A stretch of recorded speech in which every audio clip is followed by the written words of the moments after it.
I rise and I wake and I gotta go get it. I'm making my bed and it's straight to the digits. No cover jokers, the shit is acidic. So I take a shot with the lemon and ginger. Look in the mirror like, yeah, I'm the nigga. Look in the mirror like, damn it, I'm fitted. Looking outside like the world is all mine. Look in the mirror like, nigga, go get it. I gotta get to the scene, oh. I gotta get to the bag now. I can't be chasing on these hoes. They getting they feeling and dragged down. That's why these niggas just crash out. Stuck in the cell and it's man down. Life getting gone in a flash now. Fucking it in, I'ma stand down. I done seen these niggas crash out. They some baby boys, I'm the man now. They was questioning, make them fans now. I'm the best in my league and that's hands down. Understand now, got plans now, got big dreams. Now fuck that, got big schemes. Since 16s, hot 16s. I started broke, then I fixed things. I been king, I been him. My bitch bad, my whip clean. I been hot, that's benzene. You been not, that's cold stream. That's cold things, that's cold things. I'm motivated like Kobe. These motherfuckers don't know me. It's my time, check I rise and I wake and I gotta go get it. I'm making my bed and it's straight to the digits. No cover jokers, the shit is acidic. So I take a shot with the lemon and ginger. Look in the mirror like, yeah, I'm the nigga. Look in the mirror like, damn it, I'm fitted. Looking outside like the world is all mine. Look in the mirror like, nigga, go get it. I gotta get to the scene, oh. I gotta get to the bag now. I can't be chasing on these hoes. They getting they feeling and dragged down. That's why these niggas just crash out. Stuck in the cell and it's man down. Life getting gone in a flash now. Fucking it in, I'ma stand down.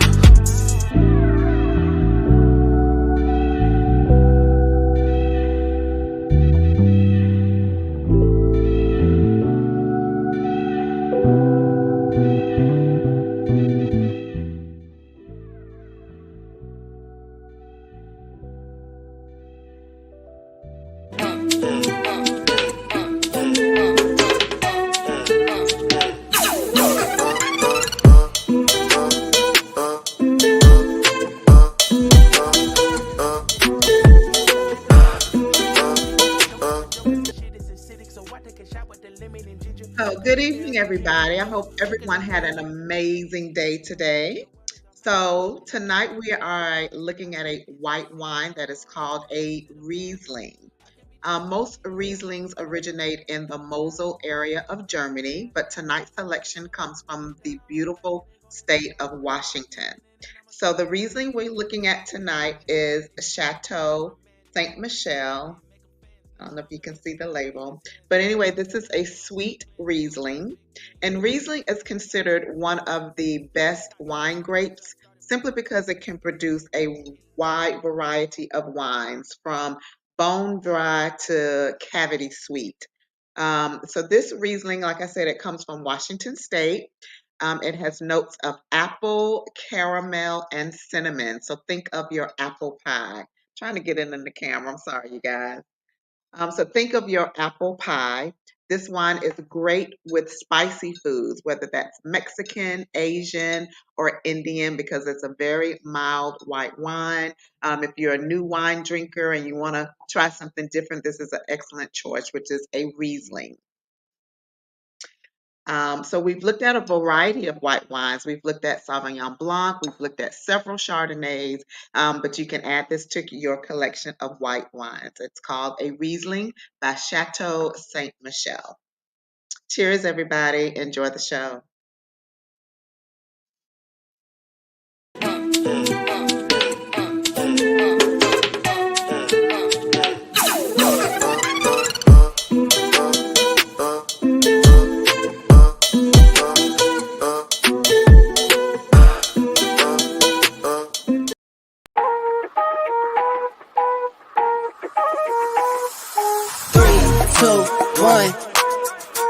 Anywhere I'm at, turn the city up. I can flip a dollar to $1 million. I don't like to brag, but I'm really on. 3, 2, 1. Anywhere I'm at, turn the city up. 3, 2, 1. I don't like to brag, but I'm really on. It's a new day, days been new. Been a decade since I made it out of rental. We some owners, baby, we don't got no rent due. My trick, but my wife, you like the trick too. Merry Christmas, hey Saint Nick. What we want get, we on wait list. How we got here doesn't make sense. Have patience, that'll make sense. 3, 2, 1. Anywhere I'm at, turn the city up. I can flip a dollar to $1 million. I don't like to brag, but I'm really on. 3, 2, 1. Anywhere I'm at, turn the city up. 3, 2, 1. I I don't like to brag, but I'm really on. Picking up the slack, joining this prime way, I'm getting to the rack. I do what I want, when I want, where I want, no cap. Put in all work, now I'm getting to the back. 25-8, I got money on my mind. Live life great, but I'm always on the grind. Navy blue tank, I don't wear it for the time. Real hustler, baby, throw my rollie in the sky. Get ready for blast off. Ball pointing cushy, so you know it's berserk. Trevor on the mix, so you know we gon' work. I might leave in one, find the beach and go surf. I'ma ride the wave till I'm out of this earth. 3, 2, 1. Anywhere I'm at, turn the city up. I can flip a dollar to $1 million. I don't like to brag, but I'm really on. 3, 2, 1. Anywhere I'm at, turn the city up. 3, 2, 1. I don't like to brag, but I'm really. Ladies and gentlemen, that shit was clean, Lost. You already know it was. Hey, ladies and gentlemen, thank you for being here tonight, man. I'm honeymoon happy and peacock proud to be in the house tonight. If you can hear me well, put a 1 in the chat, put a 1 in the back. All right, so we can go ahead and have a great show tonight. As you see, the name of the show tonight is Sisters Are Not Whores. They're just misguided. Shout out to Brother Clarence. Brother Clarence, I did send him an invite. This was the conversation that me and Brother Clarence had. I'm going to put it on for us to watch it and break it down and then have the conversation as well. We're going to hop right into it tonight. But we had a conversation, and this is what I want to give him credit for what he said that I disagree with. Mr. Clarence says, sisters are not whores, they're just misguided. Black men, nobody in the culture should ever call women whores because they're just misguided. Then I threw a couple of references at him, and he said I was moving the goalposts. We'll see later. All right, man. Lost in translation. How are you tonight, my brother? And tell us who we got in the chat tonight. You know what? I am well. Sandman was wrestling me, man, for a few minutes, but he lost. I know that's right. That's right. Let's see who we got. We got Ezekiel Ben Israel in the place to build. Hey, remember, hey, we appreciate you, my guy. Appreciate that. Yes, what? Indeed. Yes, indeed. And of course, we got the lovely Embrace the Grace in the building, followed by Hewlin Wills the third. Yes, indeed. They came early tonight. Yeah. Then we got Hunting Wisdom in the building. Great show today. Yes, indeed.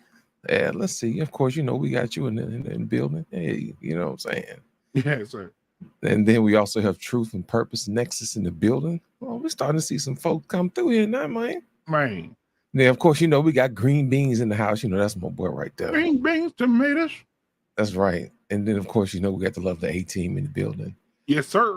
Truth and Purpose Nexus, here we go. And the lovely Melania in the house. How you doing, Sugarfoot? Yeah, my dog. What's going on, Melania? Yeah, they've been sliding through here. Let's see who else we got. Well, all those sounds are just from 18. All right, they flying through here. You know what I'm saying? I see marriage, politics, and sports, but he ain't up here. I need Wallace in the building. Is he stripping tonight? I don't think so, man. I think he around the corner. I've seen his beaver face ass. The link. But then we got the guitar in the building, of course. You know what I'm saying? And who else we got? Let's see. Yeah, my bad. I ain't just seen him. My bad. That's my fault. In the building. Take heed. Yes, indeed. So we know we gotta give a disclaimer for my girl. Take heed. Listen. All right, she came up from the dirt, guys. She came up from the dirt. You need to go over there and see what she built. Mm-hmm. Yeah. Mm-hmm. Oh, yeah. Matter of fact, in her word, let me share something with you. You need to go over and subscribe, buy something from her store. Matter of fact, take her time. She get up in the morning, cook her man breakfast, cook her kids breakfast, clean the house, sit in front of the camera and run her mouth. Ain't nobody better than that. And she looks so beautiful. She ain't on there with no bonnet on. She took a bath, wrapped her hair, puckered her lips, put her glasses on, put her necklace on, put her blue jean jacket on. And then when she get to talking shit, she'll pull the blue jean jacket forward like this here. And she talks her shit. That's taking it, goddamn it. You better say it. Turn your tables and chairs to the man, come on. You know what I'm saying? They're about to take off. You know what I'm saying? That's my dog. Exactly. Kisu Kazin in the house. Who else do we have? Tara Wallace in the building. Wait a minute. We got Dr. Steele. I see you, Dr. Steele. It's been a minute, but welcome back, sir. As they say, welcome back. Welcome back. They don't remember that, man. They don't remember that. Of course, Nah, you they know, don't. we got Mr. Don't Fold No Clothes in the building. We got Trey in the building. You know what I'm saying? Yeah, Mr. Don't Fold No Clothes. Yeah. Let's see who else we got. Yeah. Who the Oh, yeah, Thug we and got Willis. Anessa, you know, with the wine in the evening. You know what I'm saying? Now, y'all listen. Anissa, she looking real good tonight. Anissa like somebody sprayed the butter on her, and she's ready to be eaten tonight. So y'all gonna see it when she come up, okay? Just make sure. Because she didn't turn her camera off 3 times. I seen the shadow pass by 3 times, so I don't know right now her camera off. So Trying she to get may ready. be back there looking back at it right now. We don't know. We don't know. It's speculation. Okay. Exactly. Anyway, ladies and gentlemen, we're gonna start bringing up these wonderful people tonight. Man, you know, before I do, I want to do something different. I want you to see something lost in translation. It's okay if I share something with you. Can I gift you some digital tonight? Is that okay, my brother? It's Let me okay. gift you this, and then I'm gonna bring everybody else up, and we'll talk about it. Here we go. What I have as a prosecutor is that with a swipe of my pen, I can charge someone with a misdemeanor, the lowest level offense possible. And by virtue of that swipe of my pen, you will have to go to a courthouse and stand in line. You will have to come out of pocket and hire an attorney. You may get arrested for a few hours. You will be embarrassed in your community. You will miss time from coming onto the Google campus. All because with the swipe of my pen, I've charged you with a crime, which I may choose to dismiss 2 weeks later. It's an incredible amount of power. Ladies and gentlemen, I want to bring up some people tonight. Oh, we're gonna do it. That's our opener. This is gonna bring up some people tonight. First of all, I want to bring up the one, and I know the ladies usually come up first, but tonight I want to do something different. I want to be successfully anorexic tonight. Dyslexic. Can't be anorexic. That just ain't gonna happen in no time soon. But let's see. I want to bring up the first person tonight. Mr. Bennett is in the building. The president. Yeah. Hey, do you guys hear me? You staticking just a little. You staticking a little. A little staticky. Let me see if I can adjust it a little bit. That's a lot. I'm on it. Yeah, that's a lot of staticky. Hey, give me a thumb. Yeah, it's a lot. Next up, we want to bring up. You ain't fold no damn clothes. Ladies and gentlemen, put your hands together for the one, the only. Trey is in the building, ladies and gentlemen. With the swipe of my pen, That's I can right. ruin people's lives. Yeah, That's right. Yeah. Yeah, we're gonna talk about it in a minute. Anissa has been on a campaign. I seen a picture of Anissa with a 2-piece on in Florida, standing beside an alligator with a sign that says Kamala is my president. Amen. So anyway, I seen the picture. She was tooted up. So I'm gonna go ahead and bring up the next person. All right. It's not amazing grace, it's embrace the grace. She's in the building tonight.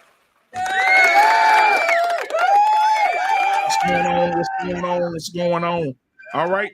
Next up, like I said, I saw her in a 2-piece with a sign that says Kamala's my president, standing next to an alligator in Florida. Ladies and gentlemen, put your hands together for the yellow, the enchanting, the lovely, the fluffy lip, the man in the shadows behind her. Anissa's in the building tonight, ladies and gentlemen. Yeah, Yeah. All right. Last but not least, listen to me. Y'all about to get ready. Y'all already know who about to come up now. The lady that will take her glasses off. You know why? Because you done pissed her off.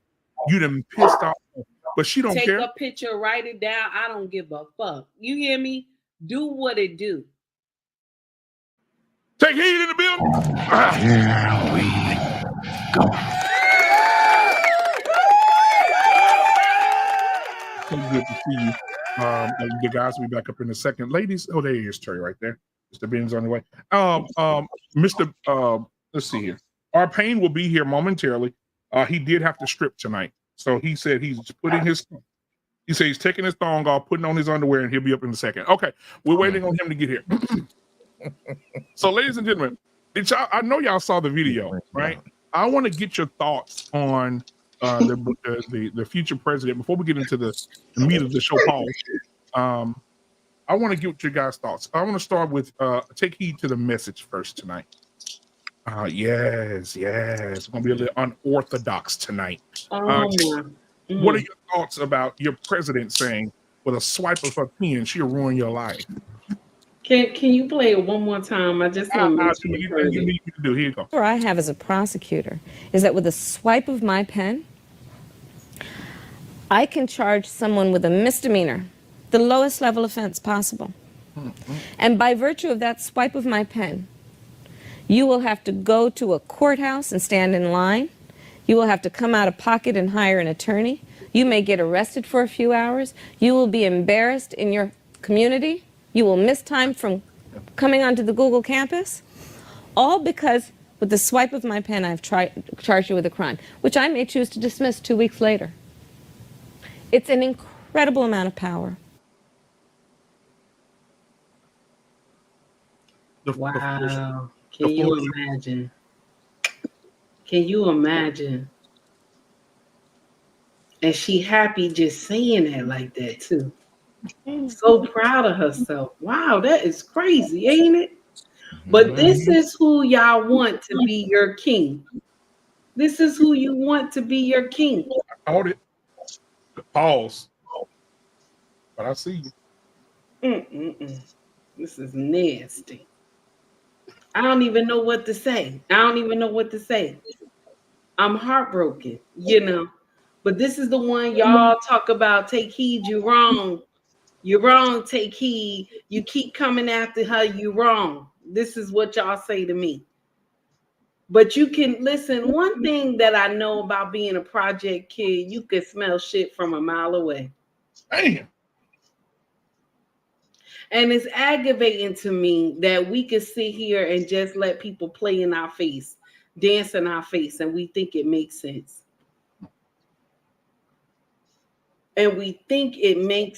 Nobody asked her. The problem I got with her is not her color. I don't have a problem with her color.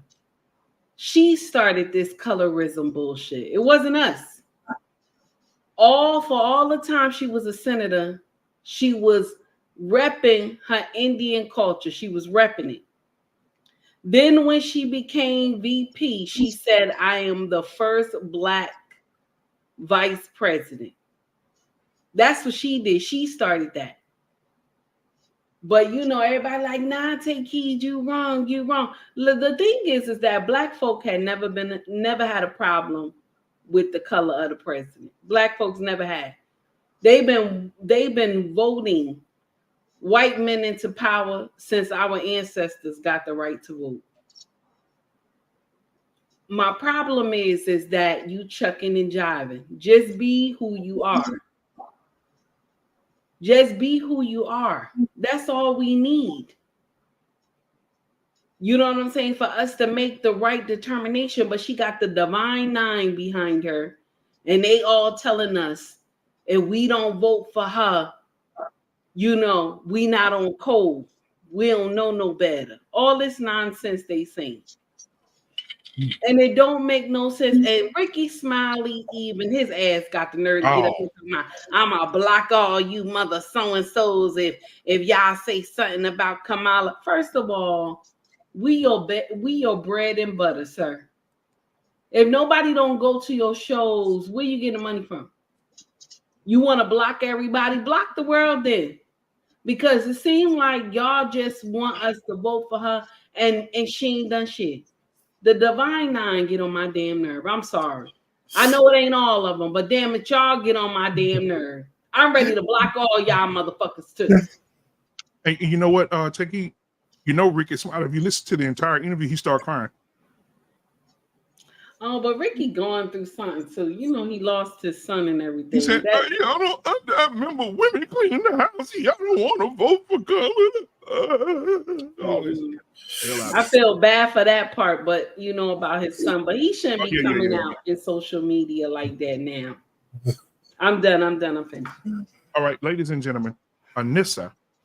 Before we go to Anissa, our Pain is in the building. He just got finished doing a bar mitzvah. He stripped for a bar mitzvah tonight. And so, our Pain, thank you for being here and gracing us with your presence. You got dressed pretty quickly, sir. Yeah, kind of, Oh, you still got the balls on sitting in the chair? Oh, don't stand up. Don't stand up. Anissa, can you tell us how do you feel about your president saying what she said? Arpain, did you see the video I played? Yes, I saw it before. Yes. Okay, Anissa, go ahead. Well, all that says to me is fuck around and find out. That's what she said. Essentially, that's what she said. Okay?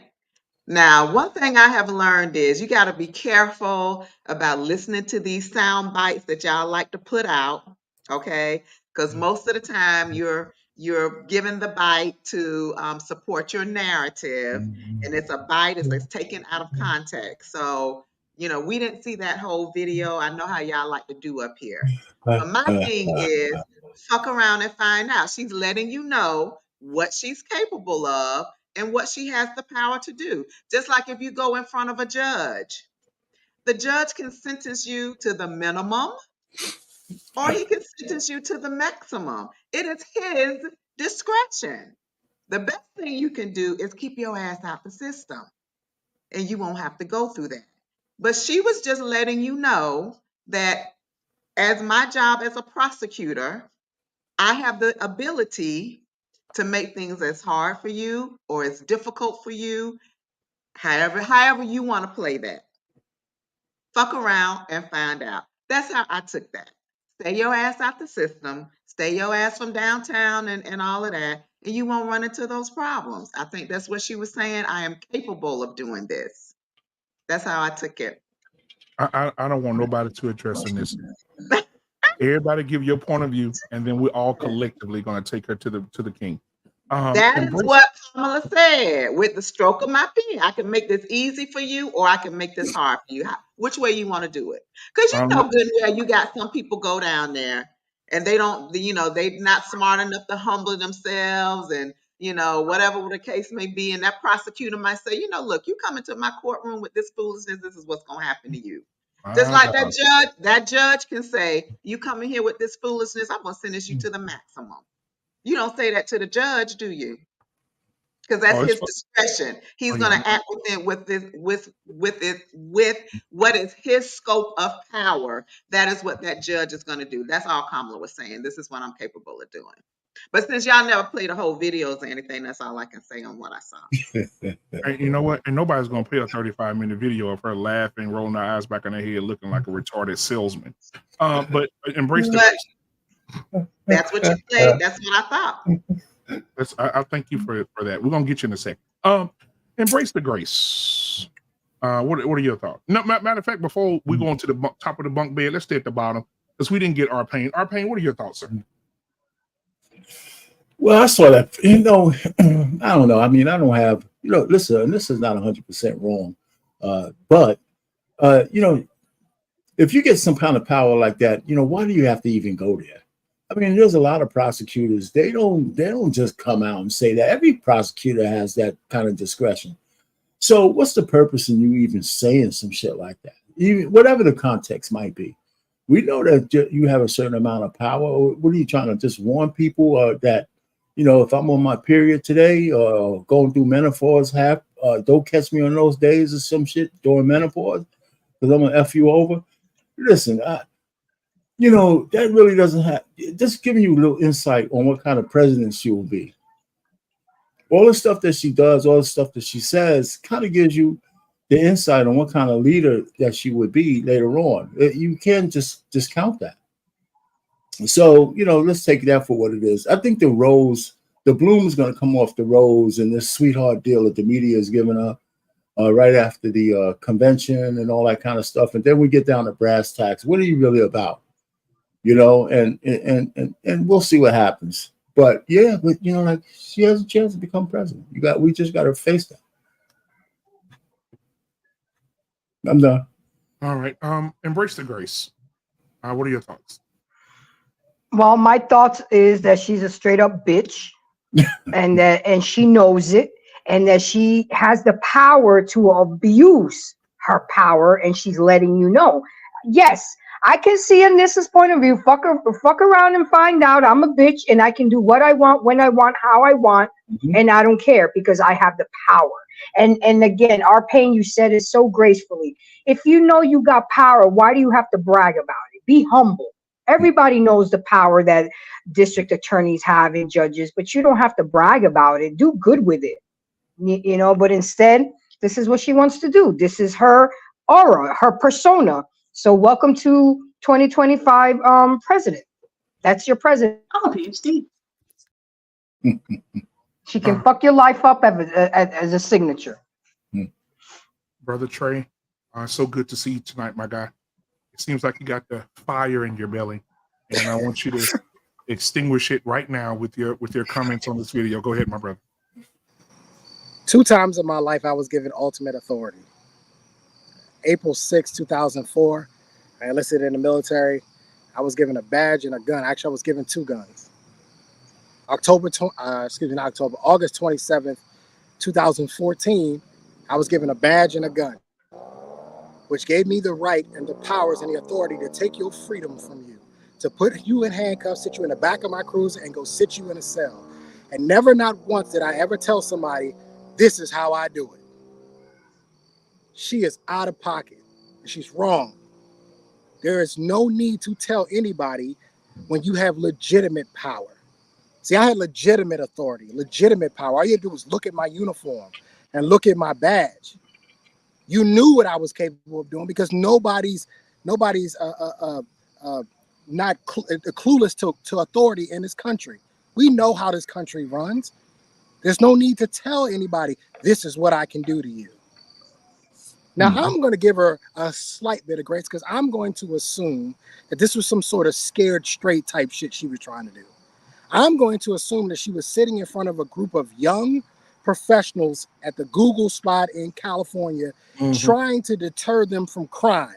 That's what I'm going to assume. I'm going to give her some grace because I myself have walked younger kids through the cells and said, this is not where you want to be. This is a road to the end. So I'm going to assume that that's the way she did it. But the problem is that it's a bad look. And when you're in a position of authority, you have to be extremely careful of the words that come out of your mouth because you never know when they might come back and bite you. She's out of pocket and she's wrong for those comments.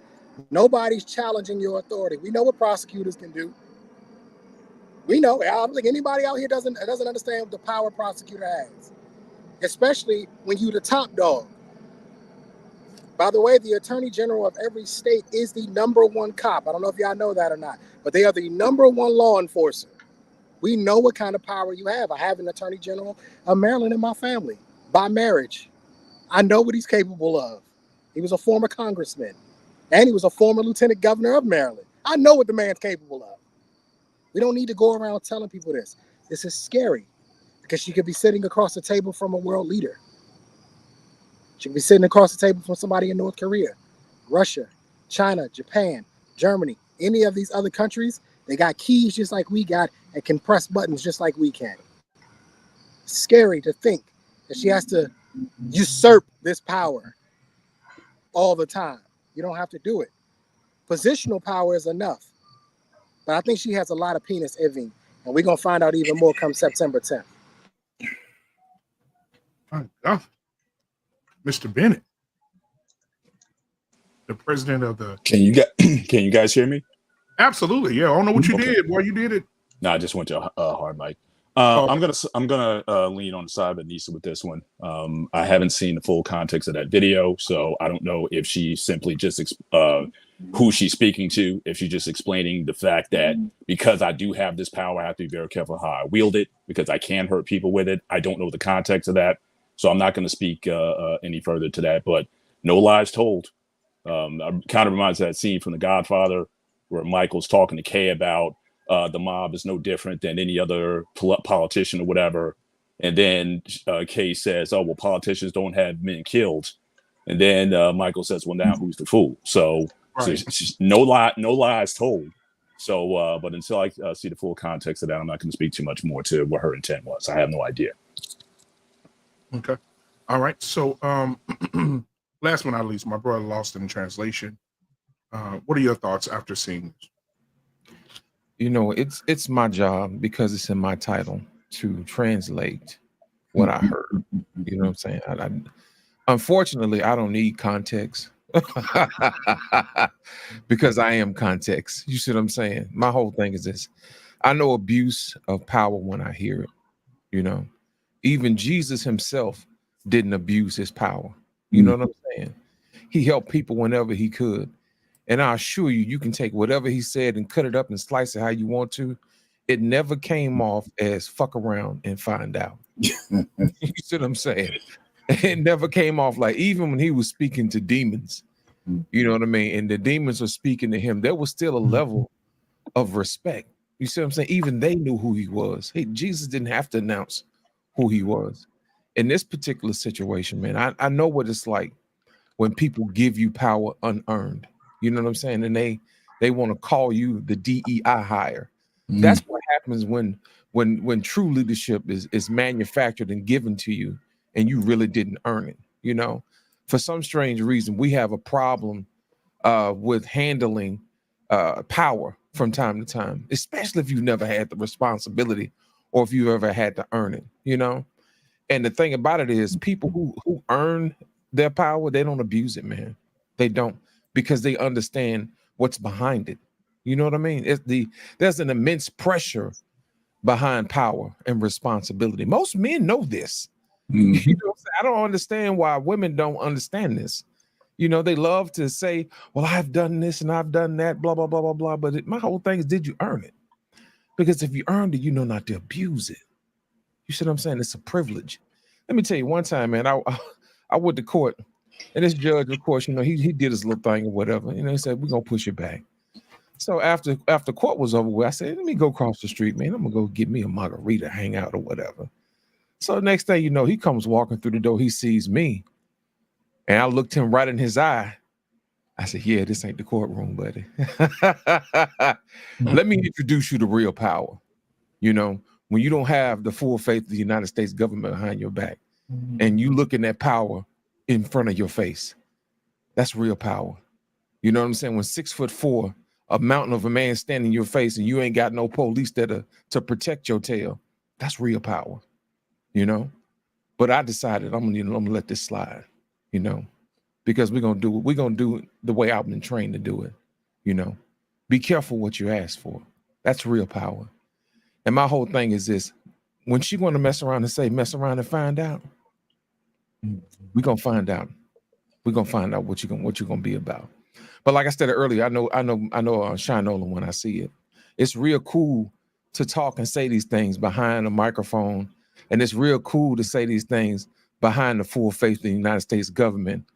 But unless you're willing to take a bullet, you know, unless you're willing to ball your sleeves up and get the tussling, you know what I'm saying? When it comes down to it, I suggest you dial that rhetoric back. And it's a lesson that some people have a hard time figuring out until it's too late.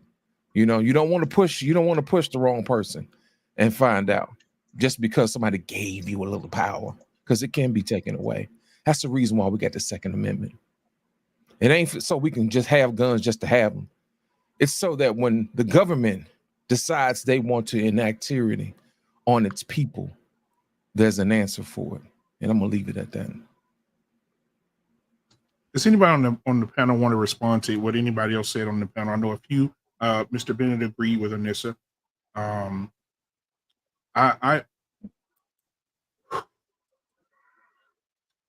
If I was a police officer, like Trey was talking about, if I was a police officer and I get out my car and I said, with my badge and my gun, and I say, fuck around and find out. See what happened. I know I'm no longer seen as a person who will come to serve and protect. I'm seen as a bully who has a badge and a gun. That's what I'm seen as. That's how they're gonna look. And when she said that, she said it with such arrogance. You can tell that, like Law said, you don't need no any more context. You could hear it. You could hear a person how they speak and know what they're talking about. You could say, damn, you looking at her like, God damn, girl, woo, you not fucking playing around. This is what you're saying? Okay, cool. But as soon as Let me tell you what I saw. I'm gonna move on. I saw this YouTube video just came out a few hours ago. It's called Wake. WAKE is what they call themselves. Women Against Kamala's something. The E stands for something. I don't remember. But I've seen these are black women, white women, Asian women. They're all on the video, and they're all saying that they don't support her, and the media is really portraying the women are supporting her when they're not. Now, the Divine Nine is supporting her, but outside of that, she's not really getting the support that they say she's getting. And there's a lot of women. That video is probably 30 minutes long of compilations of women who saying that they're not voting for her based on we're going to talk about it later on in more shows, but there was a pastor who broke it down and Mr. Ben, I would love to have you with me when I do that show to help me break that down. But he broke it down to a point, man, people, I watched it today. I was like, wow, he made a lot of sense and called out the hypocrisy of Christian people by the way they vote. So, Mr. Benny, get ready for that one. But anybody got anything they want to say? Yeah, can I step in real quick and say this? So, the problem that we have when it comes to our sisters, and I don't know about any other race, okay? Because when I work under my sisters, I'm in the worst problem ever when I work under my sisters.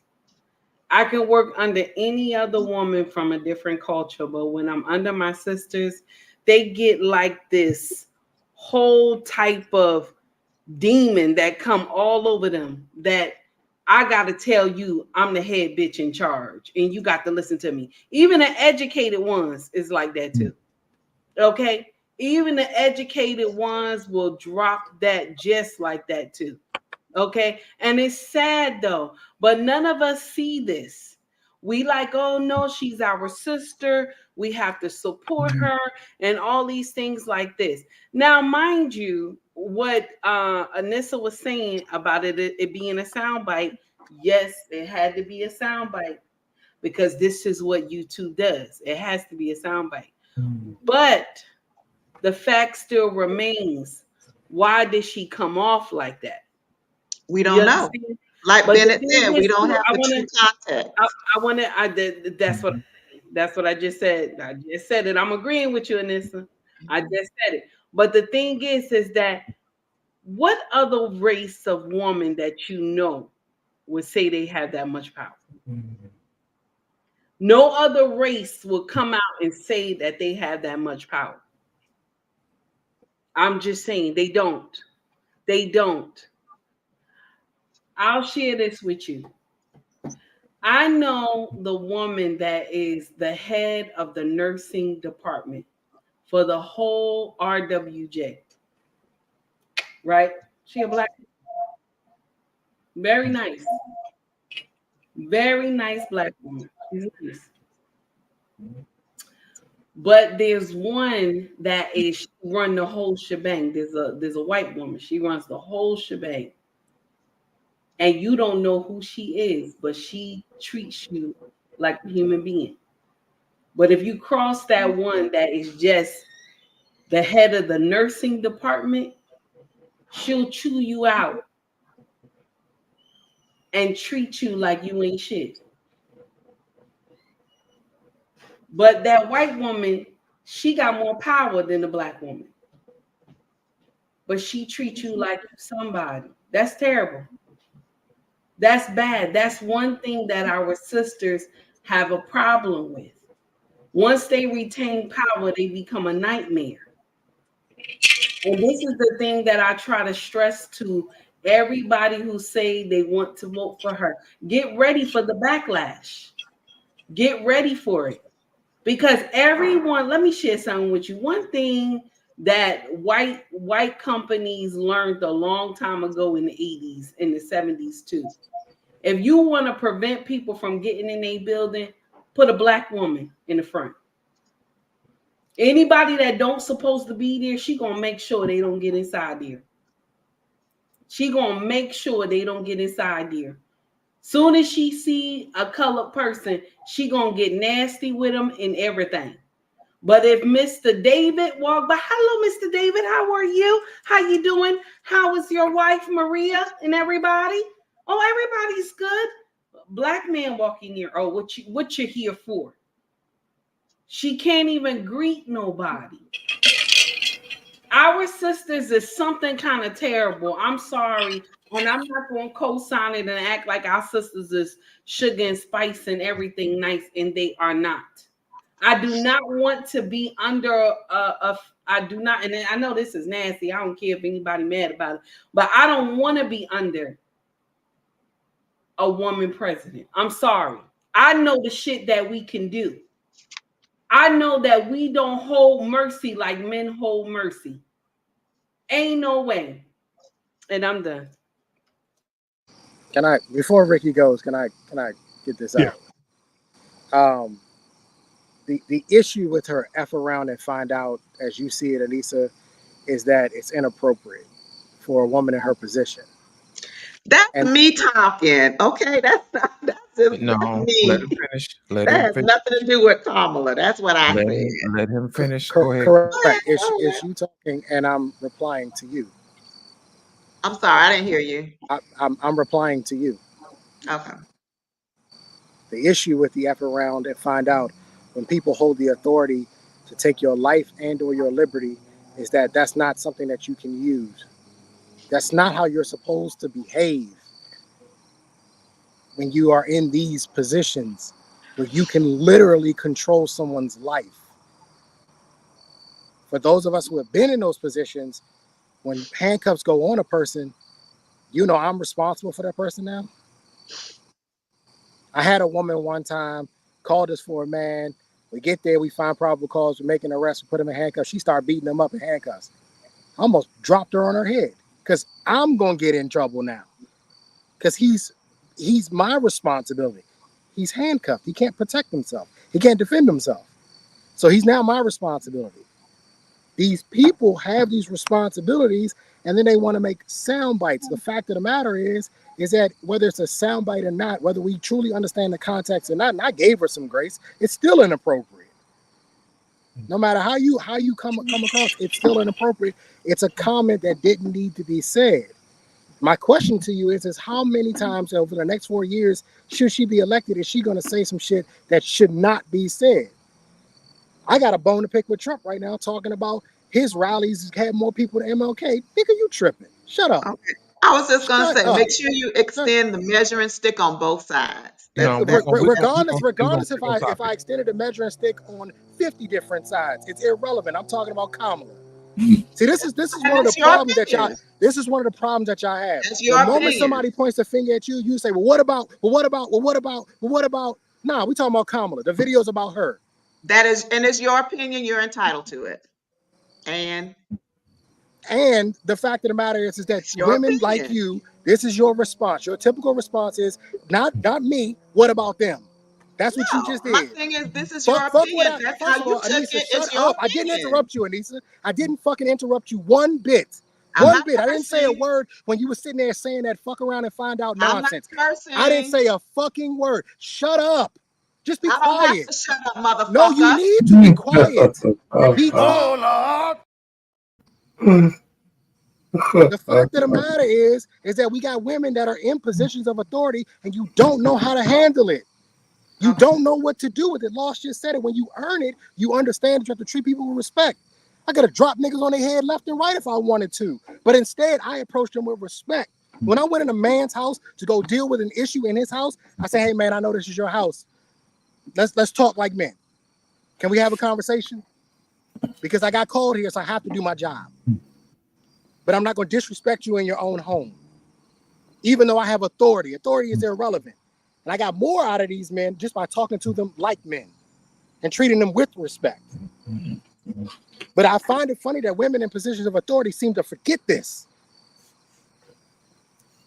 That respect goes a long way, which is why Kamala don't want to come talk to black men. Because she knows she got to lead with respect. And she has none for us, which is why I don't fuck with her. Now you can go, Anissa. So would you say that Putin and Xi and Kim Jong-un are the examples of what you're talking about? As far as what? They're leaders of nations. Okay. And do you think they lead with humility? You don't think that they wield their power and their force and all of those things? But it's What the okay hell do for I give a that. shit? I'm not North Korean nor Russian. I don't care. Ask the question. I just asked the question. I don't care. That's my Okay, answer. I don't and care. that's the thing, and I'm we not don't care. Russian. I'm We not don't North care how you Korean. feel about Kamala's statement. It's just Well, your we don't give opinion. a We fuck get about it. how you feel then. I don't give a fuck about how you feel then. You got too much fucking wine, Slim. You need to No, you need to chill out. I'm gonna stop it with one. You need to chill out. Because you No, come I up here ain't got to talking chill out. crazy because you I'm think grown, you just think like that you you know a little grown, bit about a Trey. Riesling You give respect, that you you get Wikipedia'd respect. earlier. No, You give no. respect, you get respect. Well, then why didn't you shut up while I was talking then? Because I gave you respect. I didn't No, interrupt you. you stopped. You were disrespectful when you started cursing, and I did not use any I started profanity. cursing because you interrupted me. That's no reason to curse. Don't tell me how to talk. Okay, then I'm a don't tell grown me I man. can't interrupt I'm a you. grown ass man. I'm a Don't tell me grown how to ass talk. woman. Don't tell me I Okay, can't then have interrupt some you. fucking respect and don't You ain't interrupt me. nobody. You ain't shit. You You ain't give nobody. respect, you give Don't respect. fucking interrupt me. Wicked. You're wicked. That's right. You're wicked. Back in Don't the fucking You're interrupt me. wicked. Amen. Plain and simple. Okay, give okay, guys, respect, let's you move get on. Sip your fucking wine, Let- you fucking drunk. Sip it. Oh, Drink Jesus. your fucking Bitch, wine. please. You Drink bitch, your fucking please. wine. Trey, You damn hold on a straight second, guys. I Hold am, on, guys. bitch. Let's go get too far. Hold on, guys. Hold on. We're going too far. Now, if I call you a bitch, you gonna lose your fucking mind, right? You gonna lose your mind, right? Because you ain't nobody. Who are you? Okay, all right, bitch. What you All right, think? bitch. Cool. Pussy nigga. Yeah, stop it. Let's move on. Ricky is in the building, man. Introduce yourself. Hello. Hello.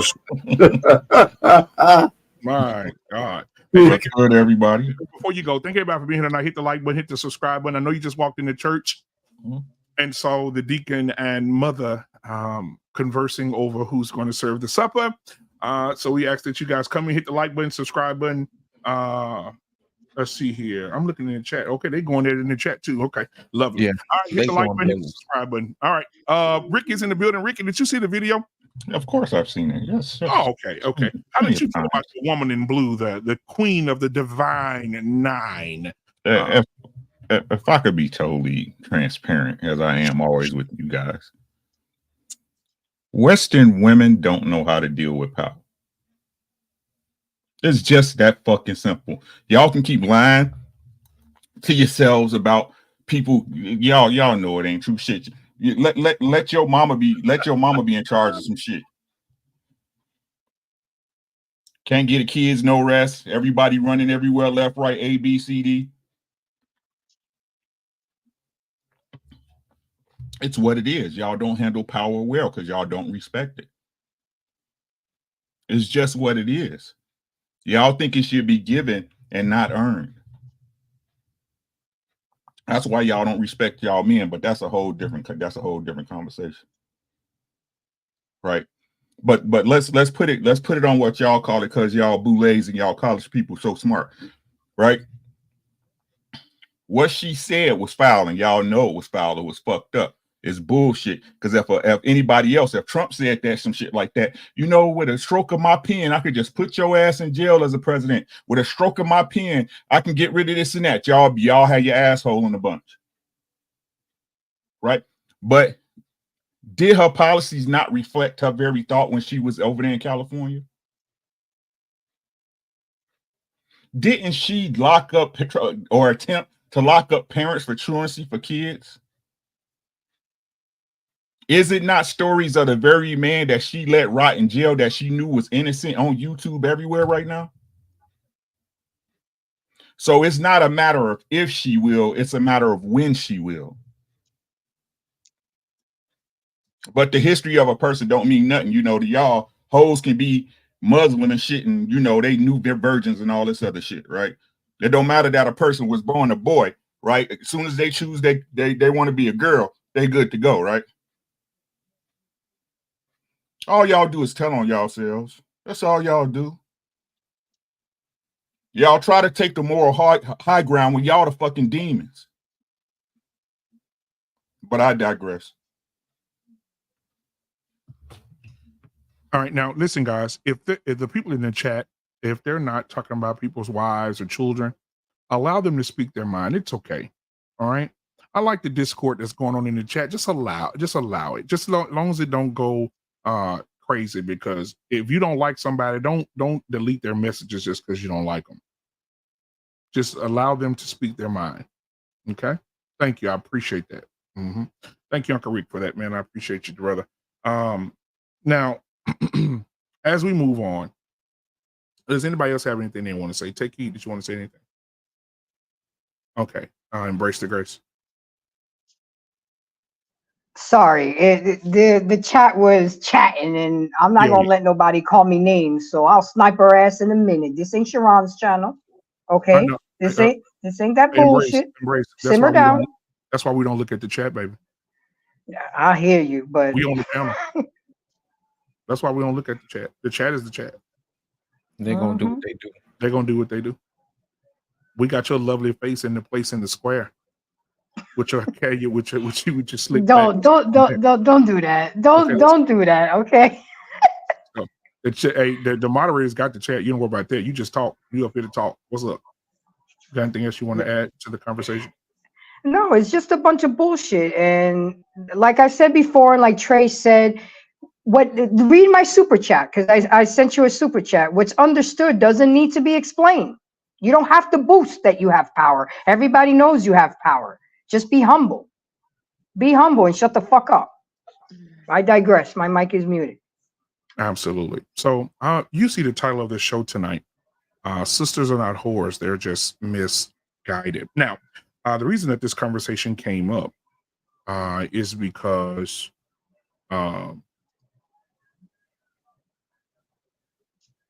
yeah, okay. So anyway, the conversation came up and I was on the show with Mr. Clarence.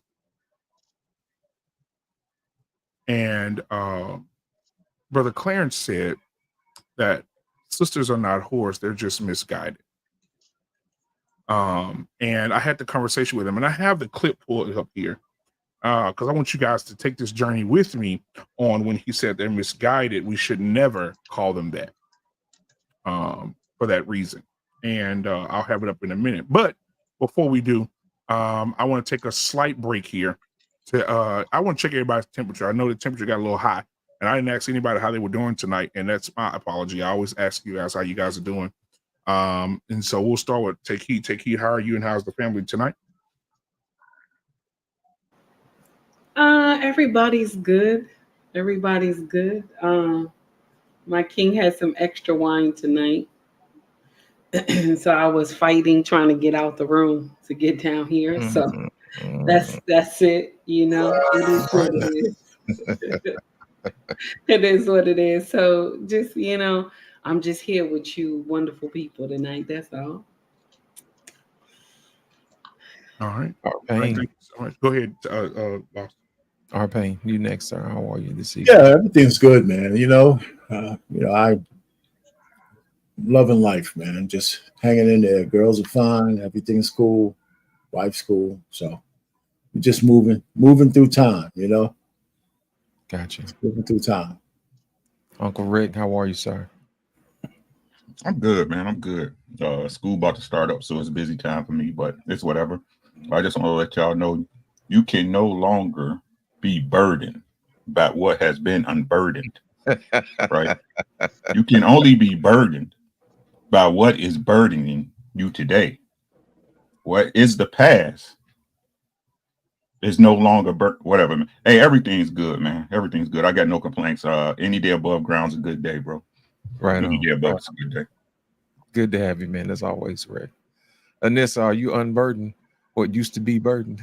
I am unburdened and I am amazing. I had a great day and I have no complaints. Life is great over here.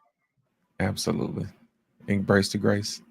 How are you? Guys, right now I'm all over the place. I'm dealing with a death in the family. My son starts college this week, and my YouTube channel is on fire. And I just want to give BMU and the BM Network family thank you. The video last Tuesday where we did has surpassed my Kevin Samuels video, I'm at 1.2 thousand views. And I just want to say thank you because all of y'all are contributing to that. It's not even my show. It's the BMU show that's running through my channels. And I'm at 653. So my goal of 1,000 looks attainable. So I just want to say thank you guys. Y'all are my therapy. You know, I could be right now crying over my godmother because I had a couple meltdowns today at work. But yeah, knowing that I was coming here tonight made me okay. So I'm good. Okay. Just let you know that all your prayers are with us. And Thank with you. Okay. And last but not least, Mr. Trey, how are you, sir? I'm well. Grace, my condolences. I was gonna make Thank a Yankees. I was gonna make a Yankees joke, but I'm gonna leave it alone. Well, we're winning right let now you because rock. I'm watching the game 4-1. I'm gonna let you rock. Y'all had a tough night the other night, huh? So I'm gonna let Shut it up. go. Keep it moving. Go ahead. I'm gonna get a nits on you. Oh, don't do that. But That's no, our gatekeeper. I'm good. My daughter made it known that she wants to go to Six Flags this weekend, and she was not. You know, she's a chip off the old block. She doesn't take no for an answer, and even when she hears the word no, she tries to find a way around the word no. So she made it known that she wants to go ride some rides this weekend. So I got to figure out how to work that into my schedule. Absolutely. Appreciate it. Thank you, Trey. Black Man Unfiltered. I know you over there working, man. But I still got to ask you, brother, how you doing? You know, I'm sunshine, partly cloudy with a chance of thunderstorms. However, I'm here. Man, I'm ready to have a good show tonight. I think that I reached out to Brother Clarence because this was his conversation. And Brother Clarence says that he won't come on a panel unless it's 4 people on a panel. Why Moving on. This is my show. What happens at 4? Yeah, What magic happens at 4? I don't know. I don't know. I guess he feels like he'll be over talked or it's too overwhelming to have the conversation with more than 4 people. But moving on, all right, can't come to another man's house and tell him to move his furniture. So I want I want to have this conversation, but I want to get everybody some thoughts on the conversation tonight. When he said sisters are not whores, they're just misguided, what comes to your mind? We're gonna go around real quick. Tell me what you think, and then we'll go into the video. We'll break this video down. We'll start with you, Take Heat. Don't be surprised. You know we coming to you first. Stop playing. Absolutely.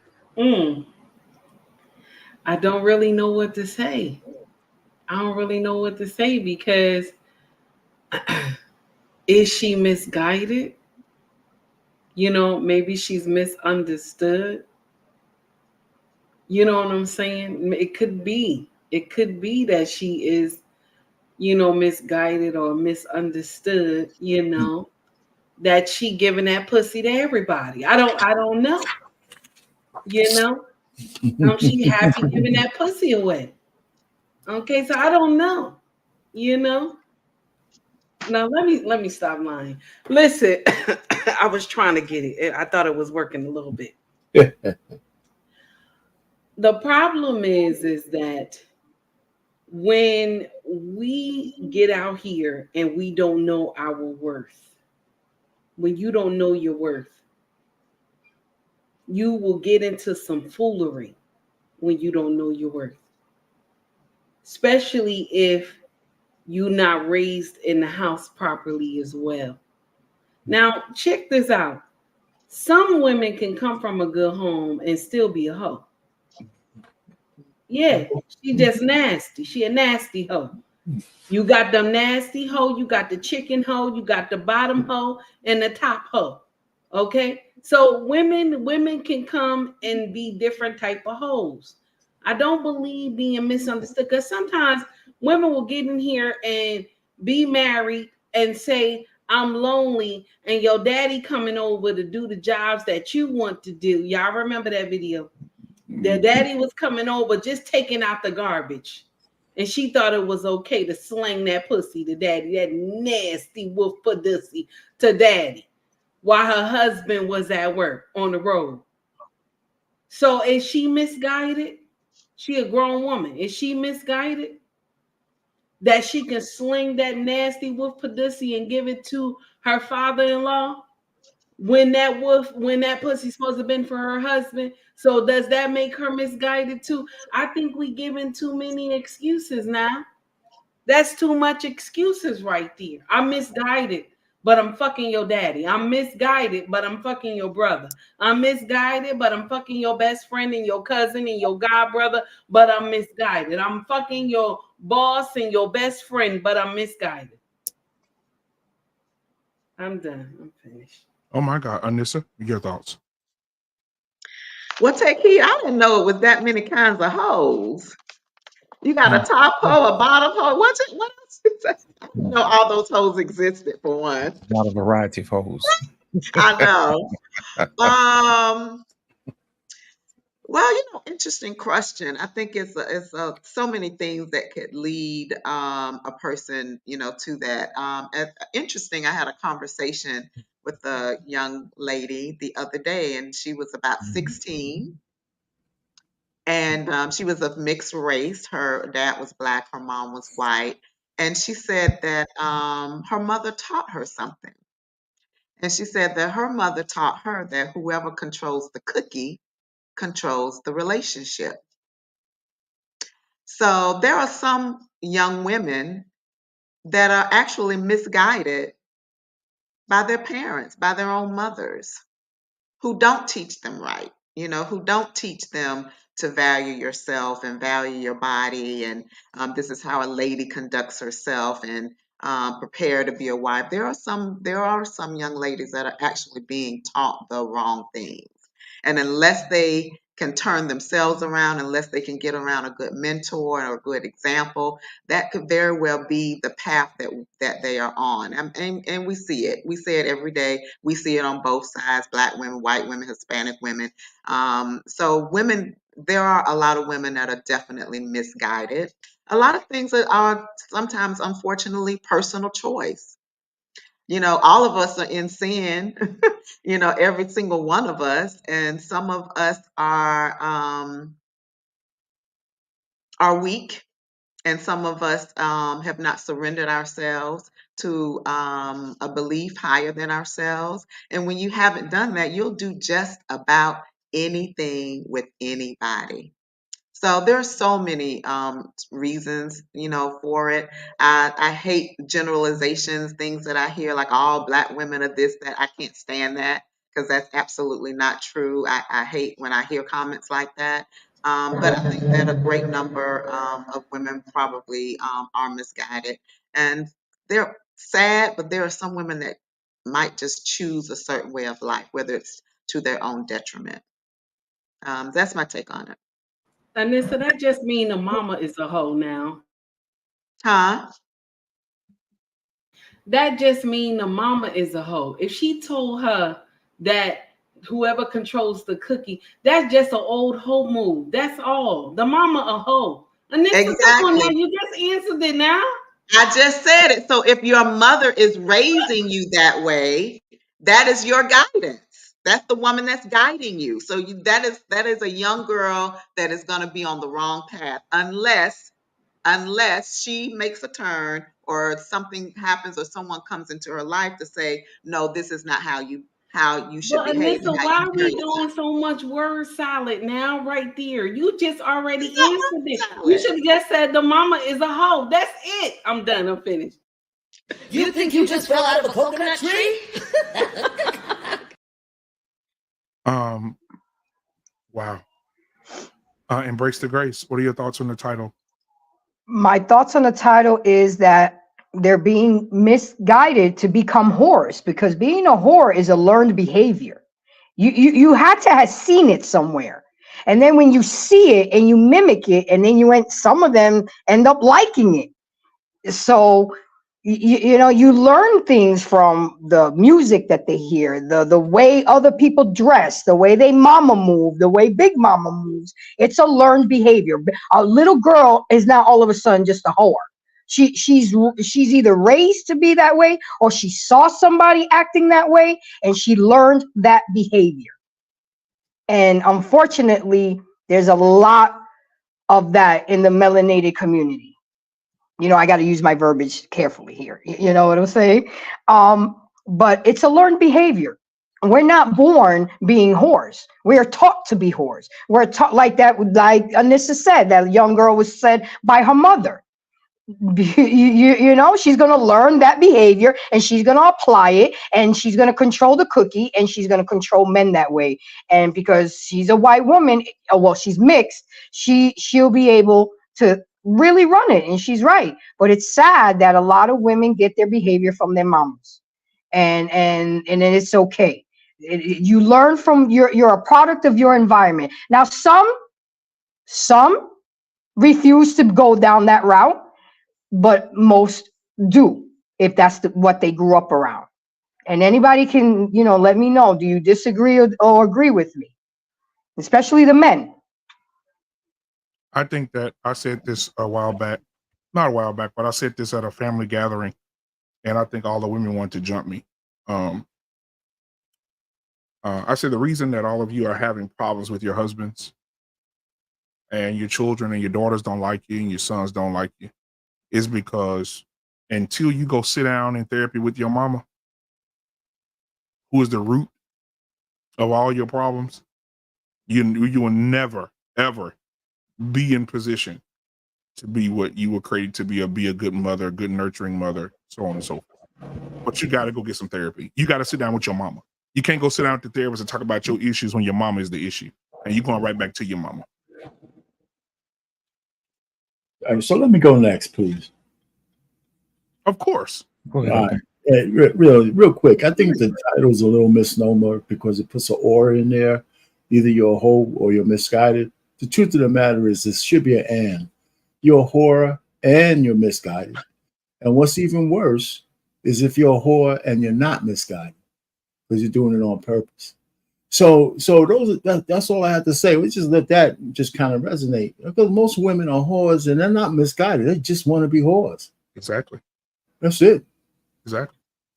Uncle Rick? I thought God didn't make no mistakes. Did you hear what I said?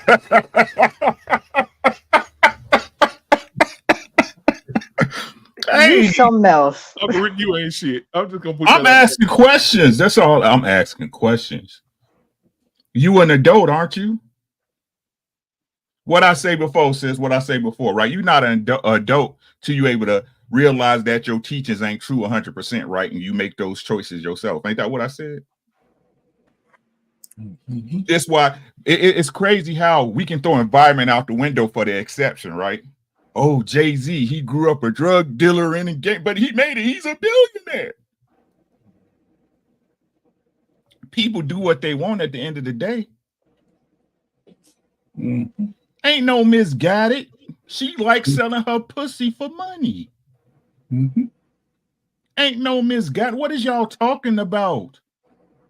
Y'all say y'all grown, but y'all really not, though. Right? And the reason why it's so easy for you to slide off that excuse, because like I said, you want grace if the situation applied to you. Did you hear what I said? Right? That's what that, you know, since y'all Bible thumpers, you know, he who is seeing cast the first stone type shit. Don't judge lest you be judged. I'm okay with y'all judging me and what I stand for. I'm all right with it. Right? Stop this bullshit. People choose what they want to happen in their life. You where you at, because that's where you want to be. Mm-hmm. You are where you at, because that is exactly where you want to be. There's too many different types of resources and mentors and people who've been there telling people, just like we telling y'all on this show, don't do that. Don't do that. Don't do that. I'm telling you right now, your life is, hey, but everybody's special. I'm the one that's going to do it different when the plan been laid out for everybody. I thought God didn't make no mistakes. She a hoe because she want to be a hoe, not because her daddy or her mama did such and such, and she was adopted and moved to foster homes. That's bullshit. Those are excuses. Mm-hmm. But again, like I said, I'm just talking, bro. I'm just an old bitter dude on YouTube, man. What's good, Trey? How you been, bro? Trey, you up, brother? What's up, man? Hey, it's my belief that to some degree all women are whores.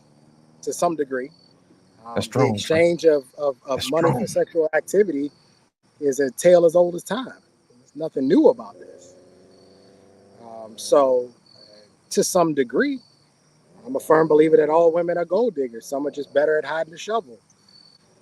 So I'm gonna wait a second. I'm gonna listen to Brother Clarence and try to understand where he's coming from, and try to understand his point. But if it walks like a duck, and it quacks like a duck, it's a fucking duck. I don't need to be convinced of anything else. And to Ricky's point, there are a lot of women out here that the whore life is a life they would rather live. And I think a lot of men need to take their capes off and accept the fact that a lot of women want to live this lifestyle. This is the way they want to be. And you got to let them rock. Don't save her. She don't want to be saved. Yeah. Man, he ended that like a Baptist preacher. You better say it. He chopped it up at the end. You heard him. He said, don't save her. He don't want to be. They don't want to be saved. Lost in translation. What's your thoughts, guy? Man, listen. Everybody wants to blame the mother, but I'm here to tell you, I blame the father because he's the number one pimp. He's the one that's putting his daughter out on the stroll. You know what I'm saying? You know how I know? Because you got guys like this guy on there telling some, when a man want to talk to you, give him, make sure he get 50,000. You know what I'm saying? If she want to talk to him, put 250,000 in there. Man, you know what that sound like to me? That sound like 20 in the front and 40 in the back. That's exactly what that sounds like. You know what I'm saying? You teaching your daughter to be a professional, you know what? You know what I'm saying? No matter what the price is, it don't matter. Just keep raising the price until you find somebody that stop paying. And then that's where you at, I understand, fathers want to protect their daughters or whatever, but that's not how you make wives, man. That's how you make whores, Wives are very rare. Even the Bible says that to find a wife is like finding rubies. You know what I'm saying? That's how it's rare. So that lets me know it's probably more whores than wives out here. And I think gentlemen should probably move themselves accordingly. You know what I'm saying? All you got to do is listen to what they say, And that's probably the reason why I've been kind of late over here, because I've been putting in work over here on TikTok as well, too, because they need some help over there, too. Listen, we had a conversation with a gentleman who's running his show over to TikTok. And the women were saying that, you guys always talk about the women need to learn how to do this and do that. And, you guys never hold the man accountable. And I thought about it. I said, you don't want us to hold men accountable. You want us to hold the men you want accountable. Did you hear what I said? You know what I'm saying? You want us to put in the work for your man. Sweetheart, that's not how that works. As they used to say in the old R&B song, you got to earn your man while you learn your man. You know what I'm saying? You got to learn him and earn him. You can't expect somebody else to put in the work for your man when you don't even know who he is, And I think that's the problem. Women don't want to put in the work to be wives anymore. You know why? Because it's too easy to ask for 20 in the front and 40 in the back. It'll give you that little comfort that you need. You get that hard leg pressed up against you in the middle of the night for about a good 20, 30 minutes. You know what I'm saying? You get that faux love. You know what I'm saying? That's not the real love. See, real love is somebody who goes to work when they tired, when they don't feel like it. They come home every day. They take care of business. They pay your bills. They make sure the house is locked in the middle of the night. They listen to your sad stories when you come home from work or whatever it is. They listen to you. They take you to church when they don't feel like it. That's real love. But what the thing about it is, a lot of women want other men to hold their man accountable. That's not how that works. Let me show you how silly that sounds. That'll be like me walking up to Anissa, say, Anissa, you know what? I need you to go up there and get Megan Thee Stallion. And I need you to tell her to put some clothes on for me. You know what I'm saying? Make sure you hold her accountable and tell her to stop being a whore and come to church with me. Just hold her accountable. You know how crazy that sounds? That's how crazy it sounds when y'all want us to hold these men accountable. The only people that can hold themselves accountable is the person who's actually in that particular situation. You see what I'm saying? We can guide people to where they have to go, but we can't make them drink. Now, my thing is this, either one or two things. Either you got to earn your man, or you're going to have to find somebody who operates the way you want. Oh. And either way, either way, you're going to have to put in some work. And my whole thing is we got to stop giving women the out. You know, think about it. Once you think about it, we actually give more responsibility and we expect more of our children than we do our own grown ass women. You know what I'm saying? Think about it. We'll sit up there and tell our kids to go to school, listen to the teacher, do what she tell you to do. You know what I'm saying? Don't be no problem. Listen, learn, and come back home safe. How come the women can't be taught that? It ain't like they ain't never heard it, because I'm pretty sure they used to be kids at one point. But for some reason, when women get to smelling themselves and they get to selling themselves, they lose their damn mind. You know what I'm saying? I don't know what that is. They want to get power that they didn't earn. They want to talk to men any old kind of way as if the possibility of her getting knocked on her ass is not real.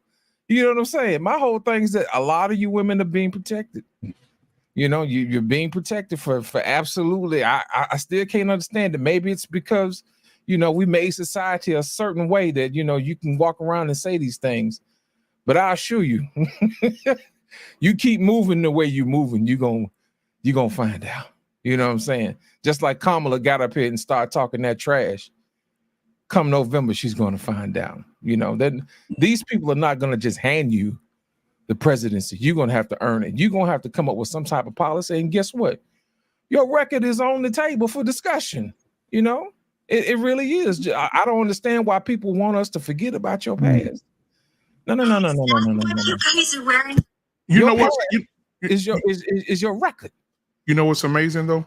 We What's worry about Donald Trump saying grab her by the pussy, but we're not worried about what Kamala did with hers. Ooh, you know what? You said it, I didn't. But if I had to guess, I think it was some of that DEI moving all through this place. Yeah. That D-I-C-K. It wasn't. Hey, it's got a D in it or something. You know what I'm saying? It's got a D and an I in there somewhere. Man, but my whole thing is this, man. You can't. My whole thing is this, man.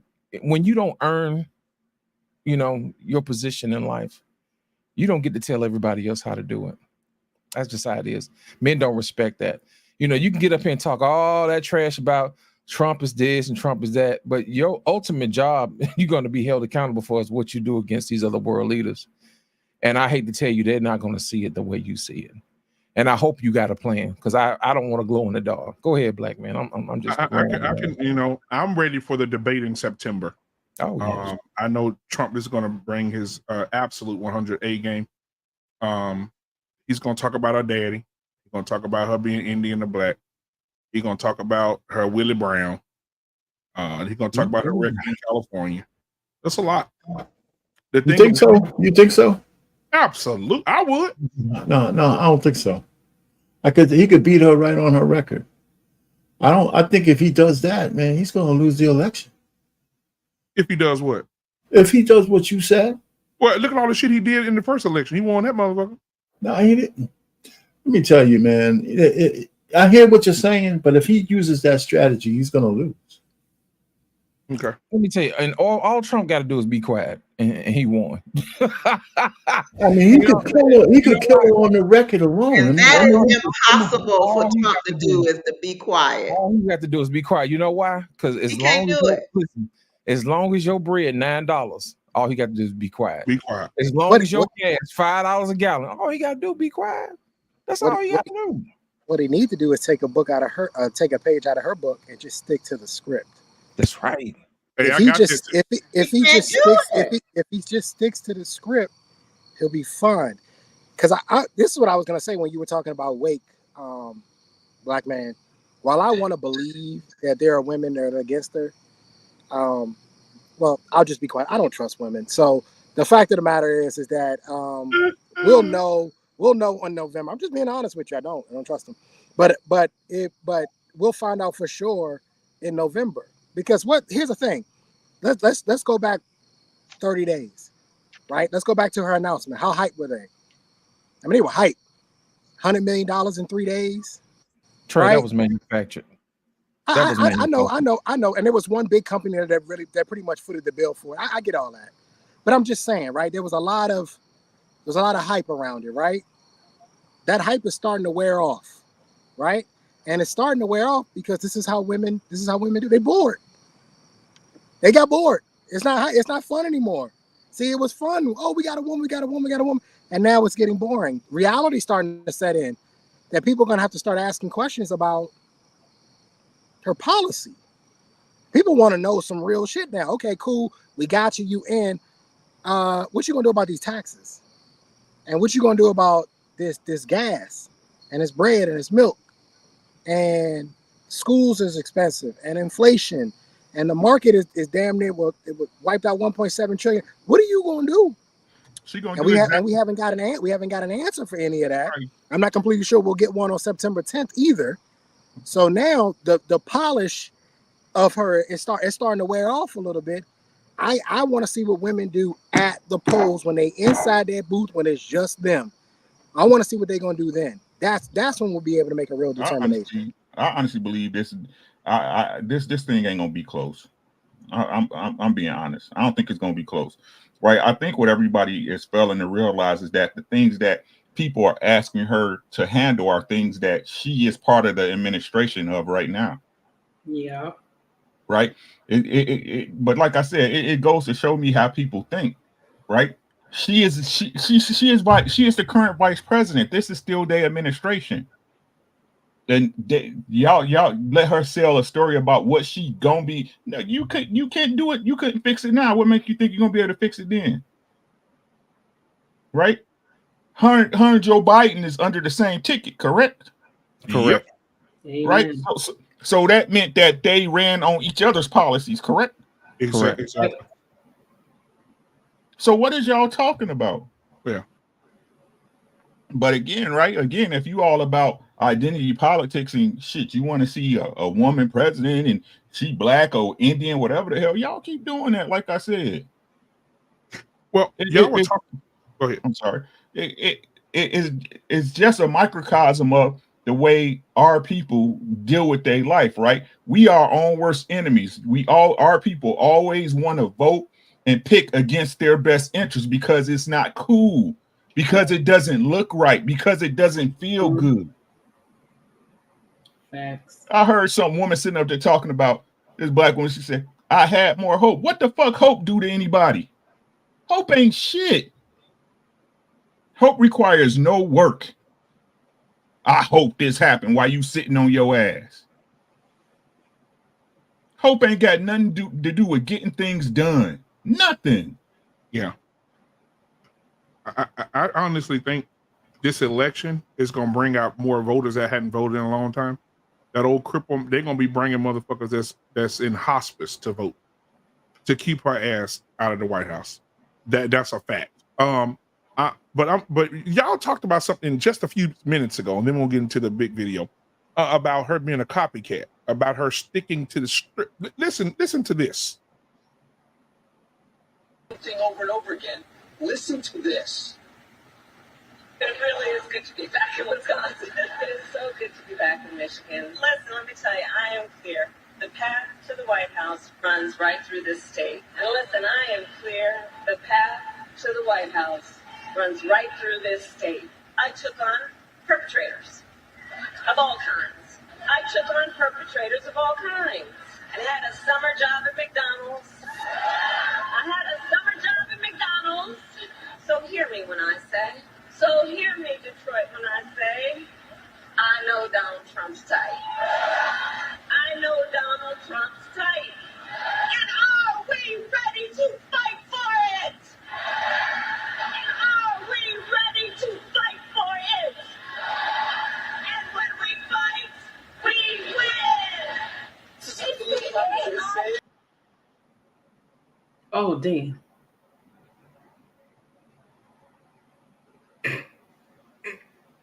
They writing her a new script, man. So they just keep giving her the same stuff. You know? Oh damn. That's all that is. Hey, Black man, I'm gonna tell you the story. Listen, you got something you want to say about that? It's they all have the same speech as they go around the country. Bullshit. Don't they call it? Bullshit. Can I finish my statement, please? I'm sorry. Being Go mute. ahead. I'm sorry. Go ahead. Bullshit. Make sure we get You know Donald Trump Go says ahead. something different Don't every they time he call on it? stage. I personally can't even understand half the shit Trump say. He's so incoherent. But they call it a stump, don't they? Whatever the speech is or whatever, they take it all around the country. I mean, there's nothing unusual about that. Trump gets up and he says the same shit all the freaking time. He is not saying anything new or innovative. It's the same old stuff. He gonna go talk about, oh, how they treat me so bad. And I mean, same old shit. They all do the same thing. So whatever is called the stump, the message stump, they just take it all across the United States. I mean, So it's if I nothing show you, unusual I don't about it. believe Trump doing that. No, He yeah. just Girl, talking. did you see did you see his speech at Mar-a-Lago that he did? Same old stuff. Nothing is new No, or that's not what he exciting said. or innovative with No, Trump. I'm He said, just saying he doesn't talk the Nothing. same. That's what I'm he saying. no, he didn't. He told a reporter. Nothing. He said, ma'am, Nothing is new. he It's the said, same ma'am, old stuff. could you speak up? This room is He worth can't $18 even make a million. complete sentence. Yeah, but he ain't saying the same shit. He can't. Yes. He say some crazy shit. I don't think it's the same. Crazy shit. It's Every the week. same. It's a viral It's moment the every same. week. He go off Obviously, script. you don't listen to everything. Take heed. It's the same. It's the same old boring shit. He ain't said nothing new. I'm He sorry. has the I'm same sorry. talking I'm points. wrong. He has the same talking points, which is fine. He's not saying Politicians anything new. He has the same talking points, which is fine. Politicians do that. That's not an issue. That's not the issue. Okay. She is repeating the script verbatim. She's just Okay. repeating the script No verbatim, so authenticity. much so that they were able to splice it in, and it sounds exactly the same. And she was in two different states. I'm sure Two you can different do the states when same she with said it. Trump. I'm sure he That do the he same with Trump. doesn't say things verbatim. You're missing the point. You You're missing the point. The point is Crazy. the point is. Look at Black, that did I ever shit. tell you the story? Did I ever tell you the story how I found out You that won. comedians tell the same jokes everywhere they go? I told the story about Cat Williams, right? Yeah, I never knew that. I always thought that every city they went to, they had fresh jokes. I didn't know that the jokes was on a loop. I found out the hard way, and I spent a bunch of money going to go see his second show, thinking, oh, he was gonna say something new, when he literally said the same exact jokes. He just put new malls in the jokes. It was just a different mall, right? This is all this is. This is the same thing. But the I blame problem you is, for that. I blame you for that, Trey, because Cat Williams say that he say the same shit at every state. So I blame you for that. I didn't know that. I don't follow comedians like that. It just was a night out for me. It was an excuse for me to take a woman out. So I was like, all right, fine, I'll go. But I didn't know that. I didn't know all that. I learned the hard way. But the point I'm making is that when somebody is that scripted, right? I wonder, and I start to question, does she have any original thoughts? Like if that little glass teleprompter were to go down, I think she done. She cooked. She don't know what to say, right? At least with Trump, if that glass teleprompter go down, we in for a wild ride. We don't know what the hell he gonna say. He's liable to say anything. Talking about he had more people at his rallies than MLK. But I want to slap him myself. Shut your ass up. You don't know what the hell you're talking about. But when he said about Frederick Douglass, it's a Frederick Douglass Black American Museum. He said, I would love to meet him. Where is he? He did. So he's not saying the same shit. That motherfucker said, they said, this is Frederick Douglass. He said, it's a beautiful building. I would love to meet the man. Where is he? He dead, nigga. He dead. He dead. He dead, Trump. He dead. He dead. He dead. But at the same time, that's how every week you get something viral. Like when he went sat down with them black girls and he said, very nasty, listen, you're the one who late, 35 minutes late, talking about equipment issues. Maybe you need to get new equipment. That went viral, right? I didn't have to say CP time. You did. Yeah, Kamala, is she black? Is she Indian? I respect both, but she doesn't know who she is. Hey, was Elon late? Was Elon late? I think Elon was late. No, Elon wasn't late. Elon showed about $45 million. He can do what he want to do. Oh, yeah. Oh, but now he can do what he wanted. Oh, yeah. No, wait, y'all. Wait, because we about to get this right. Now, Elon Musk, he do CP time. because when they had a prototype in Newark about that new plane that they was bringing in, right? The one that you get in and you get to float around and shit. They had FBI, everybody and shit, and we was doing security. This motherfucker was late, so no, he do CP time. You know, Well, like I said, you I talk have with to ask 45 because million, you can do what you want to do. so like politicians when they do like that dog and pony show shit, the time that they give everybody is not the time that they have. True. Like they may say like everybody needs to show. Like I was in the military, so everybody got to show up at 08. But the command staff ain't showing up to 09. And they were told 09. Everybody else was told 08. So that's why I had to ask. Like, was Elon late? Because their time might be different, you know what I mean, Right. than the time that the crowd was told. Because they want people in the seat. They want to make it, for optics. They got all these optics and all that silliness. Either way, like I said, I want to see what September 10th brings. Because there will be no script in front of her. She's gonna have to talk, and she's gonna get challenged. I just hope that Trump doesn't go the route of, trying to pull the woman. Just debate her on her politics and leave it at that. Debate her on her politics. You can beat her at her politics. Just beat her to be. Anytime you try to go into, well, she's a woman, she's weaker, she's this and that, you're just gonna dig yourself. Not that you can't win off of it, but you're just gonna dig yourself a deeper hole, and you don't need to do that because you can beat her off her policies alone. I think his team will beg him to do that. I'm sorry, I keep jumping in. I think his team will beg him to do that, to stay on, because that's the best way he could beat her. But the character of Trump that you've seen over all these years, he can't help himself. No, but you know what? They can deal with his character. He never fails. He is going to go off the rails. They can beg him all they want. He's going to go off. America is used to his character now. Long as he don't talk about that's part of the problem. His character. I don't know that debate with Biden. He stuck to the script pretty well. Yeah, Listen, so let's hope he do that. I'm going to show y'all something that happens around about the same time that Joe Biden was in office. I'm going to show y'all the different rhetorics between these two men since we're going by past. Listen, let me explain something to y'all. I love when I hear people say Trump is a racist. You know what I'm saying? Because he doesn't have a history of it. Now, I got proof. Oh my God. I got proof. Now, I need you to zip it. Put your mic on mute. Put your mic on mute. I got something for you. You know what I'm saying? Black man, if I know we didn't script this, but since Anissa said Trump is a racist, I like to bring receipts. Ain't nobody seen before. Some of y'all might have seen it before, but I love bringing receipts. Black man, if you don't mind, I would like to take 5 minutes out of the show just to give people the information they may not have been given before. You want to do it now? You want to do it now? You want to do it after the other video? Which one? Let me show it to you, man. Okay, go ahead. It's half your way. Yeah. Let me give you a little taste, man. Hold on a second. Whoa, pause. Hold on a second. Let me hold on. Let me get taste. Hold on a second. No. Look at Trey. It's pause. I want to bring forth a friend who has he is deceptive in that his social style is of such. One can miss his seriousness and his commitment, while his success is beyond argument. When we opened this Wall Street project and we talked about it, he gave us space at 40 Wall Street, which was to make a statement about our having a presence there. And beyond that, in terms of reaching out and being inclusive, he's done that too. And created for many people a comfort zone when I ran for the presidency in 84 and 88.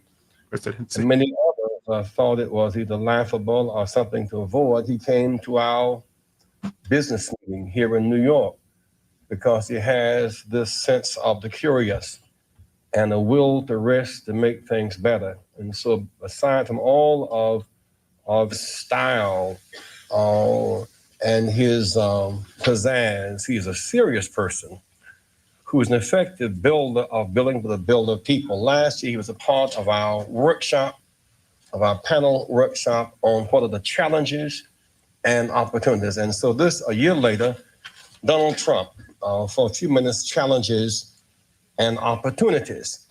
to embrace the underserved communities. Donald Trump.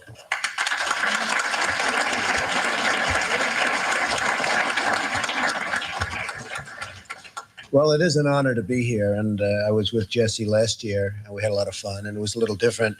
Jesse started off by saying, most of the wealth in this country is in the hands of a few. And I thought to myself, is that a bad thing? What's wrong with that, Jesse?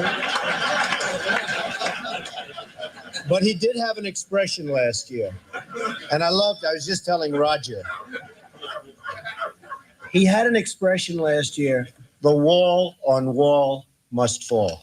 And you haven't used it today, and I'm very disappointed in this, Jesse, because I thought it was a great expression.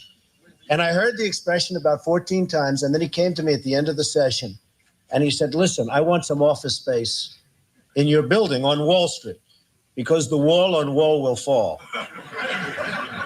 And I said, it's okay, Jesse, I'll make a good deal with you. I'll get you some space. You'll pay about $40 a foot. And he said, no, I don't want to pay 40. I said, how about 30? No. It was the cheapest deal I ever made in the history of 40 Wall Street. Is that right? He got it for nothing. He's a very tough negotiator. We know that, right? Nah, he's a terrific guy. We love him, and I'm here for him. And the snow came, and I said, gee, nobody's going to show up, and look at this place, it's packed. Well, I'll just say a few words. I mean, Wall Street and New York City and this whole region is doing unbelievably well. I'm building a job on the West Side, which is the largest job ever approved by the New York City Planning Commission. You see it going up along the West Side Highway. It's almost 10 million square feet. It's 18 buildings, and it's really going to be something. I will tell you, a large percentage of the people, and especially in construction, that are building these great jobs are Black and minorities, and I'm very proud of it. We have close to 25%, and I think the number's going up, and they do a great job. There are no better builders than we have in New York, and a big percentage of that is Black and minority folks. So I just want to thank everybody in the room for being here. I look forward to some questions, and then I don't know how we're ever going to leave this building today, because if you look outside, it is terrible, but we'll figure a way. There's always a way, and thank you, Jesse, and congratulations.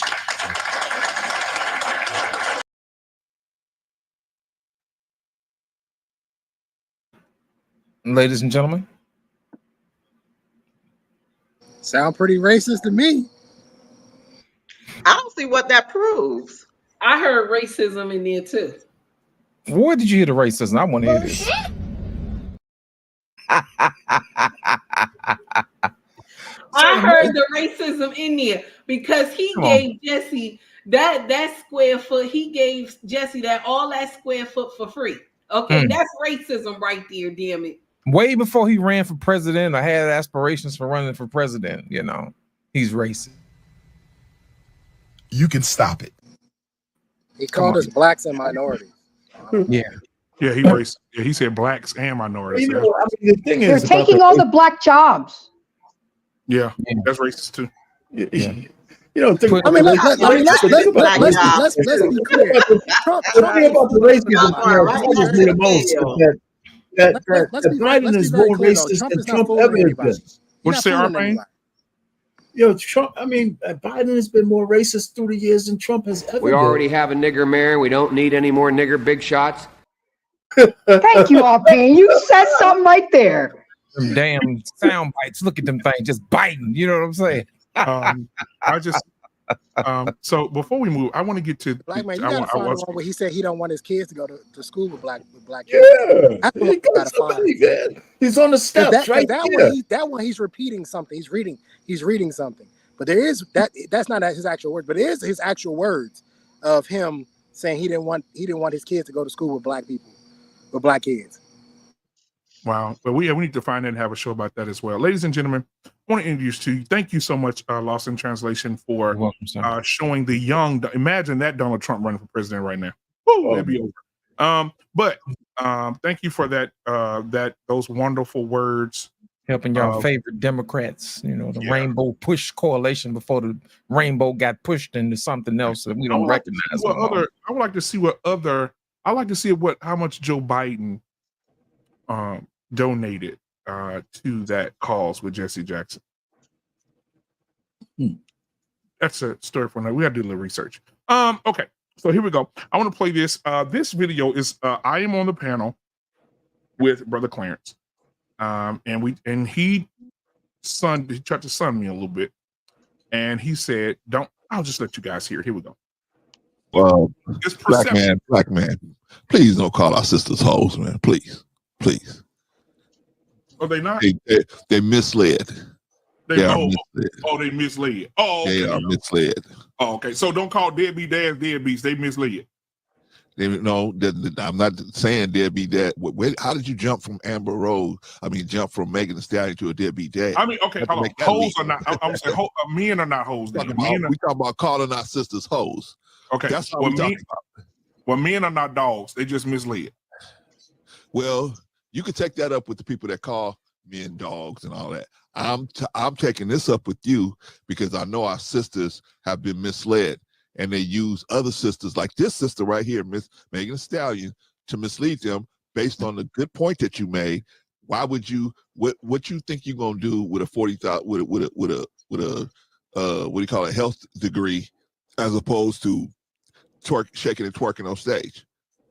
That is the magic trick that they use to engulf our sisters into that type of lifestyle or thinking I'm the one too.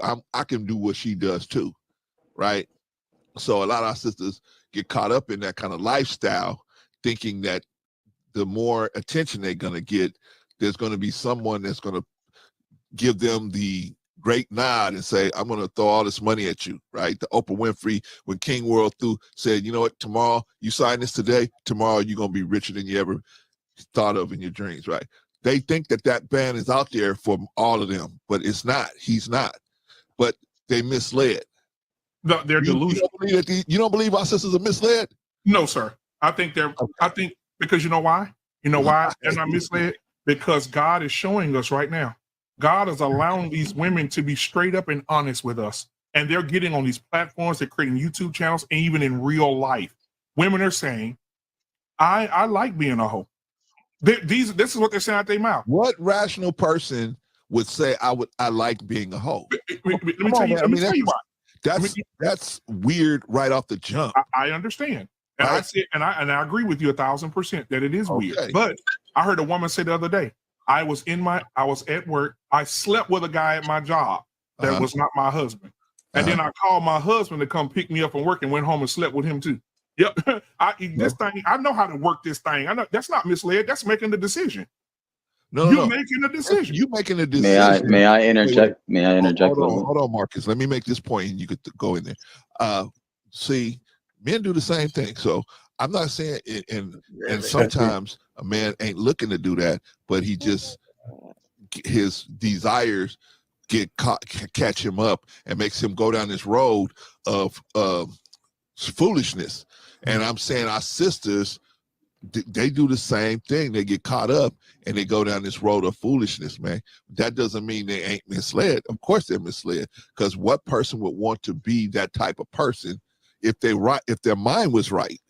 But that's my point. Let me let Marcus get in there, and then anybody else that wants to challenge Black Man on that, I definitely was going to challenge him on that one. All right, go ahead, Mark. One more thing I want to add to what you were saying when you said they are misled, which is interesting.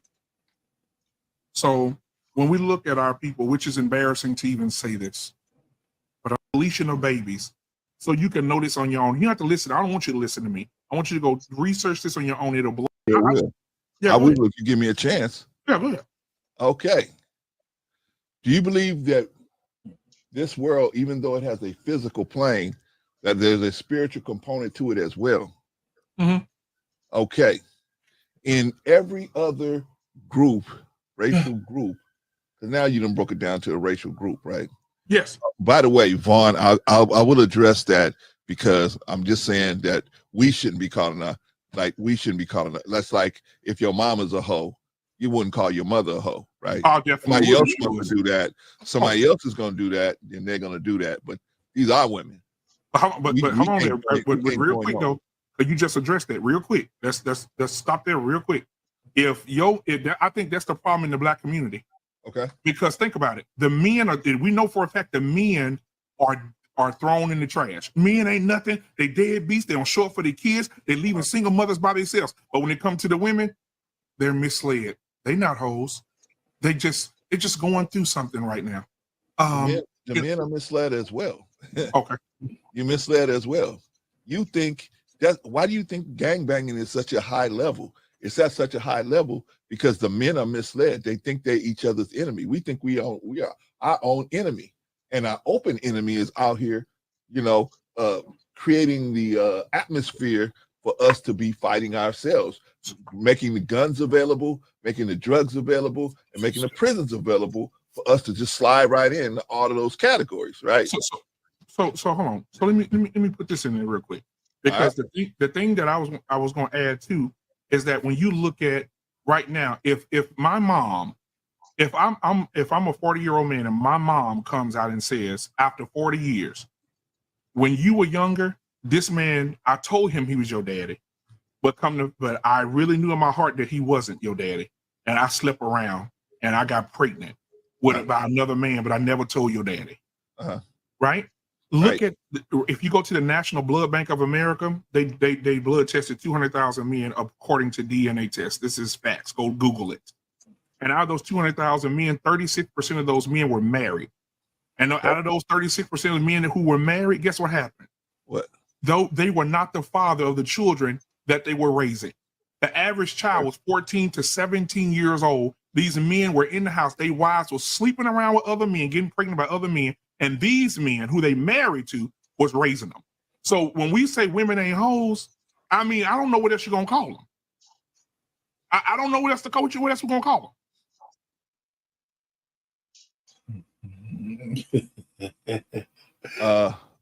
You're right, Jeff. I will get back on topic, but my point with that was, okay, you guys want to call black women hoes, bitches, and sluts and all that.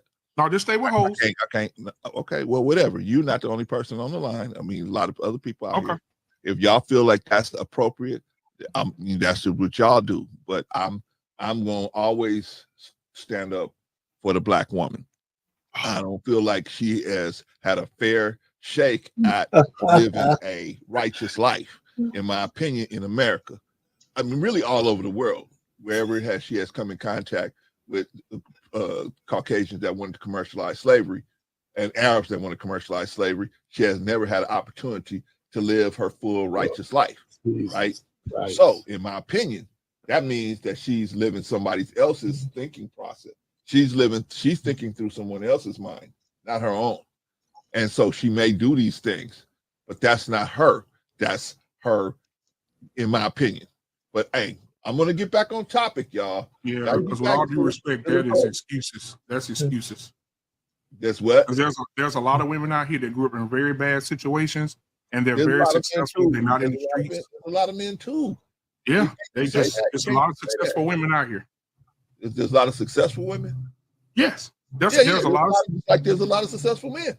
Right? Yeah, and they're not. So what's the excuse? I mean, they didn't do what these other people did. They weren't misled. So no, they've been misled too. But maybe they came into spiritual understanding. Maybe they came into a spiritual understanding in time that it thwarted that setting up of that demon spirit that I can go out there and twerk and do this and all that, and that's better than having a family or whatever. So maybe spiritually they got caught in time. We don't know what happened. All I know is this our family.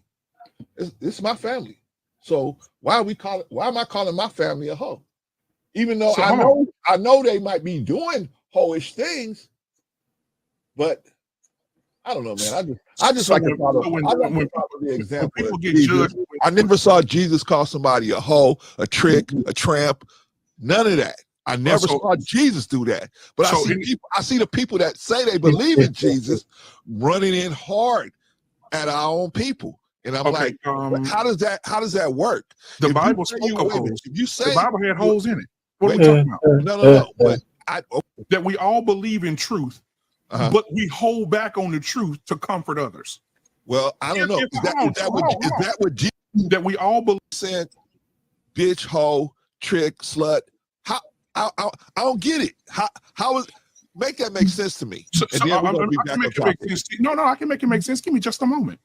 So you mean it? So we living in a world that we all believe in truth, but we hold back on the truth to comfort others. Well, I don't know. Is that what Jesus did? No. Because whatever you're doing, you gotta have to run it through Jesus. Is that what Jesus did? Did Jesus say, "Hey, Trick, go get me some water"? Hey, ho. That's why they throwing stones at you, ho. Is that what he did? I'm just asking questions.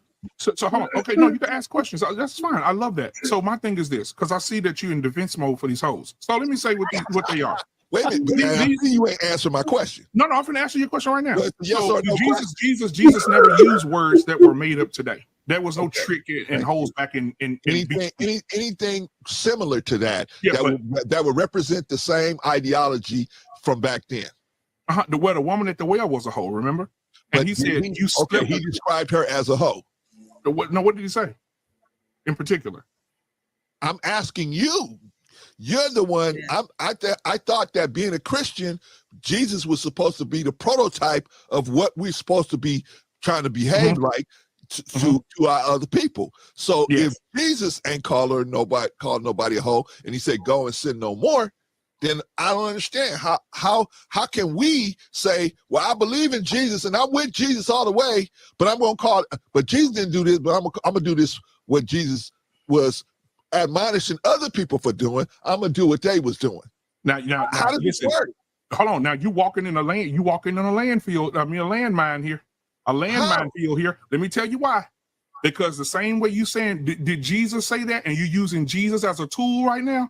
We can say the same thing about Jesus as a tool. No, what I'm saying is, what if we said the same thing about? Let's talk about this. So instead of calling men the P word that like younger girls, we should say no. We should love those men because those men are misled and they like younger girls, but they're misled. So we should not call them the P word. Okay, we should not say right that. Here. Oh let's no, stop right here, because you're making a leap.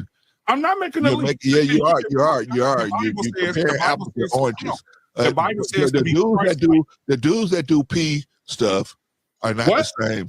What did Jesus say about the P people? Because Jesus loved everybody.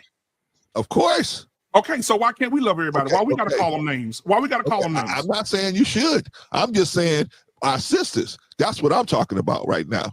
For me to not call you. Wait a minute, brother. Because I really. We getting really out of hand, and so I want to make sure that I'm being clear, because you throw a lot of stuff into the mix. You don't answer my question, and then you start throwing a lot. I answered your question. Jesus did not say anything about hoes. Those words weren't invented at the time.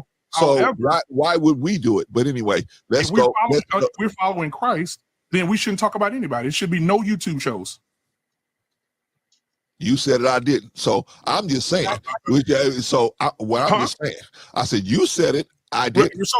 So you should shut your channel down. I should shut mine down. We should not talk about No. I'm never going to not talk about the truth. I'm always going to tell the truth.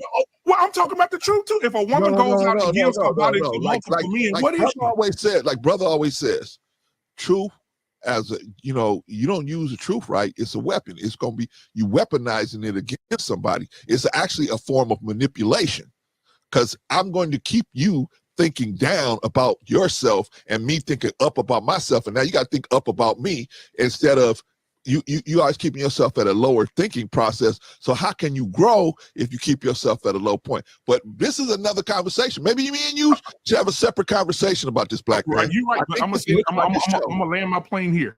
Galatians, we talk about the Bible. We have to go to the Word, because that's what I'm gonna do since you went to Jesus. The Bible says in Galatians 4:16, what does it say? He said, am I your enemy because I tell you the truth? Right. So now a lot of people want to get mad and in their feelings because you tell them the truth. If I eat too many donuts and I'm overweight and somebody call me fat, I should say, you shouldn't call me fat, but I'm fat. If a woman go out and sleep with 5 or 6 men in one night and she's sleeping with them every day, she's a whore. Can I say something now? It's simple. Let me say this.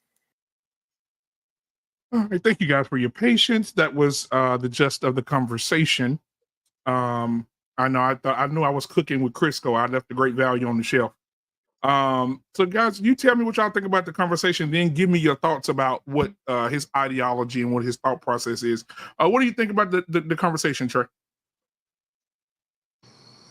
I'm not trying to be funny when I ask this question. This is a serious question. No jokes, nothing like that. Is he all there? He don't have no like mental delays or nothing like that, right?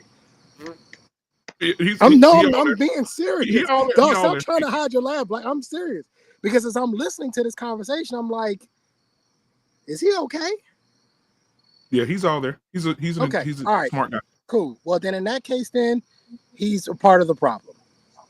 He's one of these guys who's a part of the problem, in which he refuses to hold anything that black women do, whether accountable. He refuses to do it. And if I said earlier, if it walks like a duck and it quacks like a duck, it's a fucking duck. And I don't care if that's my mother, my sister, hell, even if it's my daughter. If you acting like a hoe and you're being a whore, I'm gonna call you exactly what you are. Come on. It doesn't mean I don't love you, but I'm gonna call you what you are, in the hopes that my harsh words will get you to change your behavior. That's my hope. That's my hope, right? But maybe it will, maybe it won't. We have to accept the fact that just some women out there, this is just the lifestyle they want to live, and it is what it is. But Trey, he said they're not hoes; they just have hoish ways. Yeah, that don't even make sense. If somebody has hoish ways, they're a hoe. Like, I'm a pragmatic guy. I'm simple like that. I'm just simple like that, right? When I used to pull people over for speed, you wanna know why you got pulled over speeding? Because you was fucking speeding. That's why. Black Nothing man, else. There ain't no extra in it. It ain't no who. I'm not trying to look for nothing. Pulled you over because you was doing 65 and a 55. You speeding. If you a hoe, you a hoe. And I'm gonna call you a hoe. Right? People call me arrogant, disrespectful, rude, self-serving, stubborn. All kinds of words have been used for me. And some of them are right. Some of them are right.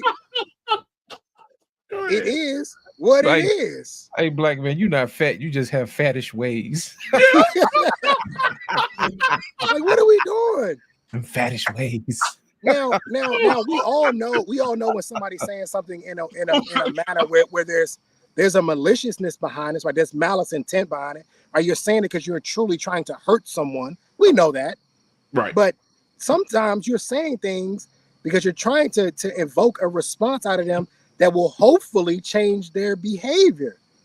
I've told my son before, stop being stupid. I'm not saying you are stupid, but you are acting stupid at the moment. My hope is that you will stop making unintelligent decisions and be better, which is why I'm using the harsh language. I'm trying to invoke a response out of you to get you to do something that is for the betterment of you. I think that when us as men, we're trying to tell women stop being whores because we want you to be better. But for as long as you have guys like Brother Clarence who want to protect these women and use words like misguided and misled as excuses, they will never get better. Well, he said they never got a shot. They never got a fair shake. So that's why we can't call them and that. such is life. C'est la vie. Nobody gets a fair shake. I didn't have a fair shake. My dad wasn't around. I started off 4, 5, 10, 15, 20,000 steps behind everybody else. So fucking what? Wham. Life is hard. Work through it. Uncle Rick? Oh, man. What did you think about the conversation, and did you disagree or agree with Brother Clarence? I disagree with Brother Clarence. I don't even know the nigga, but whatever, right? Why is it that when it comes to black folk, staying on code mean being quiet when there's bullshit going on? Hey.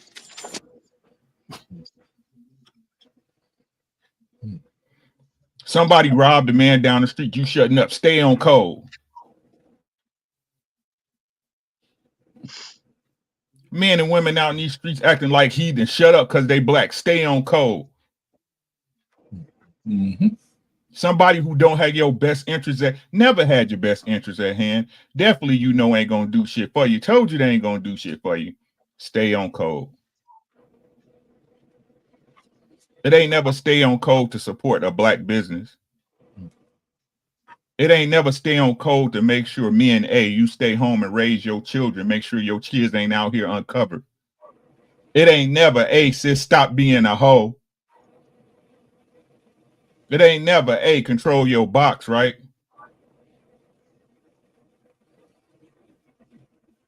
You coloreds, I tell you, boy. You coloreds. Right? Dude was on bullshit. You call a spade every time. There's only one truth. Yeah, there's many different interpretations of it, but there's only one. If I'm a hardworking man and I have hardworking ways, guess what? I'm of value. I'm a hardworking man. If you giving your box out for dollars or freely, you a hoe. I don't care what opportunities you had. Some people ain't had no opportunities and then still made the right decisions in their life. So, Brother Ricky, if you were on that panel, what would you, if you were on the panel, you were talking to him directly about his comments, what would be your advice to him? I don't argue with fools, man. I keep telling y'all that, bro. Magic found it. There's nothing to talk about. I'm not gonna argue with fools, bro. He's a fool. The reason why I'm getting to the point, like I said, man, y'all need either women, y'all capable or y'all not. Y'all children or not, bro. If y'all affected by every single input that's given to y'all as a whole, and y'all can't make cosmic decisions for yourself, you're a child. So which one is it? I keep trying to ask y'all the same questions. Is the point that y'all so impressionable that everything a man or somebody impresses to y'all is going to affect the decisions of your life? And that no matter what, if it's a negative thing, you guys are definitely going to make negative decisions. And if that's the case, you're a child and you should listen to your man at all times, right? There shouldn't be no kickback or no fight, right? Or you're a strong, independent woman and you're able to do it yourself and make your own decisions. And at that point, when you think the grass is greener and you turn out it's hay, you got to eat that hay. Either y'all grown or you're not. You're capable or you're not. Like I said, y'all the strongest victims I'd never seen. The strongest victim, Superman with a kryptonite cape on. Could we please pick a story? Please. It's what listen, this how y'all sound. Watch this. Did you hear what I said? It was the circumstances and the things she has whores raised, but at the end of the day, it's her body, her choice, right? All y'all do is lie. Y'all liars. Y'all wake up thinking of ways to lie, thinking of other ways to lie and shit. I wonder what I'm gonna lie about today. Anything to avoid y'all taking fault and real self accountability for the things that you're responsible for in your life. My God. Because contrary to Bob belief, even if y'all don't believe it, that life been made so easy for y'all. We don't have no choice with accountability. It shows every day with us. Accountability shows every day with a man.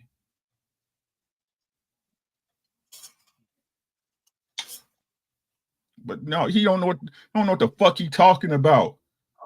Just because everybody got a mic and a camera don't mean they should be fucking talking, bro. She a hoe that don't think she a hoe? Go to Figueroa and ask her if she a trick, if she a hoe. Grown ass children, man. This shit is pathetic, bro. Y'all RP, you ever been down to Figueroa, RP? No. But he's a damn lie. You answered too quick and your glasses went left. Go ahead, No, I don't even know what state you're talking about. Hey, listen, let me just go. First of all, black women are the most coddled fucking women in the whole Western Hemisphere. They almost up there with the white women. I tell you what, I think black girls. I think gotta let that settle. Say it again. What you saying? So black women are the most coddled women in the whole fucking world, man. Especially black American women. Here's the thing. I really believe this. Besides feminism, in the 90s, turning into the third or fourth wave, I think black girl magic has been the worst fucking thing that ever happened to black women in America. It was a time where it was the last nail in the coffin where they completely separated from black men. And every fucking thing in society, the environment, and all the things that money, everything, just went to black women. They forgot all about the fact that they have sons, husbands, and every fucking thing else. It's all about black fucking girl magic. That's it. You look around, all the mayors, the fucking DAs, every time I see, there's nothing but black fucking women in charge of shit.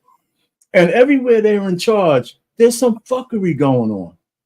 And I'm just saying, we're sitting down here, we got another girl, a lady who wants to be president, and she's only black when it's convenient. Every fucking body knows it, especially the Divine Nine. And I'm sitting down here saying, this shit is just crazy. We have this thing where we want to adopt every motherfucker who has brown skin. And I'm telling you what, her parents probably put Caucasian on those fucking forms that say whether you're black or white and all this kind of shit. And if somebody comes, the fact that nobody in the news media has found a slip that Kamala Harris has signed, that we all did hundreds of them. There's got to be some shit that she signed up for a job or something that says, what's your racial identity?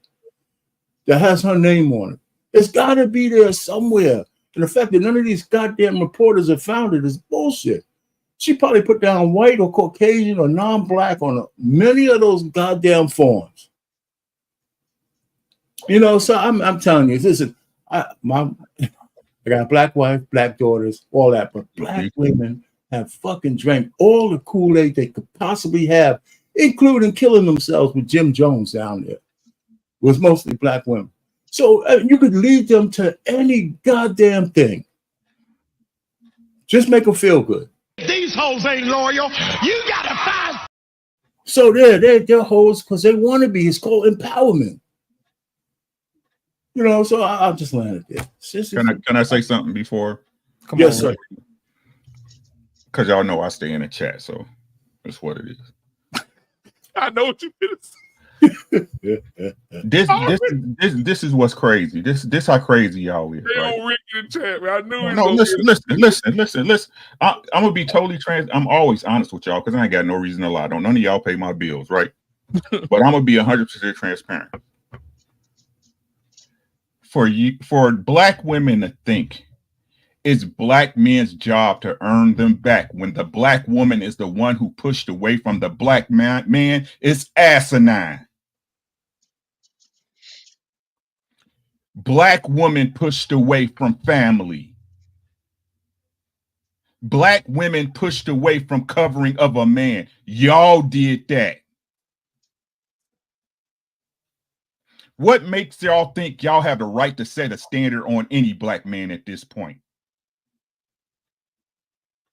Y'all still want us to fix y'all fuck up. I can prove to y'all that the black woman was the most protected woman in the world. I can prove it to you. When you was little, say something about somebody's mama.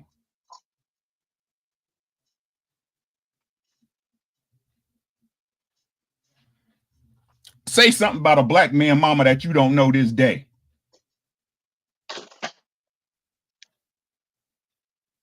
You will get your shit cracked.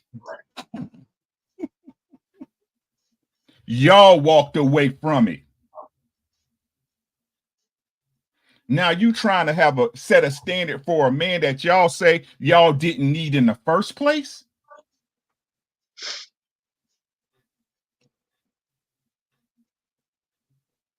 Y'all damn right when y'all say y'all single by choice. You goddamn right. It's a fucking choice you made. Revel in it. Enjoy it. Sell the goddamn story.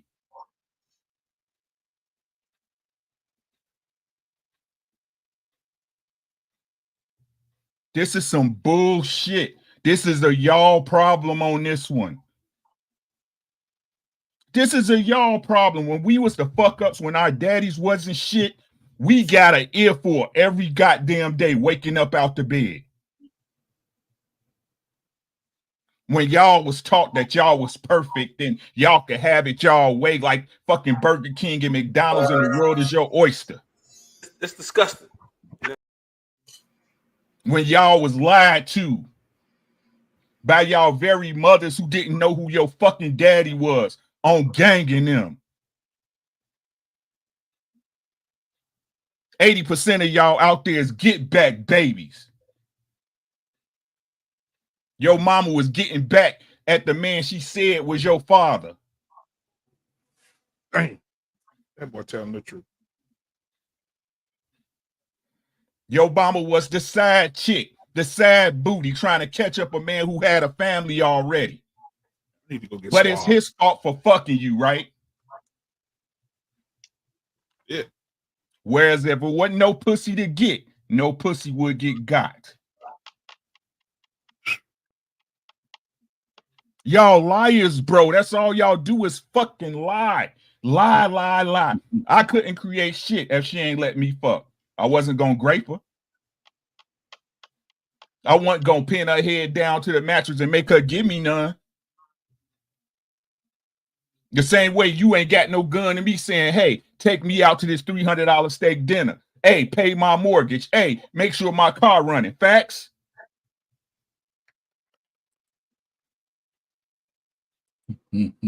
Y'all fucking liars, bro. That's all it is. And once y'all realize I'm a goddamn liar and everything I built my life on was a goddamn lie, y'all be all right. But y'all better sell it, goddammit. Y'all better sell this motherfucker. Because you old, you just don't know it yet. God damn, boy, you churn that butter like a motherfucker. Anissa, can you say something? I mean, you want to let it settle for a little bit? The boy just cooked. He didn't use great value. That motherfucker bought Crisco. Anissa, talk to you. Damn. Anissa, what you got to say? I think I have a different question. Now, Personally. before you move the goalposts, let's address what Rick just said. Okay. Listen, I felt grease on the ground trying to slide. So let's go back and address what Ricky said before we move on. Well, I'm not moving the goalposts. I'm just gonna, I guess, Ricky, what my question would be is, how long are we gonna talk about hoes? I don't know how long I've been up here, but that's all we've been talking about all of this time is hoes. So is the objective to make a hoe into a wife, or is the objective is to find a good woman and make her a wife? Because clearly we know, like you said, what it doesn't need to be said. We know all women are not hoes. We know good women exist. We know that there are wives out there. We know that there are women that aren't baby mamas. There are women that out there that have been raised in two-parent households that have seen a mother and father interact. We know that those women exist. So is the goal to turn hoes into wives? Or is the objective to find a good woman and make her a wife? Because Ricky, one of the things that you have said time and time and time again, I remember this, you've always said if a man can't find a good woman, it's because he's not a good man. So That's not what I said. That's not what I said. I said it the other way. I said it the other way around. I said it the other way around. No, ma'am. No, ma'am. No. But go ahead and finish. My apologies. I got you. I got you. Go ahead. Yes. So you've said it both ways.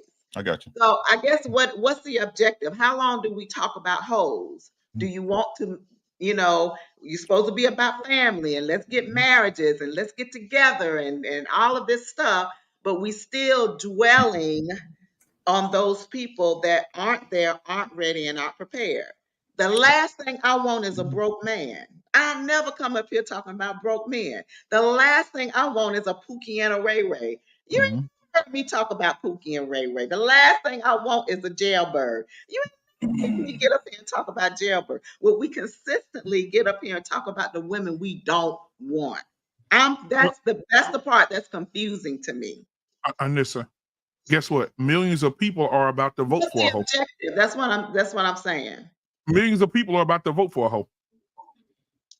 Rick, your response, sir? So we're gonna be talking about hoes for the next 6-10 weeks. But you know what? But I'm just gonna let that slide. I'm not going Are there. you done? First, because that's You know when I can go now. because she wasn't a virgin when she got married. I mean, most women probably weren't virgins when they got married. What makes her a hoe? Before you ramble, can we let Because Rick she dated somebody before she got married. What makes her a hoe? Listen, No, because she used her pussy for professional gain. That's why she's a hoe. Okay. And how many women up here use their pussy and ain't got shit to show for it? How many of them are running for They president? sitting up here How many of begging them their are running baby for daddies president? $200 a month. They sitting up here begging a man to pay child support. And they sitting up here begging a man for a free date. You sitting up here begging a man and you ain't got Nissa, you mean nothing to tell me show you ain't for never it? hold on, Nissa. So you mean tell me you ain't never gave no discounted pussy? I've never, baby. So you got all this No, kind of money. no, So no, y'all, no. so somebody No, paying you for no, sex? no, no, no, no, no, How no. much you was charging? No. And Nissa, you said if a man laid down with you, he had to pay. He had to give you some money. Nobody had to pay anything. So it You was don't free. treat me accordingly. You So it was don't get to free. take me on no free dates. It was free. Like y'all trying But to there was convince a price. these women up here to do. You know But what there I'm was saying? a price. You're gonna meet the standard that I have set, is what I'm Standard or saying. price? So I Which don't one is it? understand what makes her a hoe. Because she happened to be in that arena and she dated someone that probably worked with her, a colleague or something Who was like married? that. Who was That makes her a married? hoe? He was That makes her a married. hoe? He was married, and he's still married to the same woman. And he's to this day, he's 90 or 89. He's still married to the same woman he's been with since when they got married. He's never been divorced.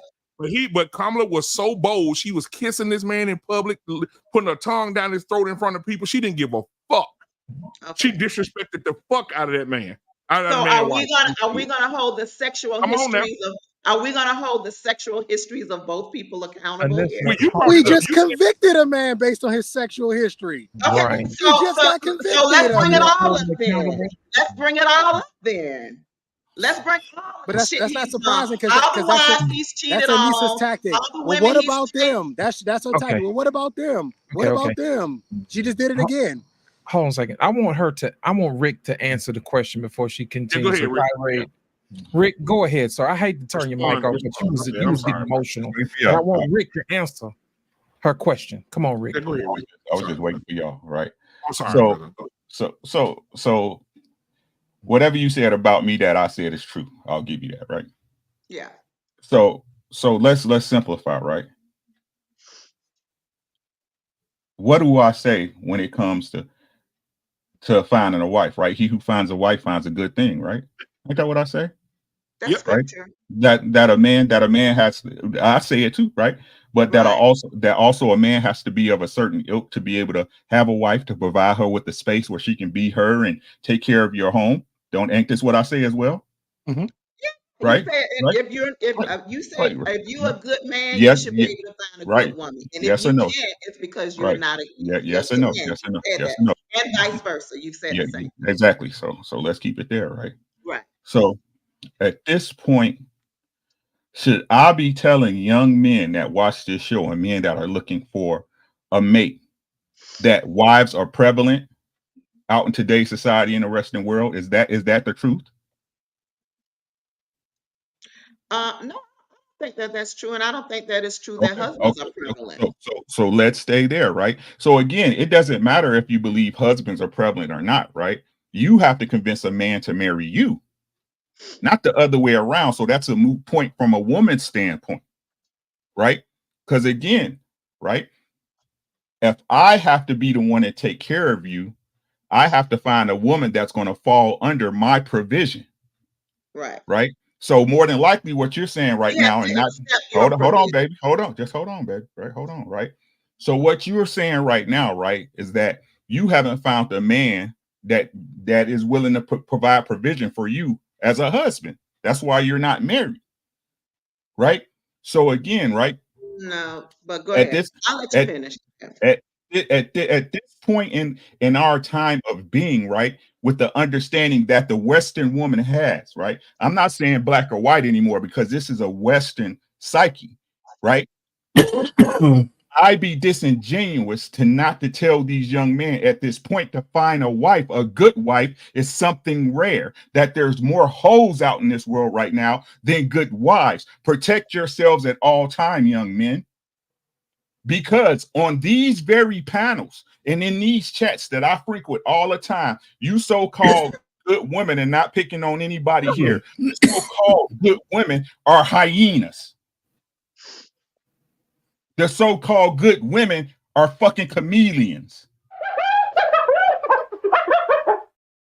Do you know why we call you? Do you guys understand where the term hyena came from for women? Do you guys understand? Right? If you look at a hyena, a male hyena and a female hyena, you really can't tell a difference. The female's hyena's clit is as big as a penis. Because the truth is, no matter how y'all try to slice it, dice it, how y'all try to build it up to what y'all think it should be right now, right? It's a man's job. It's your job as a woman to convince a man to marry you, not the other way around. Right? Mm-hmm. Until then, you are lost. Until then, you uncovered. That's why I keep telling y'all, please sell the lie. Y'all better sell the fuck out of it. The Western woman is the only woman who y'all the product, but don't want to cater to y'all customer. Y'all the product. Y'all say y'all the prize, and somebody should be, but y'all don't cater to the very people that's buying y'all.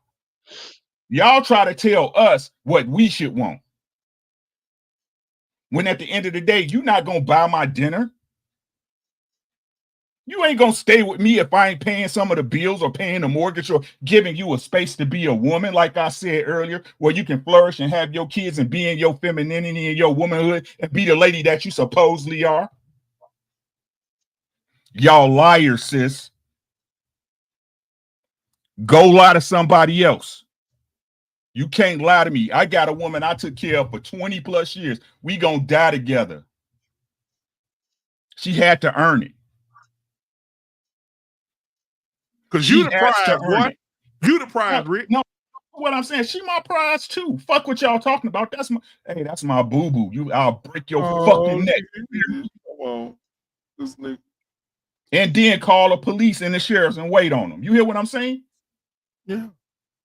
But it gotta be earned. She had to convince me. She had to convince me. Y'all think y'all the ones. No, y'all got the game fucked up. It's okay to say y'all got the game fucked up. Y'all got the game fucked up. Somebody lied to you. I would just prefer if y'all be like, you know what, my mama she did tell me the truth and what it was, and I need to figure out what's going on. I'll be better with that. I don't know that you answered my question. I don't have to answer your question. I'm gonna dance around it the same way you dance around everybody else's question. But you said you were kind of retarded. I don't have to. Okay. Why should I answer yours when you say you don't have to answer the way? That's disrespectful. No problem. No problem. But that was my question. How long do we focus on? Is the focus to turn the hoes into wives? Or you don't have to answer the question. I was just repeating It my doesn't question. matter because hoes are gonna always exist, Anissa. They're gonna always exist. That's what y'all don't understand. How long do we talk about hoes? I talk about it to the young men that's listening. I don't care. I don't care if women don't listen to me. Y'all don't listen anyway. I'm talking to the young men. It's for men to protect themselves at all times. The reason why y'all tell men to have dick discipline is protect themselves from y'all. Facts. No, the reason you should have dick discipline is to protect yourself. From who? From who? From you. No, not from me. How does that go? How does that go? Protect yourself. Explain. You need to protect yourself just like a woman needs to protect herself. I'm confused. A From woman this needs to point. protect herself just like a Why? man Why? needs to Listen protect to what I'm saying. I himself. got you, Anissa, From but this is who? why I keep telling y'all this. Y'all just be talking, right? Because if you was a good woman and if every woman in mass was good, that means every woman I lay down with is a potential good mother and wife, right? Facts. But it's a bevy of y'all out here, correct? It's There all, are, all, all but you can't find them. exactly. But you can't find them because all you want to focus on is the hoes. That's So all again, you talk about. That's so all listen, you're focused on. so You can't listen, you find can't us tell the the good difference. ones out there I because you got want a to good focus one. on hoes every night. You trying to personalize it to me when my hey, No, I'm on boss missions. when I I'm say on you, boss missions. Ricky, when I say you, I'm not saying you personally. I'm just saying in general. There are good women out there, but all it seems the Right. conversation So good always women. goes to hoes. It's You a good. It's good hoe. women fucking You before marriage. this. You are It's all good your women fuck. babies It's and your good baby women fucking dudes mamas before and they your have a baby commitment. daddies. That's all we talk about. Like Are there is good not women. an array of women that don't fit those qualities. That's How Anissa, many? How many would you say? Anissa, no, What percentage? Rick, no, ask your question again, Rick, because she missed it. No, I didn't hear it. He said, "Are good women?" Go ahead. Are good women fucking before commitment? Unless I think most women have. Oh, Was your okay. wife a virgin? That's not my question. Okay. What was your Are question again? So you are wasn't good? listening the first time, No, I wasn't. Say it again. Hear what I said. right? So come So on, Rick. Run it back. again, as I mentioned, right? Because y'all don't listen anyway. Are good women fucking before marriage? Come on now. It don't take that long. It's a yes or no. No yabble dabble. Come on. I think that there are plenty of good women that have and they got married and they probably panel and they're probably married to some of the people on this panel. Right. So why doesn't it apply to you then? It doesn't mean. Do you want to be married? I have been married and I have been divorced and I plan to be married again. Absolutely. But you're a good woman, right? I am a good woman. And you deal with good men, right? Yes, I do. So why you not married? Because I have not found the man that meets the criteria that I want in a husband. You met a man who you met a man who not gonna pay what you weigh, right? No, it's not about paying what I weigh. It's about I have 4 categories that I'm looking for, and I have not found that person that meets all 4 categories. Damn, what are those categories? I've already Rich, talked about that. richer, richest, and the And richest it motherfucker. has nothing to do with provision or paying my bills or whatever the case may be. That ain't what you said. It takes more than You that to be a literally husband. just said that you That wouldn't ain't date what a you broke said. It dude. takes more than that to be a Come on. husband. But that But ain't then what you said. you just say you wouldn't date a broke dude? No, I wouldn't. Did you hear That's what I what I said? said. The I'm gonna run the tape responsibility back. as a husband I'm is gonna to run the tape back for provide. the cardio, man.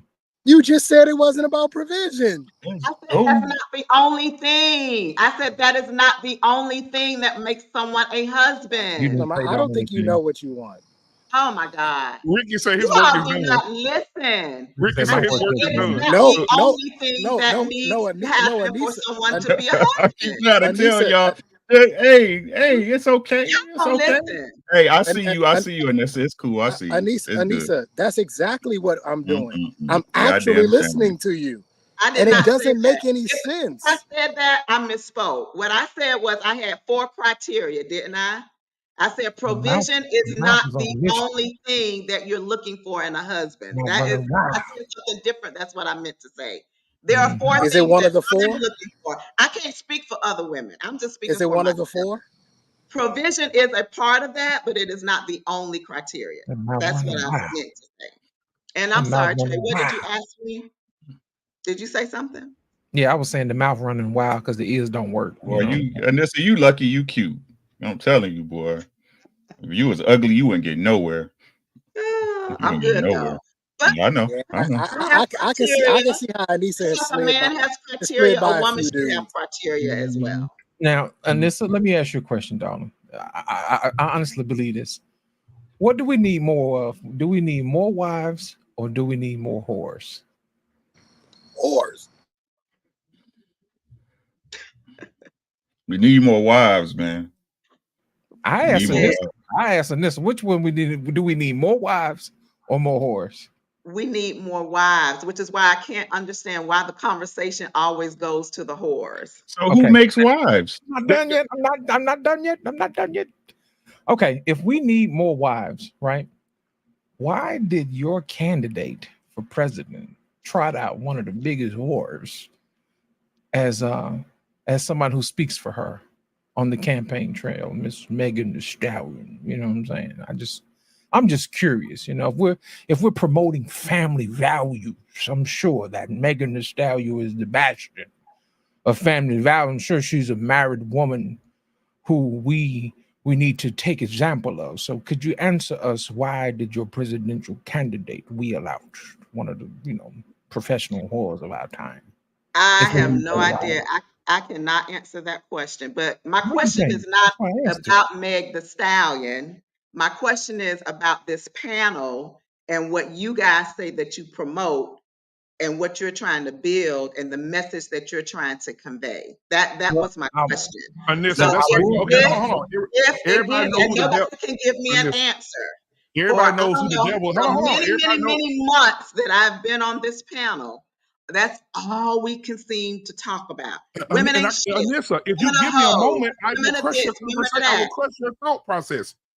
The reason that we talk about the hoes is because you old motherfuckers will not check these hoes.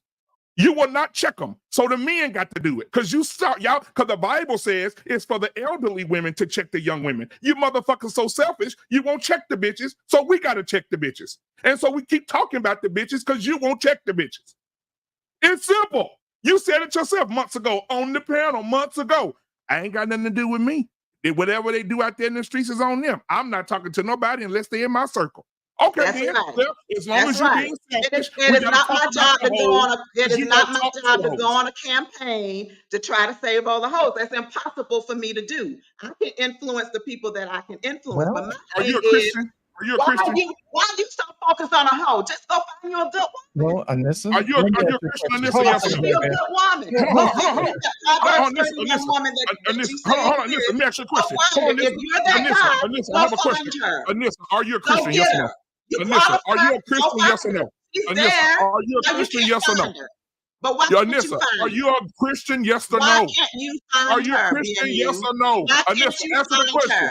Because Anissa, are you a Christian? Yes or no? Why can't you find her? Are you a Christian? Yes or no? Anissa, you know who the devil. Hold on, Anissa. You know who? Do you go to church? Answer my question. Anissa, do you go to church? Only find hoes? I'm Why asking can't you a question. Find a good Anissa, woman? I'm asking you a question. I'm asking you a question. Anissa, I'm asking you a question. My question is this: if you go to church, let me say this: if you go to church every Sunday, and everybody know who the devil is, why do you keep going when you know who the devil is when the preacher's still gonna mention the devil? That makes no sense. He's gonna bring up the devil every Sunday you go to church. You're gonna bring the devil up. It is our responsibility as men, since y'all so weak and not taking your place as what God says. Since you're a Christian, the Bible says do you spend this much energy on Pookies and Ray Rays trying to get them to be husbands? Absolutely. There's a problem. There's a serious problem. Because the best part of the Pookie and Ray Rays ran down the crack of their mama ass when she was fucking a no good nigga and he turned up to be like her because she chose the fucking daddy to be a sorry bitch ass nigga and she slept with him because his dick was big, but she didn't go with his moral value. Okay. So now we gotta blame these hoes for the same goddamn thing. We gotta blame these hoes for black bringing women. these So bitch the black into women the world.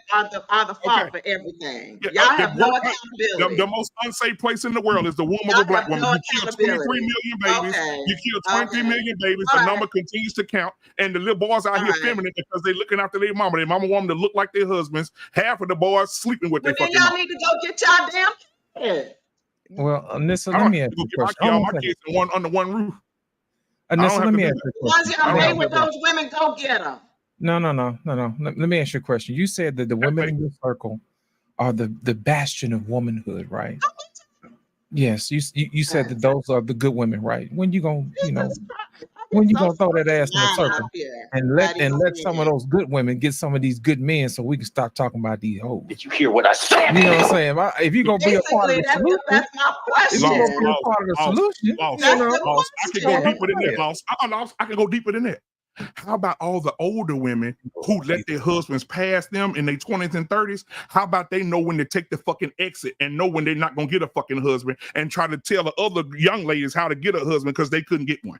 How about that? Know your fucking when you have the power of God, then you can say that, okay? So raise your daughters to be wives. Don't you can't account for every woman out here. I saw a video of Vivica A. Fox today. I saw a picture of I saw a video of Vivica A. Fox today. You could hang her in a field in Illinois and she'll scare every fucking bird. And she told me she want a husband. Bitch, no. You're not going to get one. It is your turn now to say, y'all, when I was in my 20s and I was beautiful and I was the most wanted woman in Hollywood, I could have had a husband, but I did not.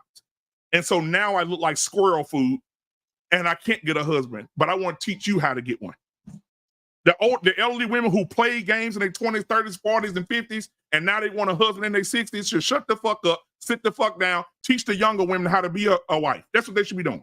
But black man, do they have that notion? Like I know OGs, when they get to a certain age, they sort of have this proclivity to want to give back to the younger guys. They want to, hey, don't do this, I made these mistakes.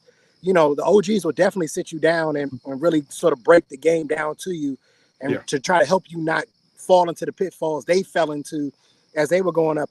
But do they have that same mentality of, you know, I don't do this? Because the only thing I ever hear them say is, well, go to let school your right hand and get a degree. Don't trust the man. Like it's all the negative stuff.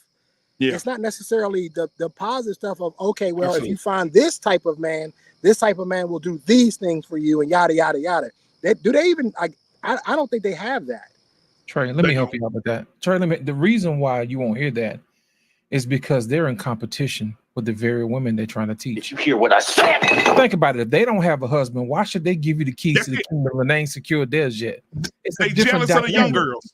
It's a different dynamic. See, think about it. An older man is not threatened by a younger man being able to provide. Come on. An older man is not threatened by a younger man trying to outlead him. You see what I'm saying? So therefore, it's a different dynamic.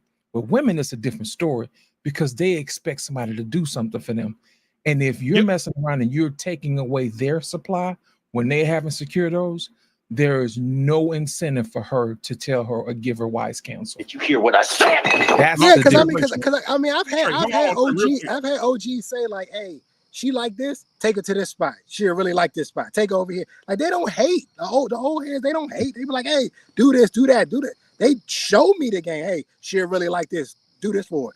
You know, even when it came to, as I was growing up, even when it came to sexual stuff, OGs would tell you, hey, you know, they really like this type of stuff. Go do this. Right. You know what I mean? I don't like feet, so I can't get into feet. But you know what I mean? Like, you know, they would tell you this stuff. I don't laugh, Grace. I'm not a foot person. But Trey, let me tell you this. This is what I'm gonna do. I'm gonna prove this, mother. I'm gonna prove this shit. Friday night, I'm not doing barbershop. I'm gonna let y'all have it. I'm going to my motorcycle clubhouse. That's where I'm going. You wanna know why I'm going? Because all the 50 and 60-year-old bitches dressed like they 20. And they're coming in with their stomachs out and their ass poked out, and they in there challenging them young girls on the dance floor, doing dance moves. Bitches trying to drop down and can't even get back up. Motherfuckers got to help them up. And they lying, talking about they drunk. I'm going to record these hoes, and I'm going to bring it in here next week, and I'm going to put it up on the screen to show you exactly you motherfuckers are telling the truth. These older women are not teaching the younger women because they're trying to compete. I had a woman last week tell me, older lady, dancing with the fucking leopard suit on, smelling like sexual cotton balls, dancing with a fucking leopard suit on, twerking and shit. And she gonna tell me, hey, baby, you like that? Because I did karaoke. I killed that shit too. But anyway, she said, you can sing, boy. You want me to spit on it or sit on it? I said, no, sit over there. You stinking bitch. You're 57 years old, you 60 bitch. You want to come over here and try you gonna spit on it or sit on it? I put this dick up in you, you'll have a heart attack. Shut the fuck up. Go sit the fuck down, ho. This is crazy. And I'm gonna video it next week. I swear to God, I'm going Friday, and I'm gonna video how all these old. I'm gonna sit down and let y'all watch how these old women try to get these young men.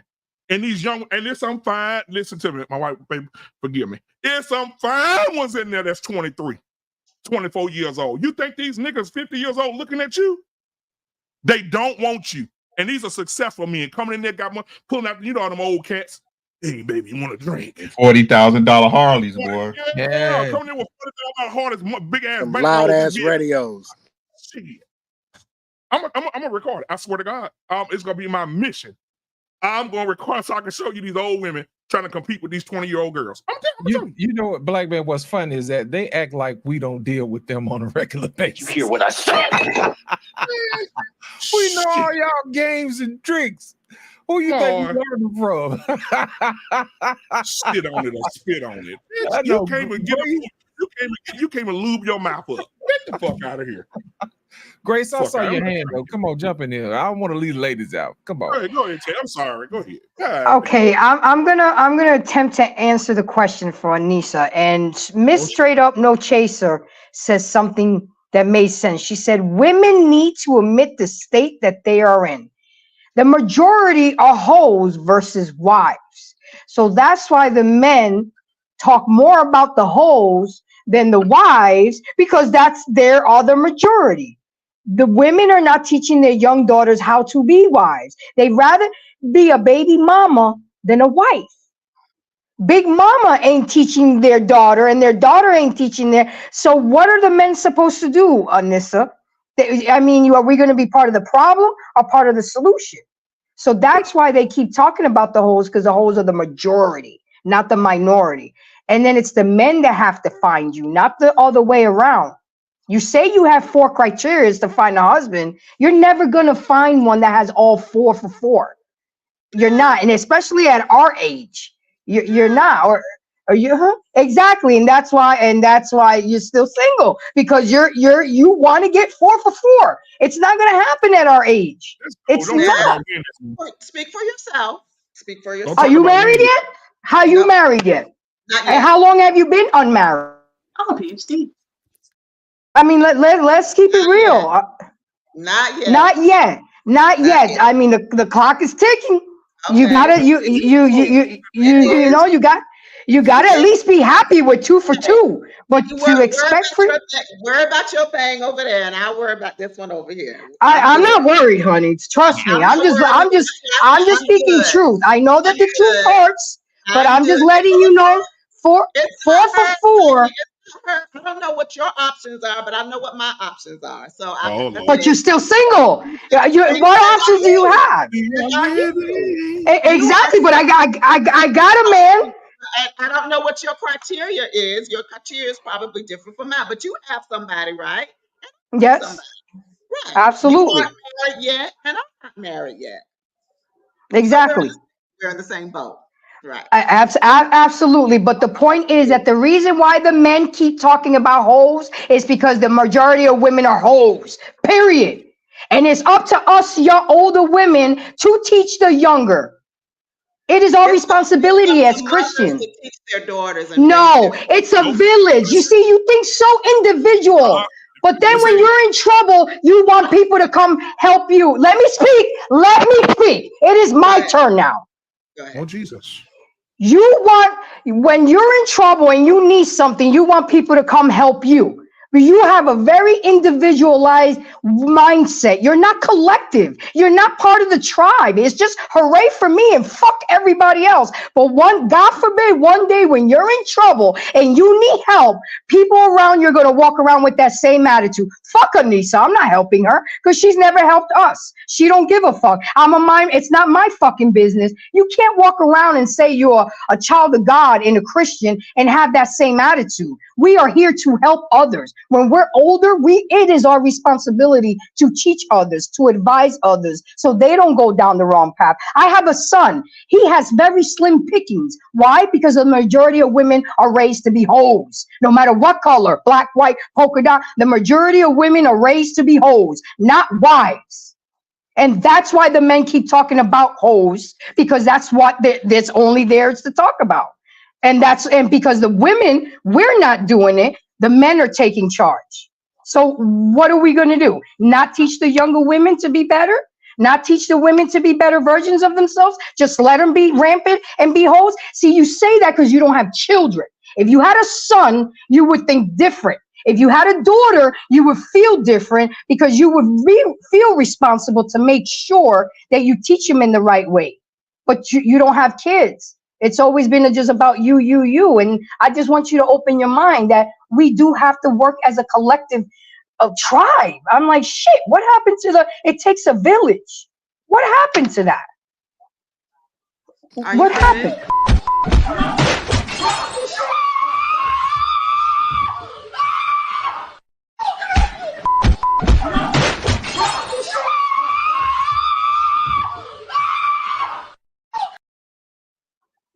Are you finished, Grace? Yes, I am. Okay. Forget your black man. So let me respond to that. I impact the people that I encounter. I can't come into your home and tell you how to raise your kid. I can't go to my next door neighbor's house and tell her how to raise her kid. That's what Why that not? parent is there for. That's not my position to do that. Now, if I see your child doing something that they shouldn't be doing, I'm going to come to you out of respect and be like, look, Embrace, I saw your son down at the corner and he was hanging with so and so and so and so, and I'm going to let you know. But I No, can't. I expect you to correct them right then and there. What I'm saying is, I am going to let you know as a mother. Nope. I encounter the people that I encounter. I can't affect the people in Georgia, in Texas, and I can only impact the people that I'm one person. I am only going to encounter a certain number of people in my lifetime. Those are the people that I can impact. You live in New York or New Jersey. I can't impact your next door neighbor's daughter. That's your job to do that because that's in your proximity. I have impact the people that I can impact. Mothers and fathers, y'all got to raise your kids. You got to put what you need to put into your It children. takes a village. I can't save everybody. It takes a village. You're not saving anybody, according to you. BMU is what I'm saying. I can't impact your children where you are, BMU. You're in Texas. I'm in Florida. Unless No, I that's know them and see them, am I able to put hands on them? I can't impact them. You impact the people that you're in proximity with, whether that's family, whether that's friends, whether that's co-workers, or That's not, whoever. Anissa, you don't think people that are listening to you right now, you're impacting on YouTube, on the internet? You don't think you're impacting them? So when a young lady hears such a beautiful, smart, intelligent woman like you say, it's none of my fucking business. You don't think that that's impacting a young black lady that can be listening to you and looking up to you? You ought to have more impact on your child than anybody on YouTube should have. Oh, Lord. Okay, I'm done. You ought to have more impact on your children. Of course, than anybody else. that's a given. That's your job. That is not my And job. I've done my job, but I also know that coaches have done their job for my son. Teachers have done their job for my son. My friends, their titis, a whole village. No, because he's got people out of town. His grandparents are in New York. His grandparents are in New York. His auntie is in Michigan. All people. All family. That's family. Of course, that's what family does. So Family hold on, is Nissa. different So I from have a a question on complete this. So stranger. hold on. So Nissa, I have a question. So if you're in the store, I got a question. If you're in the grocery store and you see a young lady that's probably 10 or 11, and she's with her single mom, and that young lady's disrespecting her mom and pointing at her mom and cursing at her mom, would you say something? No.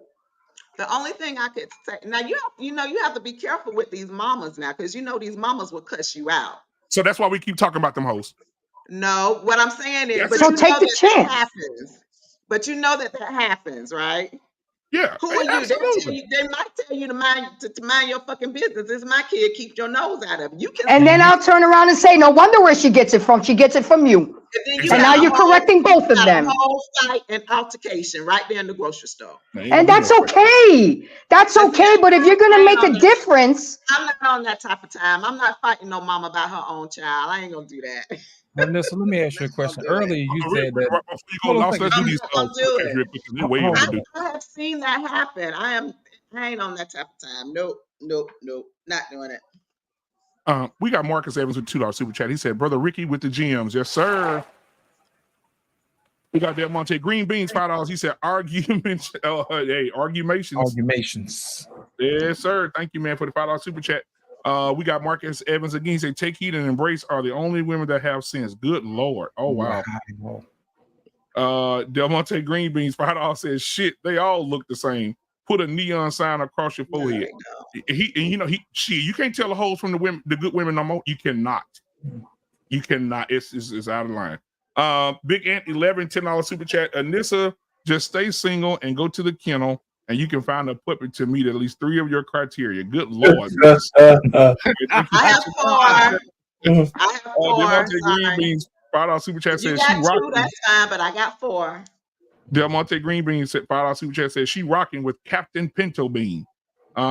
Big Ant said, as a matter of fact, Anissa, forget about the puppy and get you a goldfish. Wow. $10 super chat. Thank you for the super chat, man. I appreciate it. Now earlier in this, you said that the village don't matter, right? So why is it that your presidential candidate got on a Zoom call Say the village and doesn't asked, matter. Oh my God. I just for some love how you money? put words in my mouth. I'm just you Oh said my only God. one person, one person can't make a difference, but your presidential candidate got on a Zoom call and raised all kind of monies. You know what I'm saying? I just want to know. Does it still stand? I don't know how you turn this back into Kamala. I wasn't even talking about because that. it's a village. It's a part of the village. I'm just trying to see if you stand on business or not. That's all. I want to hear from Take Heed. Yeah, take heed on her way. Before you come in and take heed, I want to say this. Because right now what we're dealing with, Anissa, is that we're dealing with a selfish president too. Because the president and the vice president are both wicked. And after me and you had that conversation today, I went and looked, like you said, just go do some research. He did pass some fucked up laws about gender assignment. He did. He made a state of refuge, a sanctuary. A sanctuary for those people to come and get their dicks cut off. But Right. my thing is this. You got Kamala Harris. The first thing she said in Atlanta, which is one of the biggest, gayest black cities in America, she said that they can't tell us who to love. We're gonna love who we want to love and marry who we want to marry. Right? So first thing she's gonna do is take care of the gay people. Her vice president want to take care of children. So if a little boy wants to be a little girl, let's make that happen. If a little girl wants to be a little boy, let's make that happen. How can a person claim a religion and then vote for somebody who is the complete opposite of what they believe? Isn't that antithetical to be fruitful and multiply? Yes. How can you multiply if you got things together that can't? You can't multiply when you got your dick in the fish fry. Go ahead, take heat. I'm sorry. So I want to say this. Mm-hmm. From the beginning of time, there has always been hoes. From the beginning of time. And there will continue to be hoes, but teaching is needed. So we're going to continue to talk about hoes because there are a lot of women, okay, that still believe that this mindset makes sense.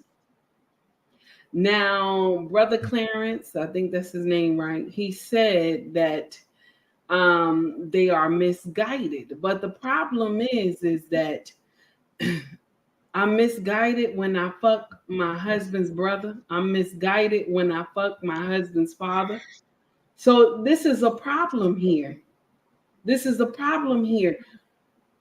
From when we are born as children, we understand what is right we understand what is right and what is wrong. If a child see their parent crying, what do? They even the smallest tiny ones, they always walk up to the parent and want to console the parent because they have compassion. They understand. A child know when they do something wrong, because when they do something wrong, they look at you because you the authority figure. They look at you to see what you're gonna do.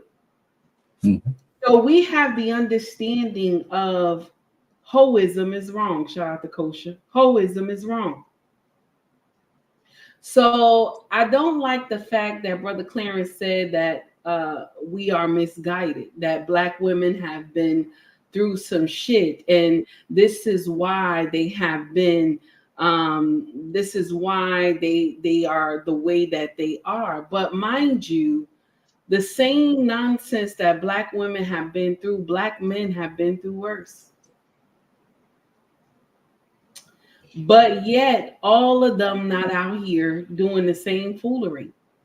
Our women uplift foolery. Even the older ones uplift foolery. And the sad part is that we all get out here and say, well, it's not my circle. It's not my circle. It doesn't matter because it's not my circle. But the thing is that you are still obligated, and this is not, I'm not just getting at anybody on the panel, but as older women, we are still obligated to teach. Because that's what the Bible says. We want to go by the Bible. We still obligated to teach the younger women. So I think that we need to stop co-signing bullshit, because our younger women are in trouble. They doing nonsense, and we need to call them on it. If you see them doing foolery, we need to say something. That's the problem that we have today, because when we took shame away, hashtag Mrs. She Said, when we took shame away, women get up here and they decide that it's okay to be fucking 7 men and you don't know who the baby daddy is and all this, because nobody has a correction. They will tell them, like Brother Clarence said, that she's misguided. But you're opening up the pussy like a floodgate, and she's misguided. So we're gonna always talk about hoes, because a message needs to be sent. Clarification needs to be done. We need to do corrections. Same thing. But I'm saying that they need us. They need. I'm sorry. I'm running my mouth. They need us to teach them. I'm just saying, I think that the way we handle things with this younger generation, we fuck up because we give them excuses. We say, because you've been through this, you've been through that, it's okay to be a hoe. I grew up in a drug house. I grew up in a crack house. Did I think that where I am today, that I would have seen where I am today? No. I always tell people that I came from the hyena kingdom. I came from the hyena kingdom. And my king saw me with 1 foot outside the hyena kingdom. And he said to me, little girl, where you going? I said, I don't know. I'm trying to run away from here. And he said, follow me. I'll take you somewhere safe. And where he took me was to a big house in the suburbs, 4 children. And I will always be indebted to this man. It's sad, though, that we don't teach the children properly. We don't. If they continue to be doing bullshit, we co-sign it. Oh, she's going through. She's been through this. She's been through that. So it's okay for her to be a hoe. It is not. It is not okay for her to be a hoe. And the older women should not think that this makes sense. I don't care how we try to spin it or whatever, or we want to co-sign it or whatever. We should not do it because it doesn't help them. In the long run, they will get up here. They will be old and gray. Okay, they will be old and gray, and they won't have anything in the end. A lot of older women will get in here and they will lie. They will say, "You'll find somebody. You'll find somebody." But the truth is, it doesn't happen like that. It doesn't. Yeah, a lot of older women hold on to lies. But it doesn't happen like that. Older women rarely find somebody. They pass on to glory way before. And this is the thing that we don't tell our younger women. Get your shit together early so you won't be out here looking for scraps. It's not enough men to go around. And our younger women have to understand that it is not enough men to go around. You got to get your shit together early. And I still believe in my heart that even though Brother Clarence is saying that, oh, she's misguided, How misguided is she when she tells her husband that, oh, because you never home, that's why I'm fucking your brother?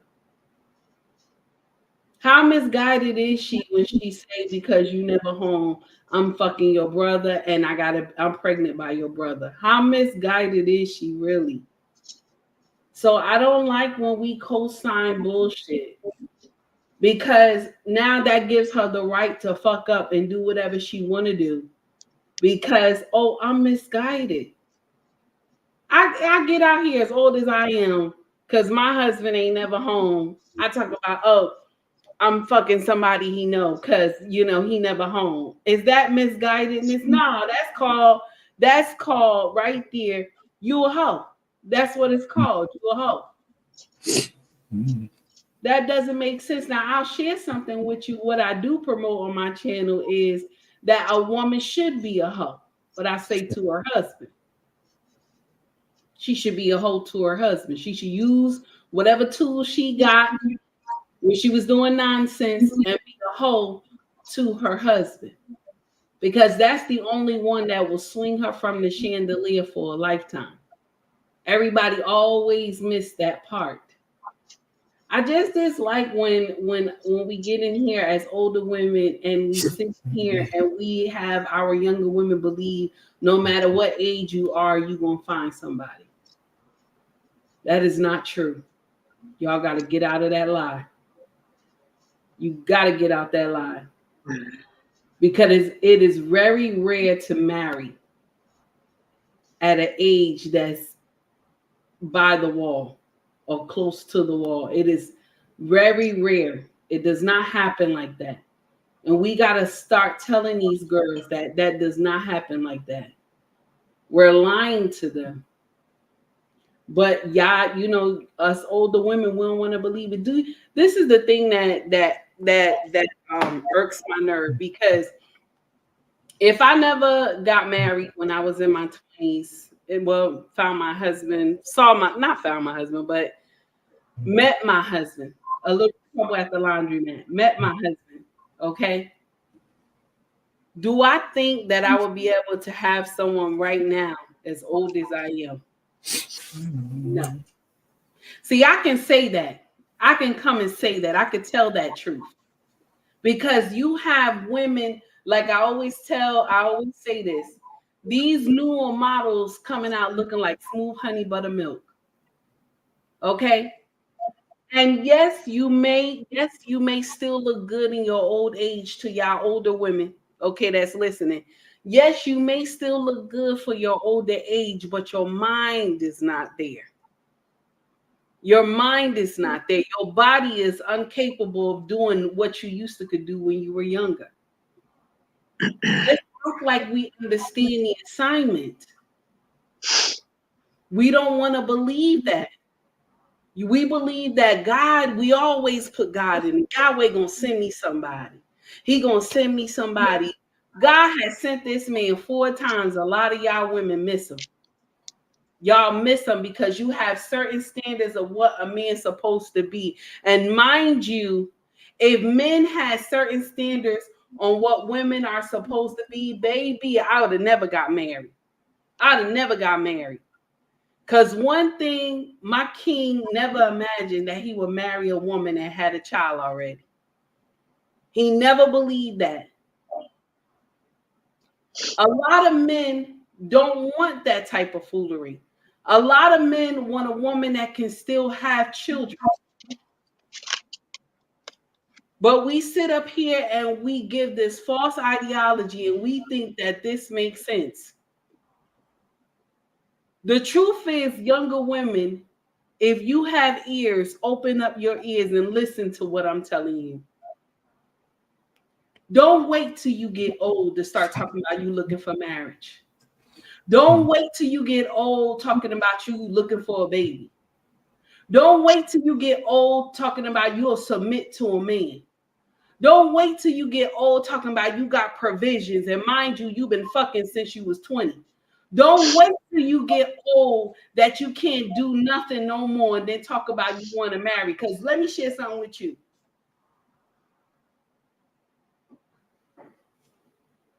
All you looking for is a retirement check now.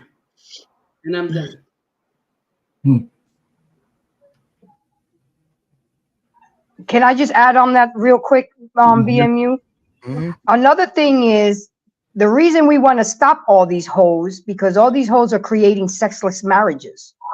They are fucking in their 20s and their 30s, and when they Grace, they're not creating marriages. They're just being hoes. sexless marriages, because then they don't want to give the box up to their husband because they've been all fucked out in their 20s and their 30s. So now who suffers the consequences of them being hoes? The husbands. They were hoes to begin with. They just so happened to walk down the aisle. So No, but she's on to something, because there was a couple of ladies talked about they were hoes when they were young. And what they found out that when they got married, they weren't able to pair bond. And the trauma that they had from all the dicks that they had, it made sex with their husbands uncomfortable because they were fucked up. You know, because they were trying to get on this reclamation. So all of a sudden, the lady, she said this shit. I think it was on a Femme Sabian or something. She said one of the problems I had was I was trying to get over all the horror I was doing, but I took it out on my husband. So when we had sex, I was thinking about I was just still doing the same old shit I was doing when I was giving it away for chicken dinners. So the bottom line is. And she didn't find out she had a psychosis until she actually went to a group meeting. And that was what they were talking about. How do you cleave to your husband? And she found out a little bit of what might have been a problem. Now, maybe they fixed it, maybe they didn't. But part of her had to probably become clean with her husband, that she was throwing that shit all across the football field. That's why her sex was terrible. But I think the trauma with women is, that's the real thing. The too many dicks, man, drive you fucking people crazy. But before you go, Uncle Rick, Faith Evans just did an interview. And in the interview, she said, when I was a kid, I fucked a lot. That's an old interview. Yeah, it's an old interview. And she said, now my pussy numb to dick. I don't feel dick like I used to when I was a kid. Arcane, did he keep a drawer full of $20 bills next to him when he was having? Because 20 in the front, 40 in the back usually seem to make it all right, Go ahead, Rick. That's why I think, I'm sorry, Ricky. Can I step in real quick? Because y'all was talking a long time and I didn't get a chance. Go ahead. I just want to say this. This is why I think we should talk to our girls when they're young and let them understand the assignment while they're young. Because if you get a bag of dicks by you about maybe 25 and you done had at least 50 men, this is a problem. Because now you have made soul ties with all these 50 men. And when you finally get married, there's nothing. The soul is gone. The soul is gone. And I think we need to stress that to the younger generation. I'm just saying we need to put that out there instead of us telling them it's okay. Because when they do finally get married, they don't know how to make love to their husband. They don't know how to be freely with their body. That's it. I'm done. Tiki, I thought body count didn't matter. If body count don't matter, again, listen to what I'm saying, right? If body count don't matter, then why y'all keep telling men to have dick discipline? Oh, that's what I'm saying. But Pete, it's a double standard. But Pete, let's stay on tax, right? So the thing is this, right? The reason why women stop giving their man sex once they get married, because they understand that sex is a reward system, right? This what I don't get about the understanding of women, right? Again, we had this conversation before. As a man, if I have to provide so much, right, for me to even get to deal with you, again, I can cook for myself. I love that my wife cooks, but I can cook for myself. It's something she chooses to do for me because I do for her, right? Right. But let's talk about, if we talking real shit, I can make it just like y'all. I can make my own money, pay for my own house, pay for my own car. Right. The only time these things come into play, as a matter of fact, is when it comes to a man dealing with a woman, showing these things that he can take care of her as his wife. Right. So what's the reward for that? I'm providing everything. What's the reward? Amen.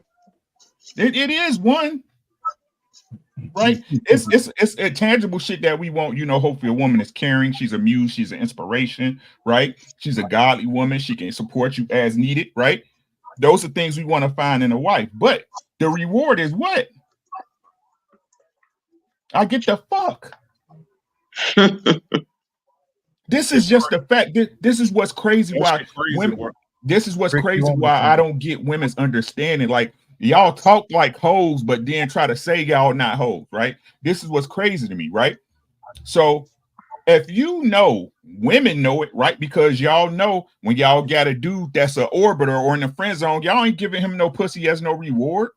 Y'all getting his time, effort, his emotional support, and everything off just the hope that you give him some pussy, right? Am I lying or not? Y'all tell me when I'm lying. My God.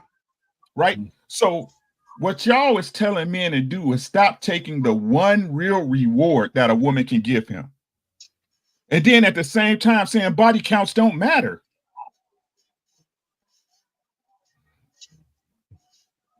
That's like me. That's like a dude sending you $500 in your cash app and a man telling you send it back.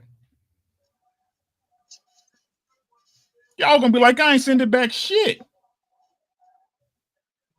If that motherfucker wanted to give me $500 because I look good, or he think I'ma holler at him, I'ma take his money. So y'all try to tell men the one reward that y'all can provide that's physical and tangible. Y'all tell them, you know what? Y'all better be careful with your dicks out here, right? Because that bitch might fuck you over. Did you hear what I said? Because she might fuck you over, because she might stick a baby on you, right? Because she might get you for 18 years of child support.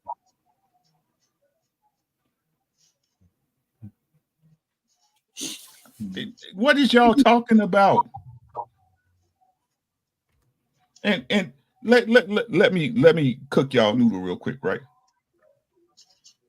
Y'all say we should stay on the men. We have. Look at our sons and how they don't deal with no ratchet ass woman. She ain't none of my sons with no chicken head. None of them. Goddamn right. My sons and nephews. If she ain't one, they don't even deal with her. Damn right. Damn right.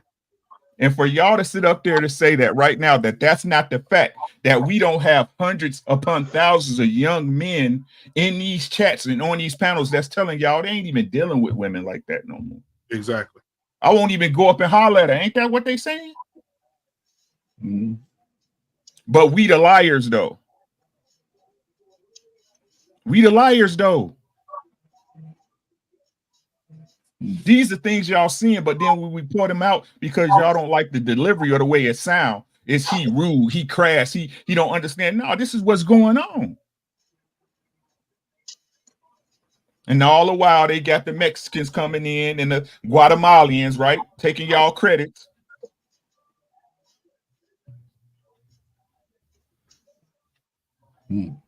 Too many dicks for a woman is just like anything else. Take a woman a steak 48 enough times. Oh, it's just steak 48. It's just Ruth Chris. Oh, I done seen Erykah Badu 4 times already. You got a, I ride in Benz's, girl. He got a Camry, girl. It's no different. But y'all think y'all can distinguish and control y'all emotional frequency when y'all know that's not the case. Like I said, y'all keep lying, bro. Y'all go ahead, bro. A lot of somebody else, though. A lot of somebody else, because I'm not going to keep, these young men need to know to protect themselves at all times. Protect yourselves at all times, young men. If she ain't willing to worship you like Jesus, don't deal with her. Woo! Boy, you cooking, goddamn it. Shit, I almost took our run. Fuck. Oh my God. Like, oh, the fuck going on? So your ass ain't gonna run nowhere. Shut up. Talking about shit about to take off. To the You kitchen. lying ass. Get that midnight snack. Oh, that's fucked up. That's fucked up. With your fat like self. Your fattish ways. Fat-ish. Fat-ish. Yeah. Fat-ish. I'm fat-ish. I am not. Yeah. Ways. Don't call me Hey, Sam. can I say Okay. this, though? You know what I just thought about, man? Rick, you hit the nail on the damn head, man. Rick, check this out, man. I was just sitting up and thinking about what you said. And I'm gonna go after Trey. Let me finish.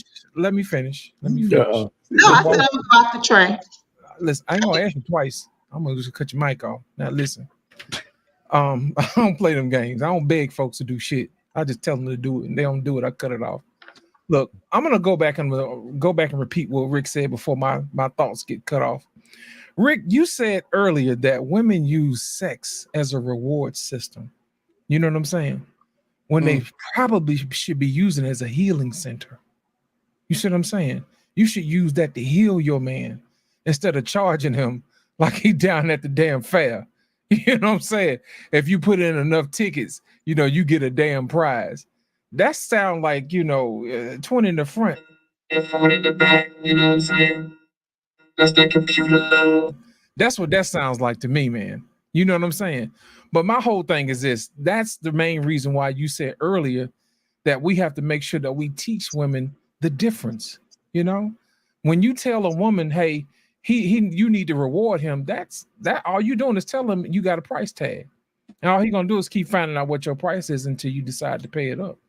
But in essence, as a wife, you're supposed to be a healing center for your husband. He's supposed to be refreshed. You know what I mean? My whole thing is this: if you didn't think he was the man he should have been, you probably shouldn't have married him. So why are you gonna continue to charge him all the existence of his life? All he gonna do is regret you. That's it. Go ahead. Yeah, I mean, I'm gonna give y'all the perspective of a single man. You get to a point where sex is no longer a reward. As a matter of fact, it's more like participation trophies at this point. Everybody getting one, and so she can't use that against you. You have a lot of women who would try to use that as some sort of reward system. Hey, I have something special. No, sweetie, you don't have anything special. You gave that away back in high school. What was special about it? You gave that away back in high school. So therefore, it doesn't move me, especially as I get older and as I'm starting to go into my 40s. Sex is not going to be what's going to move the needle for me. And don't get me wrong, I like to have sex, just like any other man would like to. But if you think that's what's going to put things over and make me want to be with you, you are sadly mistaken. Not at this age. Been there, done that. You ain't got nothing special. A titty is a titty is a titty. A nipple is a nipple is a nipple. It's at this point, it's all the same, right? And maybe you might be special. The person you are, the character you have, the morals, the values, the standards in which you stand on, the type of person, a woman you are, may be far more attractive than anything. But we get into an age now, especially for me, and I know a lot of the guys, a lot of my friends, that are single, they feel the same way I do. And that is, yeah, sex not gonna move me. Sex not gonna get it done. Mm-hmm. And now, and what I see is women, it's like, if you guys ever been to a gun range and you didn't have your standby ready or your next magazine ready full so that you can reload, it's like getting to the end and you pulling the trigger and ain't nothing coming out. You got nothing. You aiming right, but you got nothing. A lot of these women, when they realize that they can't get a man with sex, they have nothing else. That's it. That's right. They got nothing else. They are out of ammo. And that's because you never had any substance or quality.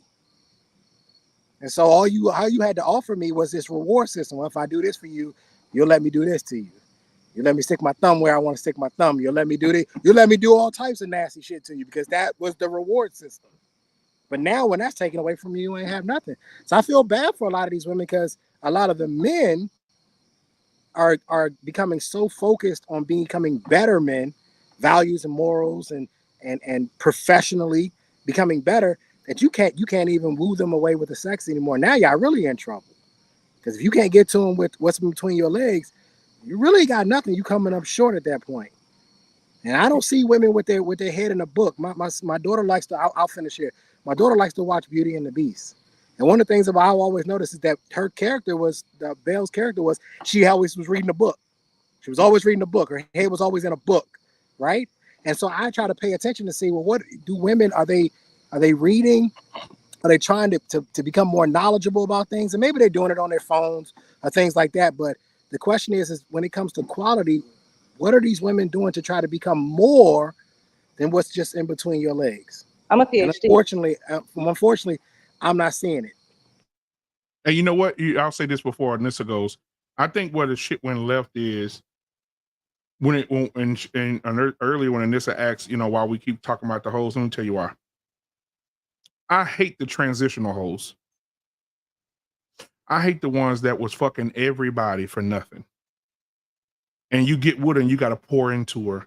You got to take her on date nights. You got to hold her hand.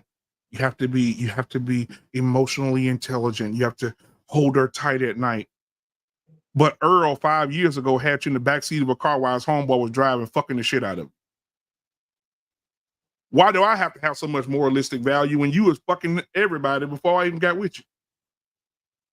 This is why we got to talk about because it's unfair for my son, Trey's son, right? Uncle Rick, your son, right? To be with a woman and you see your son working hard, providing for this woman, pouring into this woman, giving her this, and she telling him he can't get something that she's been giving away. She's Salvation Army pussy until he bought the property and changed the name. Get the fuck out of here. Go ahead on this. Shit. Bullshit. Who is Earl though, bro? Nigga, He done made Earl up. Yeah. Earl shows up at the I ain't first lying. one. Well, tell me the lie. Tell me the lie. Nissa, tell me the lie. Who is Earl? You cute, Anissa. I know back in your 17, 18, 19-year-old days, boy, I bet you was woo on fire.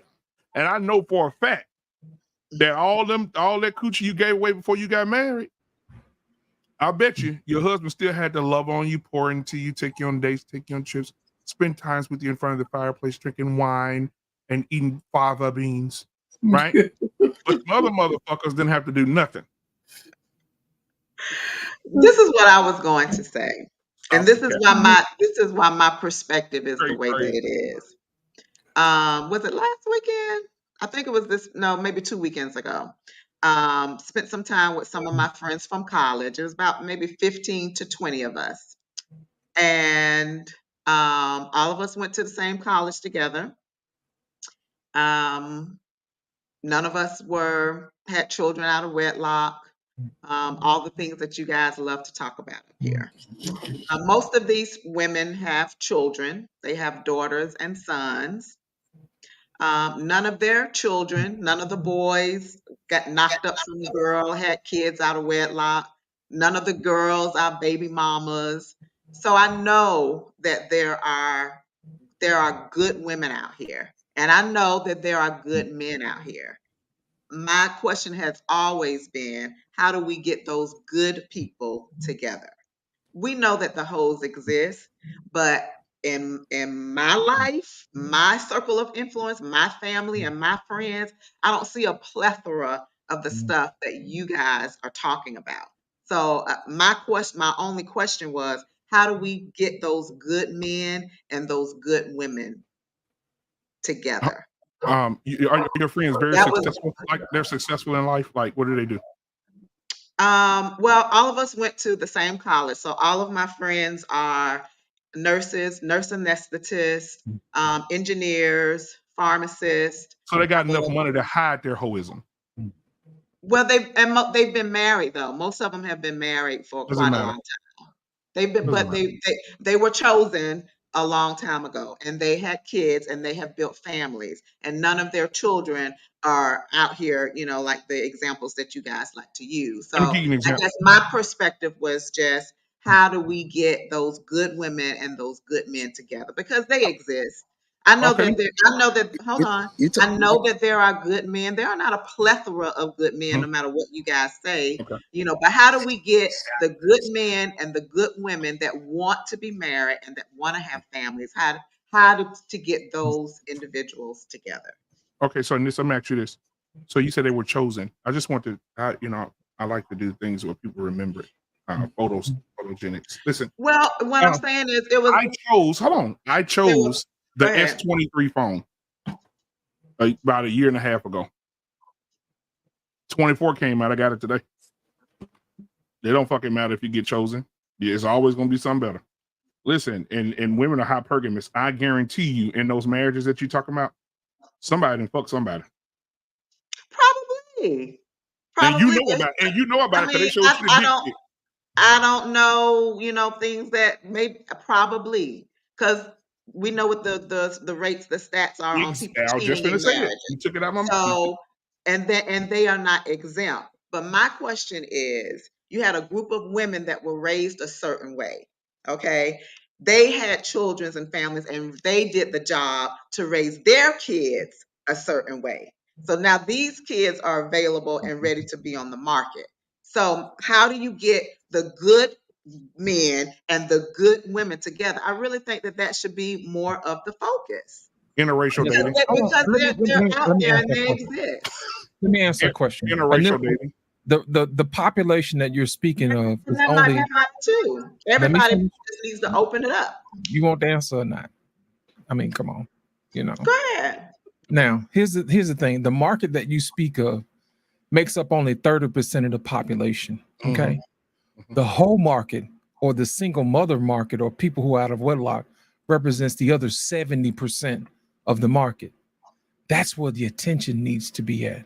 You know what I'm saying? You're asking us to provide a safe place for those people to mingle or whatever, but at the end of the day, the majority of the market is messed up.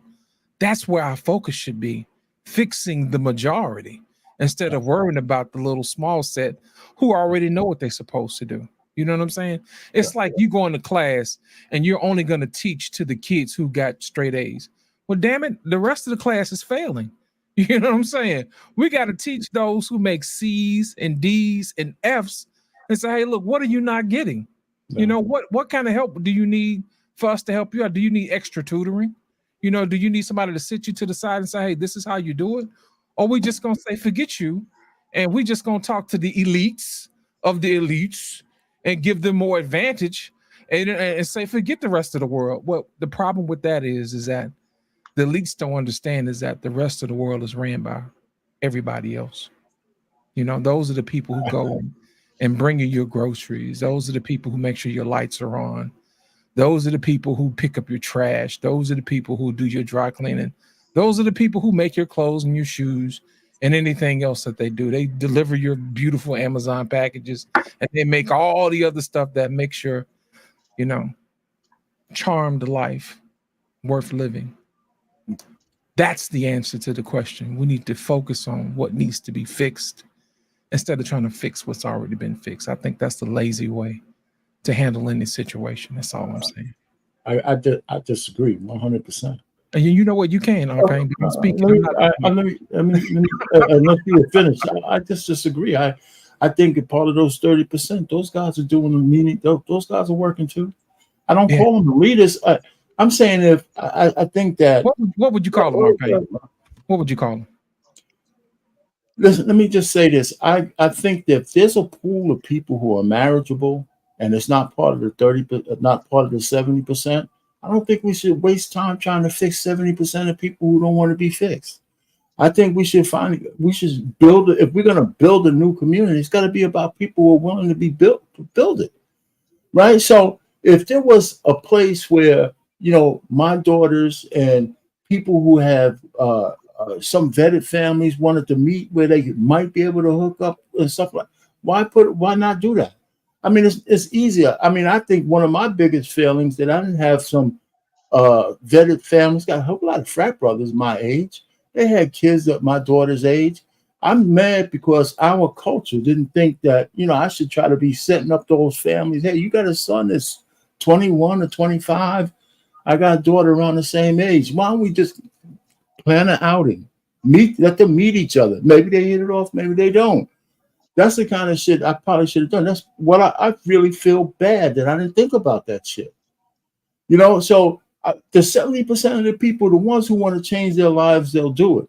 But I'm not going to waste any more time trying to fix the fucking community. It's crazy. I mean, these guys, people, if we're calling all these chicks hoes, how are we going to fix them?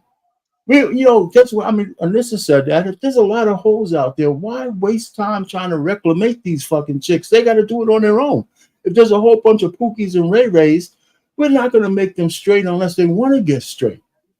I mean, why waste all that energy? If there's a collection of black folks who are looking to the sky, looking for better, wouldn't it be better to pour gasoline on those folks so we can go ahead and build a new community with people who are like-minded, as opposed to all the fucking people just fucking around? You know, I mean, I think it's a waste of energy. Mr. Payne, so where you're telling me you don't want to put out the forest fire? No. You rather just put out the smoke fire? I mean, the forest is burning. Listen, the point is that we sit up here, we're talking out of both sides of our mouths. We're talking out of both sides of them. If people are fucked up, why? If they gotta want to come towards being fixed, not us going towards to fix them. Some of them don't know how to ask for help. Well, what the fuck are we gonna do with that, Grace? If people don't know how to ask for help, they ain't. Listen, when the student's ready, the teachers appear. If they ain't ready for it, they don't want to No, Payne, I have to disagree with you because it's our job. Payne, he didn't fell out. You okay, RP? Oh, he okay? Let me before you get started. Arpain, let me ask you. But you guys had soliloquies and nobody. No. Let me ask you a question, Arpain. This is a real question. When you have a house fire, do you go to the fire department and go pick up the fire department? Do you pick them up? Do they come to your house? Or do they come to your house and put your fire out? I like that.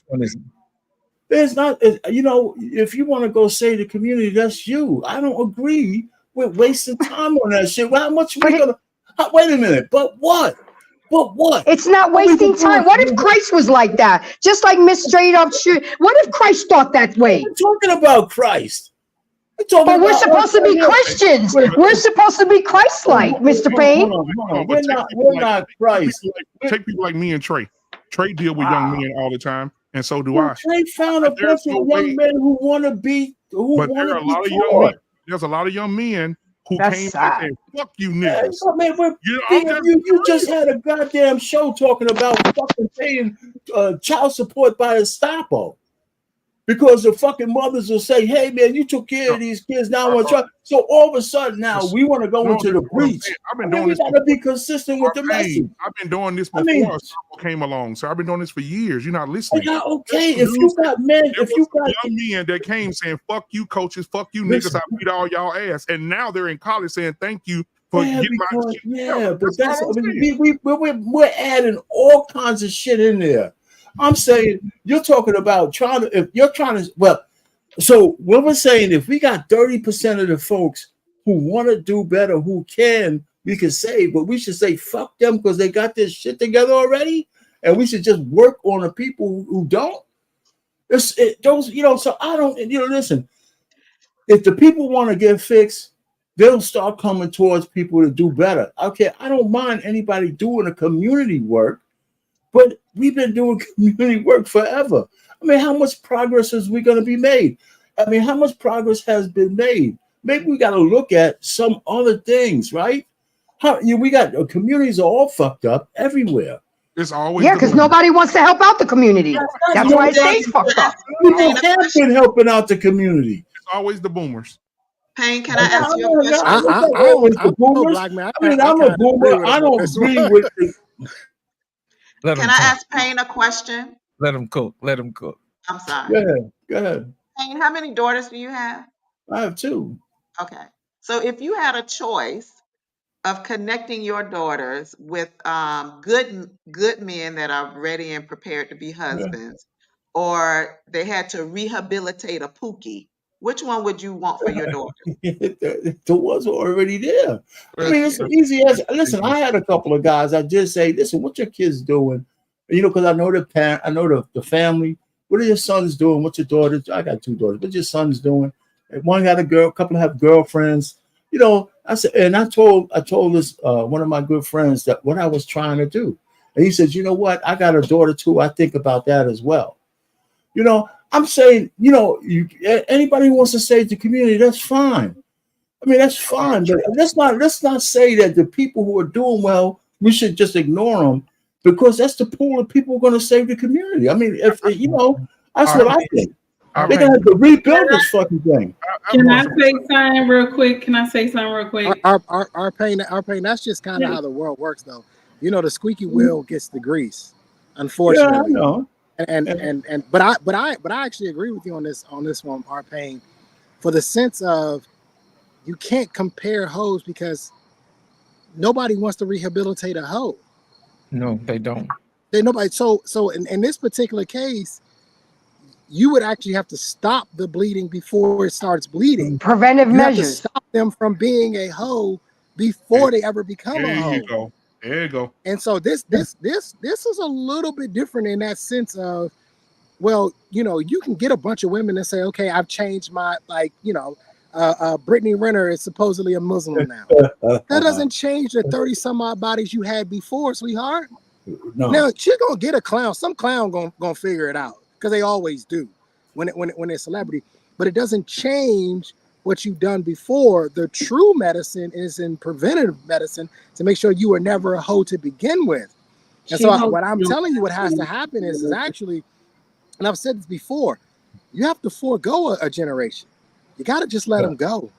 And you got to go start with the younger generation now. The kid, my daughter's age, they're 5 and 6 years. You have to start to mold them now. You have to say, listen, we fucked up with this generation, whether that be Gen Z, Millennial, Gen X, whatever generation you want to call it, right? You have to say, we messed up, because essentially what you're doing is you're amputating.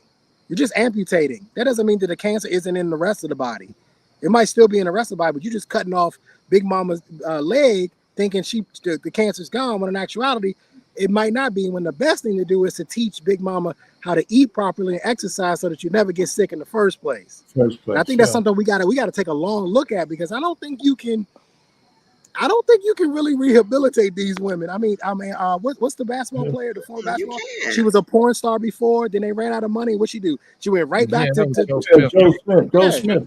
So I think that you're articulating what I'm saying. If what you're saying, Trey, would work, wouldn't it be part of the 30% of the people who doing it right would be the ones teaching the new generation? Listen, those 70% of hoes, that's what I'm talking about. Right. Okay. I agree. I agree with you. I think I've never been a part of the group that wants to, like, if all the kids that got A's in school, we just forgot about them because they got A's, we're gonna focus on the stupid ones. It's like, no, they worked hard to get that A. You got to focus on them too. And actually, they're probably better suited to help you with the other kids. They're my new army. Kids. Yeah, go ahead, take it. But I think the message should just at least be put out there, and to whoever gets it, then they'll get it.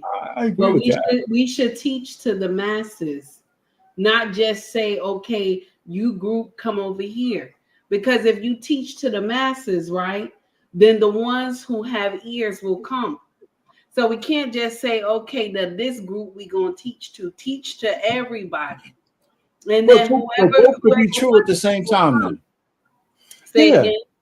So two things could be true at the same time, right? I mean, you could preach that. Say, if you're converted, why preach to the converted, right? You go out and bring new people in, but you know that doesn't mean you abandon the people who are already converted. But that's what I'm saying. What I'm saying, those people have to be your army, right? But that's why I'm saying teach to everyone. But see, the thing is that the thing that we messed up on in our community is that we only taught our daughters to go to school only. We only taught them to focus on school, that career, all these things we taught them. Yeah. We want them to go to college, get that career. Men will be there waiting. This is the lie that we have fed these girls. and then they get about 40 something years old and there's no man looking at them. And they have Live your best life to get ready to have a baby. Our eldest daughter is 18 years old and she already in college now, and she got to go back at the end of the month, and we won't see her until winter break. But we already put in her mind that, listen, you going to school, right? You going to school to get this education. You going to school to get this career. But we want you to also understand that you supposed to be a wife. You are supposed to be a wife. You are supposed to be a mother. And we also told her that your body is your temple. Your body is precious. What you have between your legs is like gold, baby. You got to keep that safe for your husband. So this is the thing that we don't teach our girls. So now when they get like 40, 50 years old, they getting up here talking about, well, I'm a PhD and I got all this. And mind you, your age is your problem. Because all the things that you could have acquired while you were young, you were busy doing other things, and so you didn't prepare. But our culture, this is what we teach, and we tell our girls the men will still be there, but this is a lie. That's why I said we need to just like you said, Arpe, we need to teach to everyone. Everyone needs to get it. And regardless of how we feel about this certain group or that certain group, I'm actually just focused on my sisters. I'm not trying to be mean, but I'm not here to talk to any other race. Now, if other women come from different races and they want to say, take heed, I want to listen, I want to come over, then you come. But my sisters, I'm grabbing you by your hair. I need you over here. That's what I'm doing. I need you over here. I don't care if you're looking at somebody else. I need you over here. Because the problem is Big Mama teaching is lost. And so this is why our community act the way they do. And they think it's okay. And then we have the aunties that's running around here. Oh, that's her business.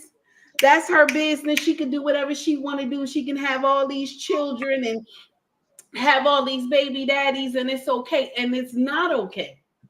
It's not okay. We need to tell them it's not okay. No, I do understand that. What I'm saying also is that, and here's where we get from a lie to maybe omission. It's not all a lie. One of the things that with any kid going to college, my daughters included, we had the conversation about you're never going to be around a more qualified group of men than you would be when you're in college, who are the future leaders of the world. So don't lose sight of that. You meet somebody great. But the truth of the matter is we're always in a quandary with our daughters, because even your daughter and anybody's daughter, it's still a crapshoot of where they're going to find the right kind of guy, right? They can go through college, but the key is women still have to be prepared to live life if they have to alone. They can't be unprepared because we want them to be wives. They got to be prepared to take care of themselves. You know, so that's the built-in backup plan, Arpain. The built-in backup plan. No, wait, but here's the problem. Wait a minute, before you cut me off, you just said something. You're not going to raise your daughter to be self-sufficient? You are. No. Yes, you are. You're not. No, I'm not. Okay. I told y'all this story before. I told them, I said, y'all believe in a nuclear family so much. Y'all want it, but y'all won't sell out for it. Y'all won't sell out for it. There you go. I'll do more selling out for a nuclear family than most of y'all will. I told my sister when she went to Delaware State, fuck this school and fuck this education. You here to get a husband. Find a husband. Okay. I told her that. Straight to her face. My mother looked at me like I was crazy. I don't give a damn what none of them talking about. You are at a school with a bunch of prominent black men who are going to be smart, educated, and wealthy. Find a husband. Now she's in her mid-30s, single in LA, trying to fight against these young white girls and these young mixed girls, and she ain't got a chance in hell. Goddamn right, boy. You preaching. But this is She got a the chance. thing. Hold on. So if you're gonna sell out for it, you guys want family. I don't believe the nuclear family will fix us. I believe financial education will fix us. But y'all are dead set on getting married. Why y'all not selling out for it? Why y'all not telling y'all kids, go find a husband, go find a wife? This is the best time in the world to ever find it. Is in college. But y'all won't sell out for it. It doesn't make any sense to me. Isn't that what I've been saying since the beginning of the damn show?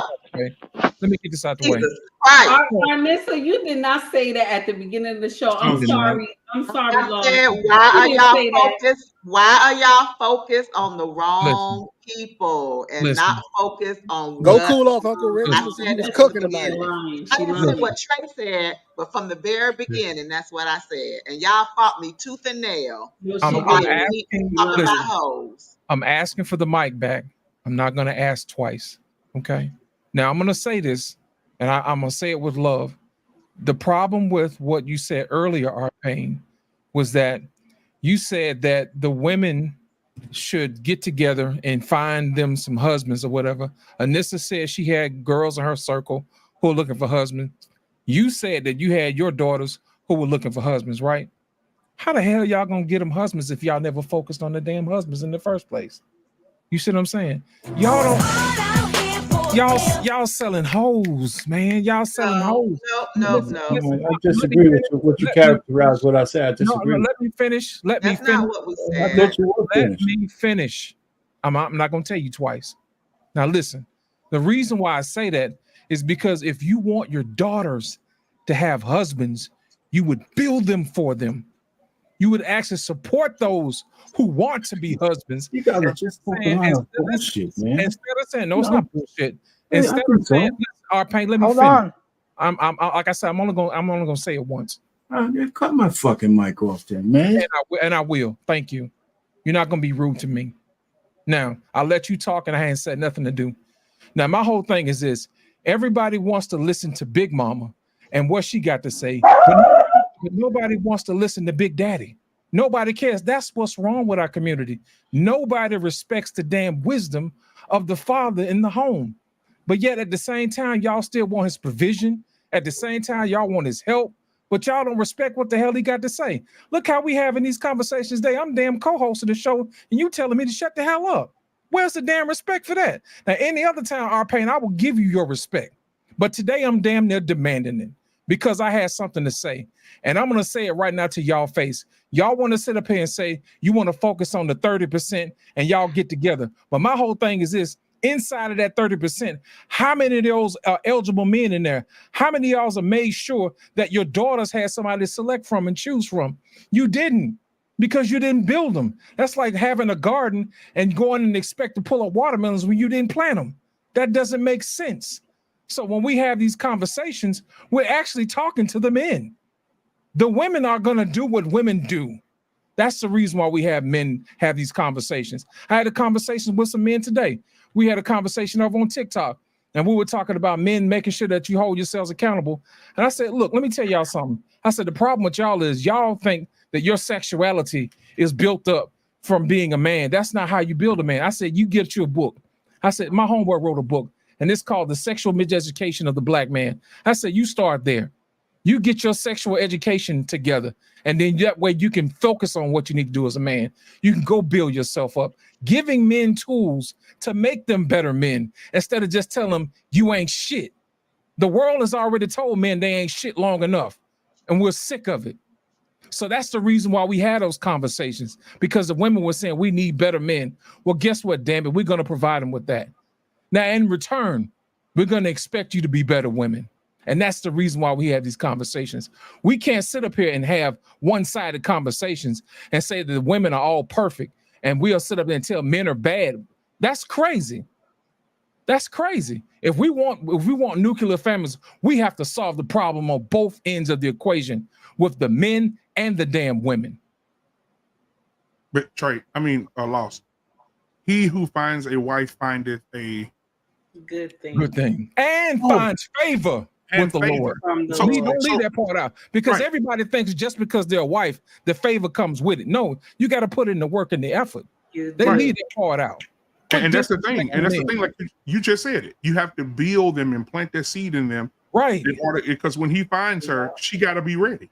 She got to be ready. It ain't no shit. When I get with him, I do it when I get with him. No, she got to be ready. She got to be ready. They think they could just go out here and just pick a damn apple off the high value man tree, and he's gonna be right there waiting. You got to build the damn tree first. Then you'll have something to pluck from. That's the whole premise of what Kevin was trying to tell y'all. But for some strange reason, y'all think he was gonna die. The message was gonna die. No, hell, it's not. You're still gonna have to put in the work, ladies. You're still gonna have to put in the work, men. And my thing is this: we can't ignore it just because we don't want to work. You're gonna have to roll your sleeves up and get busy. We got work to do, gentlemen. We got work to do, women. Now, if you don't want to, there's the door right there. We'll find somebody else to do it. Black man, I'm done. Yeah. Again, it goes back to what we said. He who finds a wife finds a good thing. I think if you don't prepare your daughter to be a wife, and you say be self-sufficient, well, when she get with that man, she's a self-sufficient, selfish female. Yeah. You know, and now don't nobody want your daughter. And now you wondering why your daughter 40 years old still living with you. Yeah. I told my daughter the same thing. I said, you can listen to these old ragged ass bitches you hang with talking about they independent. One of the girls came over here. My son wanted her bad. Boy, I told you, Bar, sit your ass down. She too old for you. But she came over here to my, independence. I said, what's your mom and your dad? What your daddy say about that? Oh, I ain't never met him. Oh, that's the problem. That's the problem, young lady. You ain't never met your daddy. You know, we ain't gonna go into what your mama was, but you never met your daddy. And you feel like being independent and self-sufficient. And when you get 40, right, y'all think inflation a motherfucker now. Wait till you get 50. You listen, man. I think you guys are all capping, man. I just do. Your fucking daughters are gonna have to be ready for the world, man. Regardless of what you say, you know, it'd be good if they get chosen. They gotta still be ready for the goddamn world. I don't see where the problem is. Just because the words are not coming out of my mouth the way you guys are saying it, I disagree. You're gonna send your goddamn daughters to college. You are, and if they're gonna find a husband, great. But if they don't, if they just not happen not to find a husband in college, they're gonna have to go get a job. They're gonna have to get a job. I mean, what are we talking about? I mean, if they don't find a husband, they're not gonna fucking survive in the world. Or what are you saying? I'm gonna send you a video. I'm gonna send you a video tonight. Oh man, you know what, man? We don't have to send me shit, man. It's not true. You guys want to sound good. Your girls will have to be ready to go to. They're gonna have to be ready to take care of themselves. Niggas like you, black fucking niggas, like, listen, I gotta go hard with you because you don't want to shut up. Black niggas like. But everybody else gets a chance to talk. Guess what? That white dude that's planning for 3 generations, you motherfuckers planning for Saturday night. That motherfucking daughters, they get the ring before spring. Them bitches, I got a video showing white girls at their fucking college with their rings on. Doing like this. I saw that. Yeah. Oh, no, the black girl doing that you raised. Guess the black girls going like that. Men like you raised. Guess what they doing? Sitting over there like this here, holding their diploma with nothing fucking. I pray that all your daughters find husbands in college. But you still sending them to college. Come on. You know, I pray. Listen, I pray they all find. I pray they all find their husbands in college, just like you guys are preaching here. But if they don't, what then? I mean, because if you guys were so sold out, what do you mean? They should not be 30 or 40 years old trying to find a husband. Why send them at all? What do you mean by that? That's what I'm trying to find out. So she goes to college. She does her 4 years. She doesn't find a husband while she's there. She graduates. She brings her ass back home. Yeah. Until she finds a husband. Yeah, because you know what? My daughter's that's not self-sufficient. Daddy's still taking care of her. Yeah, you gotta take care of her. No, it was a prudent thing to do for them to come home. Yeah, but you said that I would make my daughter self-sufficient. I'm telling you no. I'm telling you no. Either if she finds a husband while she's in college, or she bring her ass back home. Right. Yeah, but my daughters came back home. To me, they were still self-sufficient. Both of my daughters after college came right back into my house. One of them had a pretty long relationship with a guy that fell apart. right? I couldn't make that happen. But they came back in my house. I call them self-sufficient. They graduated, they had jobs, and then we had a discussion on what they would do with their money. So they could stack the bread, because I know they're not going to live with me forever. So that's what I did for them. But I didn't call them dependent on me. They stopped being dependent once I stopped putting them on my 1040. But they came back in my house because that was the plan. I mean, I don't know what you do. That was my plan. I use the term self-sufficient, and you guys want to turn it into something. No, none of y'all want to tell the truth because y'all gonna hurt our pain feelings. None of y'all want to tell the truth. No, tell me the truth then. No, You fucked up. Listen, and Trey said it. Trey said it. Our pain. The problem is that y'all didn't talk to these girls. Because no girl is supposed to be 30-something, 30, 35, 40 years old. No, I hear that. Husband, I'm sorry. That's the truth. I agree with you. I agree with that. Just like our daughter who is 18 years old. Now you got 4 years in college, right? 4 years in college. By the time they finish college, they'll be 20-something. Our daughter be 20-something years old. Do you think her father will let her remain in this house till she's 35, 40 years old? No, because we had already talked to her. We told her, listen, baby, you're beautiful, you're smart, you're going to be amazing in your career. We want you to be a wife and a mother because we require that from you as being your mother and father. We require that you bring us grandchildren. I already said I felt bad for not doing that. No, that's the thing. And we not telling the truth. We out here sugarcoating it, just like we out here sugarcoating it to older women who sitting here talking about they gonna get married again. We sugarcoat that all the time. But it's not true. Just like people get up here and just like Black Man Unfiltered said, listen, I ain't gonna be up here trying. I don't want to be no man that she got ran through in her 20s and then now she wound up marrying me and then she talking about she need all these provisions and she need all this protection and loving and kindness. And I started laughing because this is the same shit that happened to me. So somebody took a chance on me. Somebody said, listen, with all your brokenness, I'm going to take you with all your brokenness. This is why I always I'm so thankful for my king, because I met a man who said, I'm going to give you mercy. I'm going to give you mercy. You up here on Baby Mama Lane, up the street, around the corner, but you don't belong here, damn it. And I'm going to give you mercy. But when I give you mercy, understand that I saved you. Understand that. So when I say that I saved you, you better act like you understand the assignment. And this is the thing. This is the thing that every woman has to come to this realization. The words can be sent out to every woman. It doesn't have to be a particular group of women. It can be sent out to every woman, but it's up to them who have ears to listen. This is why I'm saying that we should preach to everybody. This is what YouTube is for. It's to preach to everybody. Now, it depends on who wants to listen to you. But our pain, back to what I said to you earlier, you and your wife, y'all messed up. I'm sorry. And that is the truth. Well, I know, but everybody can go on these long soliloquies, but I can't get two fucking words out. Everybody goes on. Listen, my oldest daughter came on. She had a boyfriend for 3 fucking years. They wanted to get married. It didn't work out. And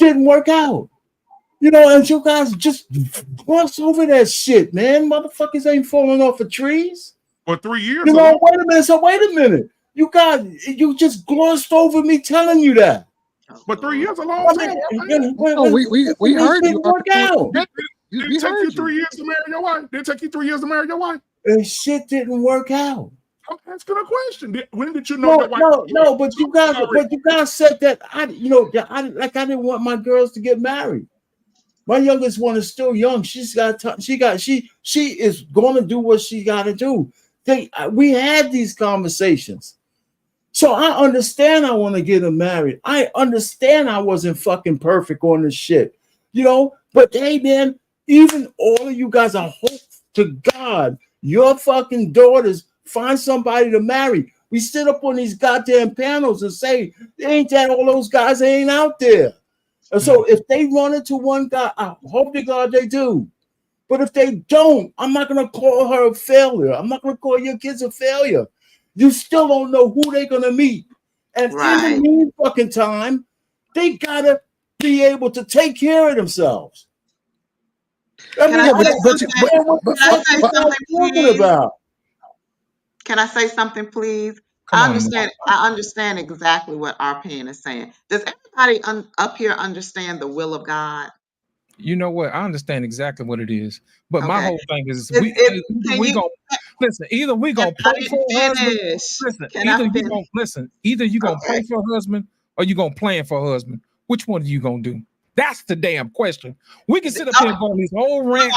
I understand what you're saying. Every woman is not going to get No, married. you're not. Because here's the thing: y'all will go to school, y'all will take a test. Do you pray on your test, or do you actually prepare? That's the question. Are we preparing for husbands, or are we doggone praying for husbands? Now, which one is it? Which one is it? Can you answer that? You should be doing both, but you can't sit up here and tell me that every single woman is going to get married by the time she's 19 years old. That's not going to happen for every woman. Some woman, it might be 19. Another woman, she might not be 25, and that just might be God's plan for her. The next woman, she could be 28. Let's sit up here and stop being ridiculous and think that if you ain't married by 20, then it's not going to happen for you. That might not be God's plan for you. What if your daughter God wants said, if you make one step, he'll take two. That's not right in this thing. You playing out of bounds. How no? If you make one step, God said he'll make two. No, you doing nonsense right now. Because you made your opportunity. That's why you up here getting defensive about something we're talking about. Can you guarantee that someone is going to pick your daughter at the end of 4 years? You cannot guarantee. Listen. I'm not looking for I gotta be at work at 6. I'm just gonna stay up. years old. Well, it's not that late. We just getting started. Hey, just late. I just say one more thing. I'm gonna It's say one more thing. 1:48 where I'm at. I just hope it works out. Listen, hold on for a second. I hope it all works out for everybody else. Listen, I hear where everybody's coming from. I don't disagree. I don't disagree with what you said. Take heed or anybody else. It just didn't work out. Man. But you listen, I hope the best for everybody. Here's the aggravating hold on, to me because we stand up here lying. This does not make sense. It does not make sense. This is foolishness. I'm sorry. I'm about to log off because this is foolishness. We stand up here making it like you're gonna, no matter how old you are, you're gonna find somebody. This is a lie. That's a lie. Okay, this is a lie. And another thing too, you you're not listening. If you don't train them when they're young and you don't talk to them when they're young, they will not marry. They will get up here and say, Daddy and Mama will take care of me. Daddy and Mama will do this. And I don't need to do all these things. Now, this is the truth right here. Women copy what their fathers are. Whatever the father is, she will copy and look for that man and any man she dates. Just like our daughter here. She said, Mama, I want somebody just like my daddy is, just like my papa is. That's what she said. So this is the thing. Girls copy what they see. And the thing is that if you always saving these girls, if you always save your daughters from foolery, check this out. If you always save them from foolery, she come to you, she tell you, Daddy, I've been in a relationship with this guy for 3 years. And then, something happened between me and him, right? Something happened between me and him. And then what do you say as a parent? You say, oh, baby, it's okay. Just come back home and we'll work it out. No, this is when you tell her to put her demands in this man. You put it on the table, what she wants, how she wants this to go. I'm not going to be going up here sleeping with you 3 years, and you don't put no ring on my finger. This is stupid. We sitting up here like, oh, yeah, it's not going to be, it's God's plan. God said, if you take one step, I will take two, damn it. So that means you have to move. That means you have can't to move. You cannot bully a man into marriage. You're not gonna bully a man into marriage. Listen, let me tell you something. Let me tell you something. Kunta Kinte put his foot down and they chopped his fucking foot off. Okay? You cannot do that to a man. I had a woman who tried that dumb shit with me and basically told me that I was going to marry her, and I left her ass in the morning. You're not you don't get to tell me how to marry. You don't get to set this. I got this standard. This is my standard. Fuck your standard. I don't give a damn about your standard. Because when it comes to marriage, it's my standard. It's not your standard. It's mine. 3 years and not marry them. So what? It takes 3 years. So what? No, because you listen. There is no time limit on marriage. It doesn't make this idea that a man looks at a woman and he says, "Oh, I knew I was going to marry her in 6 months." That's bullshit. You know what? It's bullshit. I'm not going. This is the problem. We don't allow enough time to vet. Unfortunately, that situation with Arpane's daughter, it didn't work out. Unfortunately, it didn't work out. Here's my problem with Arpane's solution. My problem with Arpane's solution is that this self-sufficient attitude only makes it worse as she gets older. That's it. It's bad advice. It's terrible advice. Listen, you know what? But I know we're saying stuff, but when I say self-sufficient, I didn't say that to them. I'm just telling you guys this. I call self-sufficient people who can take care of them and pay their own bills. Right. I mean, that's not that's fine. But I want you to understand what you're. But hold on, Arpane. I want you to understand what you're breeding. When a man like me, who's almost 40 and is single, and meets your daughter, and she's been self-sufficient for the last 10 years, guess what I have to deal with now? No, I understand. I have to deal with a woman who's been self-sufficient for 10 years because her daddy told her to be. Yep. I told.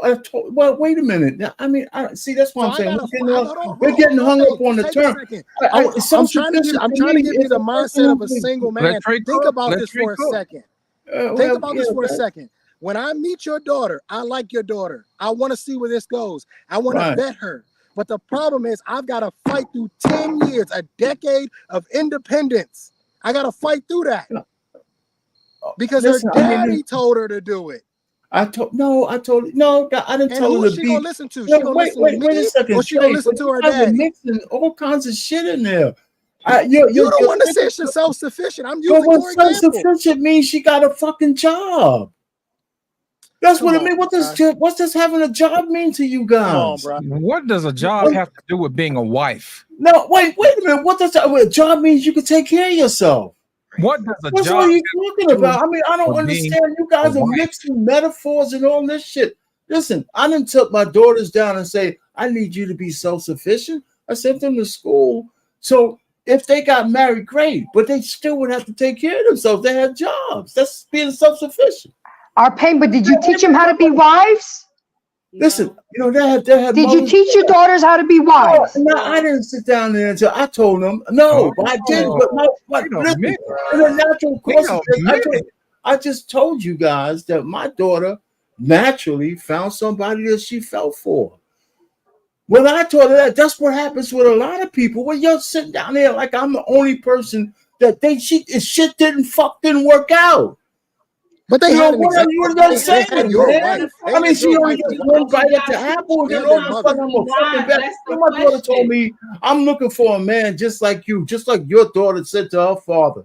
And how many guys are out there like this? I sit up here. But we taught our daughter somebody like me. A wife. We taught her how to be a wife. She still got to find.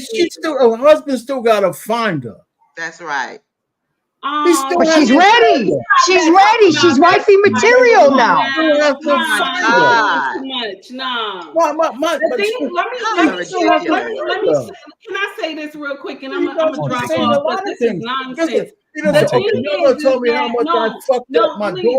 just say this real quick, and then I'm gonna let y'all go. The thing is that if you don't already train this girl on how to be a wife, if you don't already talk to girls about how to be a wife, when she do encounter a man, right, he's not going to see the wife in her. He's not going to see the wife in her. He's going to just continue to fuck her. That's what he's going to do. This is the thing that we miss. A man, when he first meet a woman, he knows if she is a wife or a hoe. That's what they say, right? So this is how it is. So if you don't train your girls, if you don't train them, and it's anybody, not just you, Arpain, but if you don't train your girls on how to be wives, they not gonna get chosen. Because if you taught them to just get up here and say, I am this and I am that, like Anissa been doing for years. I am this, I am that, and I got 4 provisions about how a man is supposed to treat me. You're gonna be alone right now. You're gonna be alone right now. And she in there with somebody, but she ain't married. And she sitting up there talking about she Christian, but you committing fornication. So let's act like you talking about stuff you don't know about. Okay. So let's not go there. But let me ask you a question. Let me ask you a question, Taki. You raised your daughter to be a wife, right? You raised her to be a wife. And she's in college right now. She's going to law school. And more than likely, she's going to be in college for more than 4 years. So let's just say hypothetically, nobody chooses her at the end of 4 years. Then what? She must not be chosen. That's a damn lie. That's not your daughter. You did not want her to be his won't wife. be sitting in no big house drinking wine alone. I rebuke it. No. Don't worry about me, sweetie. I'm good. Don't worry about me, sweetie, because I'm good. I've been married. Jesus. No, I rebuke that. No, we won't be doing that. You shouldn't. She should get married early. She should get married early. But don't worry about me, sweetie. Women always get up here with bullshit. Because you take the first man that came along. I'm educated and all this other stuff, and you in that big ass house drinking that wine. But you and your ticket from another man, and you took the first man smoking. Don't think that's supposed to happen to everybody. Hey, Taki, it's a legitimate question. You got to answer the question. What are you going to do if she doesn't get married? If she doesn't get married, what are you going to do? What are you going to do? No, that won't happen. That won't happen. Hey, because she gonna make you marry her daughter. But that's what that's what I'm saying. Like you can't tell somebody like, oh, I'm gonna make you marry her daughter. I did not say make anybody marry my daughter. Right. It's just that if you put the steps in on your children in advance and you talk to them. If you talk to them and instill in them what you need them to do, the children will follow.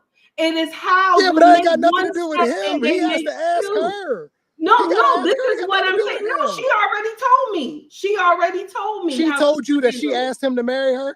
No, I didn't say that, Trey. I said that's what I'm asking. How I get what you're saying, Taki. You're saying that from your perspective, you did everything you were supposed to do as a mother to prepare your daughter to be a wife. I got it. And I'm not arguing that. I'm arguing, what about him? Well, Trey, that goes back to what I said earlier. Think about it, Trey. That goes back to what I said earlier about training up the men as well. Facts. Yes. It's yes. Right. Absolutely. But you have to remember. This is a two-sided street. This is not one-sided. This is a two-sided street. Can I step in real quick? Because he asked me. I got you, Taki. I got you. Listen, what Take Heed is telling y'all is that her daughter is prepared to be a wife. The Bible itself says, train up a child in the way that they should go. And when they're older, they will not depart. Now, here's the thing. She has the instructions. Now, whether somebody else accepts it or not, that's a different story. Exactly. Now, to go back to what I was saying earlier. No. But who has a better chance of getting married? The girl that was taught? The difference between what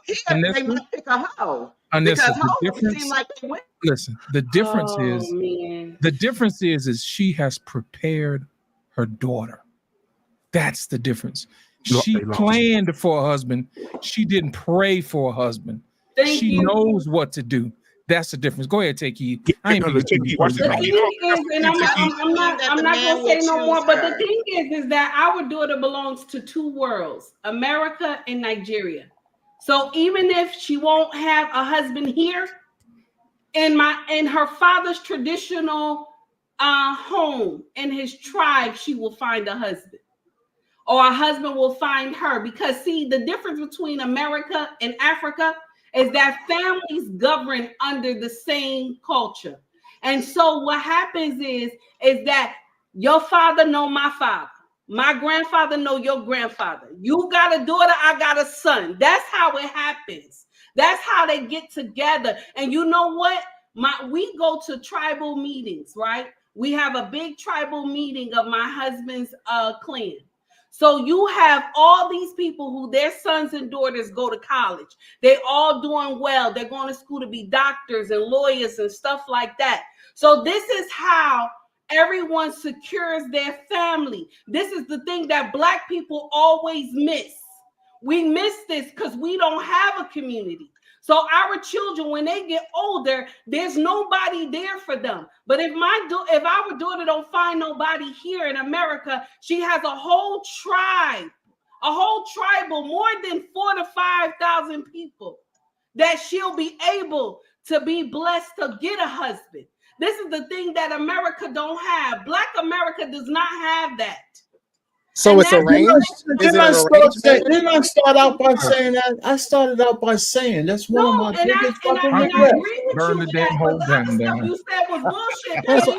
I don't have no goddamn tribe. Hold on, take heed. Hold on, take heed. So I looked it up. I looked it up by race, and I put in here. I want to make sure y'all understand what I put in here. I said, what percentage of white women get married while they're in college or graduate or when they graduate college? It shows here, it pulls up the stat. Let me scroll back down. It shows white and non-white, which includes Black, Asian, so on and so forth. 33% of white women get married while they're in college or they're engaged when they graduate college. Y'all want to know what our number is? 6. 7%. Oh, damn. Now, so hold on. Do you not find something wrong with that? Hold on. So what was the first number again? Repeat the first number. Repeat the first number again. I don't think they heard you. 33% of white women. 1 out of 3.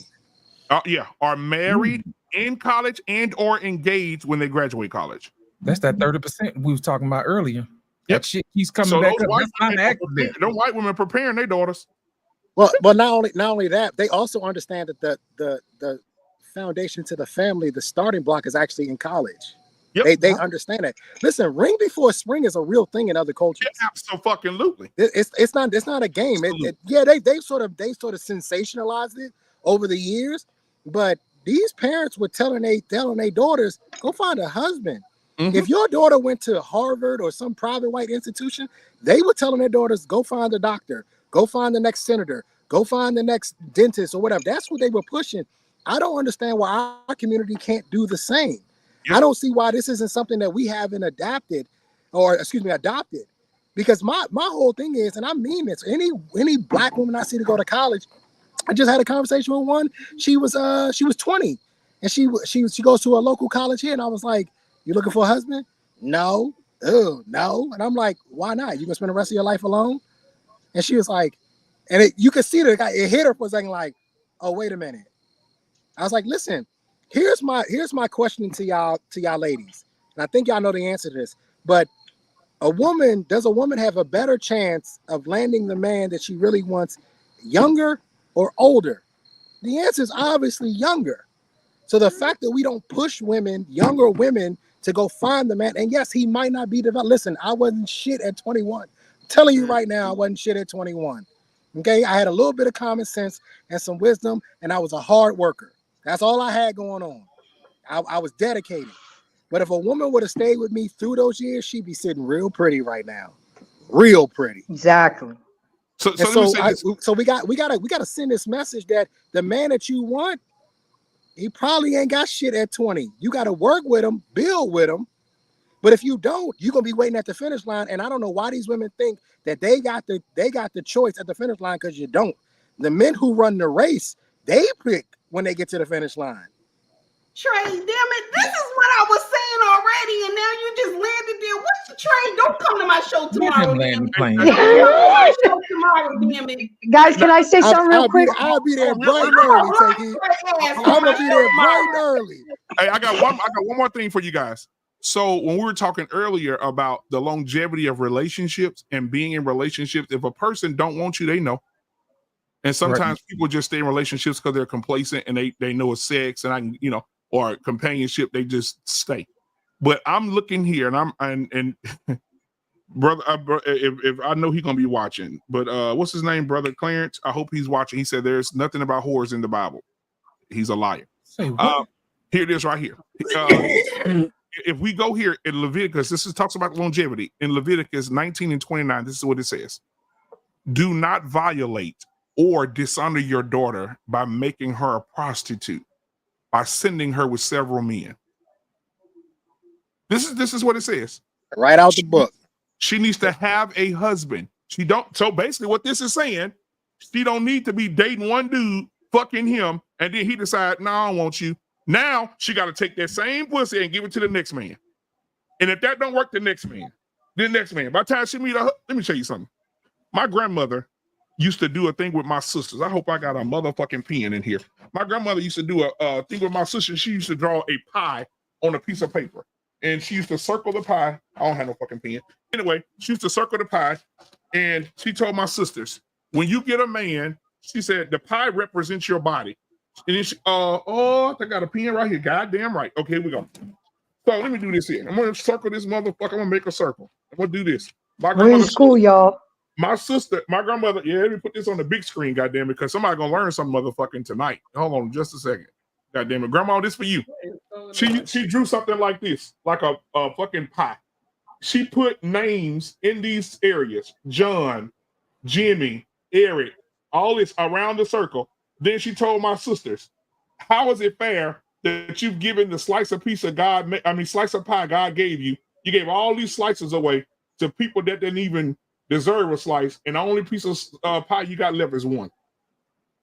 And she would point to the one in the corner and say, that's all you got left to give your husband after you've given all those slices of pies to men that didn't even deserve it. She said, what's your pie gonna look like when you meet your husband? That's what she used to ask my sisters. Now, one of my sisters turned to her pie been gone, the crust gone, the pan gone. But the other ones, they listen. I love that. Yeah. How many slices of pie will your husband have when he meets you? Does he deserve? And is he deserving of the one slice you're going to give him? But they can reheat it though, BMU. Reheat what? It's missing. It's gone. They can reheat it. it. The oven up, wasting electricity. You know what I'm saying? Hey, messing up gas. We live in a time right now. If you want your daughter to be 50 years old living with you, man, I have an aunt, and I hope she's watching. I don't give a fuck. But she's the same way. And when she was in her younger days, she was gorgeous. I don't want no man like that. My man got to be like this. 35 years later, she's fucking fat, sloppy. She ain't fine no more. Fucking feet come in like this. She's sneezing every 3 fucking minutes, and she's alone. You're fucking done. Oh God! And then I want to get married. I don't get married, bitch. It's over. And I told my mama. I said, "Mama, stop gaslighting her." My mama been married for 42 years. My mama got married when she was 16 years old. Shit. And she's sitting up there. I don't want him. He got to be bald head. He got to be sexy. He got to be like Mars Chestnut. Well, shit. Bitch, you about to take any nut you can get now. It is over. Well, that's what happened to my cousin. I got a second cousin. She got married. It's over. She got married in her 60s. And she'll talk shit and be like, well, I got married. I'm like, but to who? The nigga is decrepit. He can't move. Nigga. He can barely walk up the stairs. I'm serious. He can't do anything. Nigga. I was like, yeah, you got married, but you got married to what? This nigga's got 1 foot in the grave. Nigga. The dude with that and one on a banana peel. The one dude that my aunt with right now look like a fucking horse herder. Somebody she would never talk to. He's short as fuck. I gotta break the ice, guys. He got a high pitched fucking voice. When that motherfucker, she said, "Come meet your uncle." I said, "Hey, what's going on?" "What's going I say, I know you motherfucking lying. You would have never picked this bitch nigga if 20 years ago.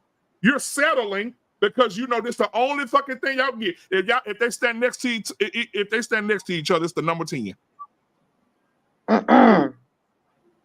Look, we have to teach the younger women that you're on a different time clock than men. You can't play the game that men play. You just can't. You don't have the same time, the amount of time that men have. You just don't. It's not. Listen, you gotta ask God why. I don't know why that is. I don't know why he made it that way, and it ain't really my business to ask why. It ain't for me. All I know is this is the way it is.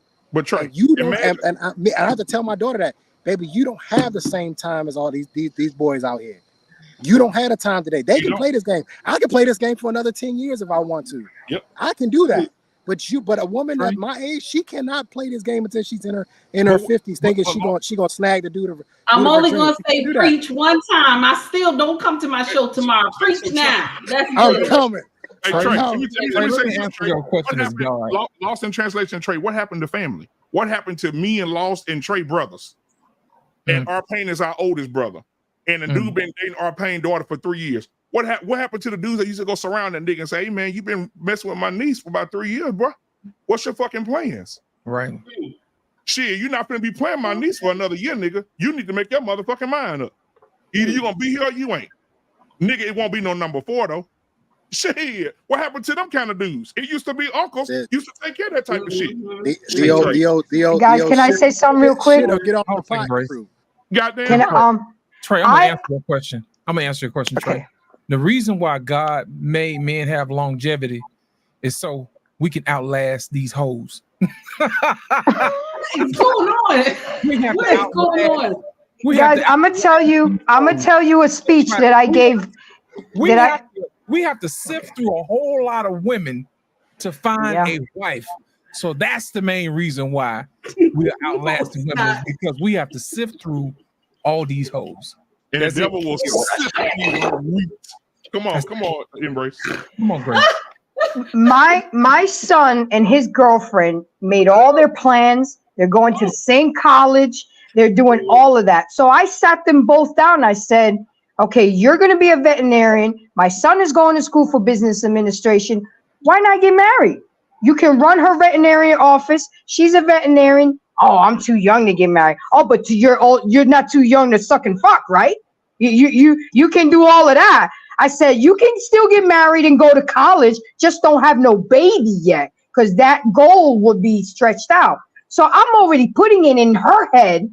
Why not marry my son? I'm putting it in my son's head. Why not marry her? Y'all going to the same college together, living right across the street from each other, because it's separate. It's not co-ed. Why not just get married, finish your education, and get together? And every time I see them, I'm going to be talking about that. If not, then y'all stop being together. Stop wasting each other's time. I'm sorry. Yes, ma'am. Go ahead. No, I was done. So Mr. Bennett put something in the chat, right, that I saw earlier about Nigeria, the tribal, what I was saying earlier about how my daughter will be able to, she's in 2 pools from America and from Nigeria. So he had put something, he put something in here. And the thing is that Mr. Bennett, I love when he comment on stuff that is from Africa. You want to know why? Because some of the stuff he say is not legit, because he's going by whatever they tell him in Google.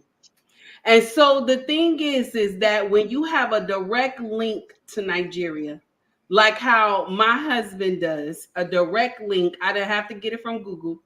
He has friends that are in Nigeria that are lawyers, doctors. All these people are linked in a consistent family group that our daughters and sons won't have to marry here.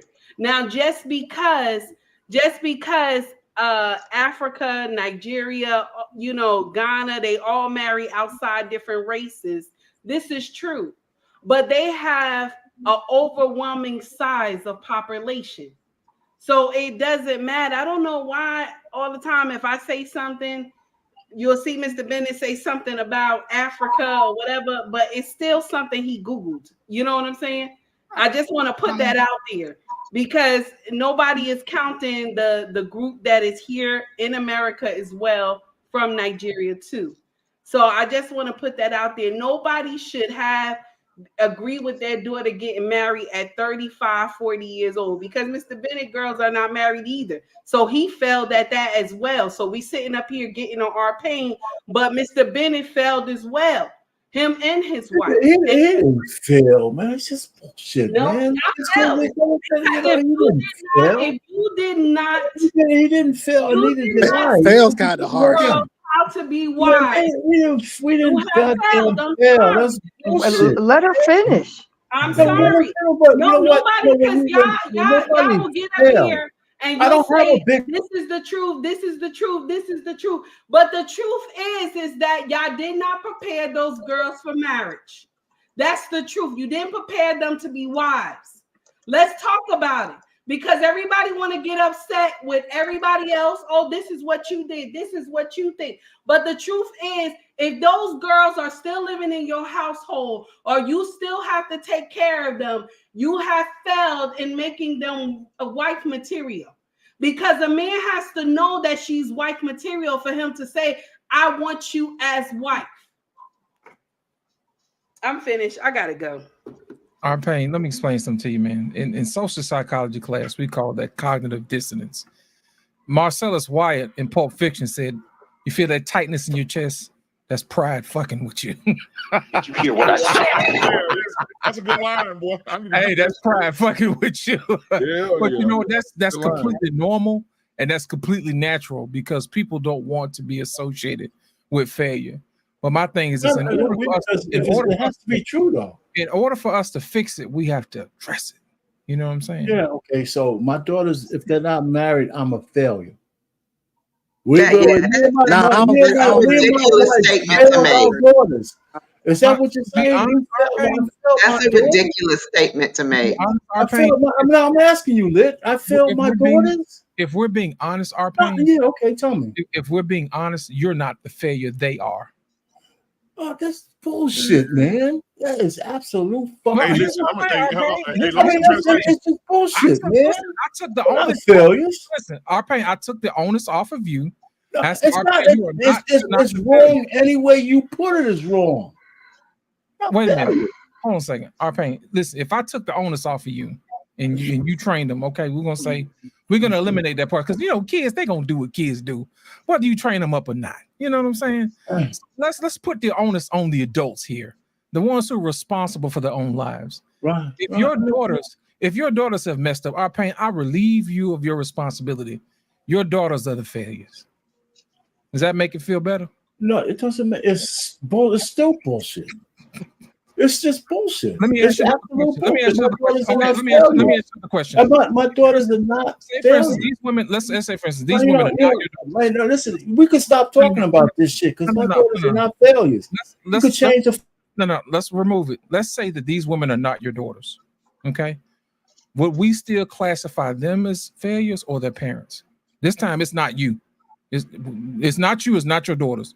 Would you still consider them failures? Family. But I know I wouldn't call anybody a failure. I don't know them. You don't know my fucking daughters.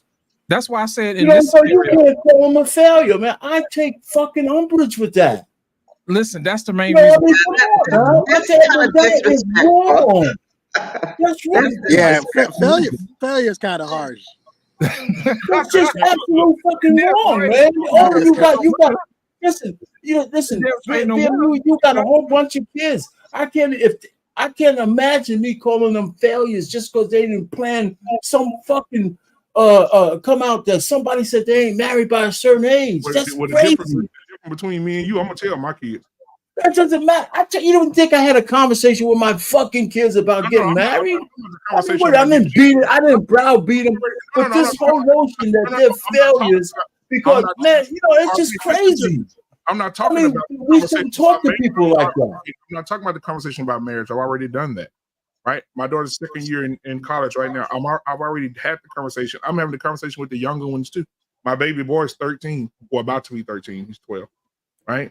And then I have my twins, boy, girl, right? They're 14. So I'm having the conversation with them too, right? And they understand what it looks like. What I'm saying to you is, if my oldest daughter turns 29, 30 years old, and she comes back to live in my house, somebody got to be held accountable for that. My oldest daughter doesn't live in my house. No. I'm not talking about you. I'm talking about me.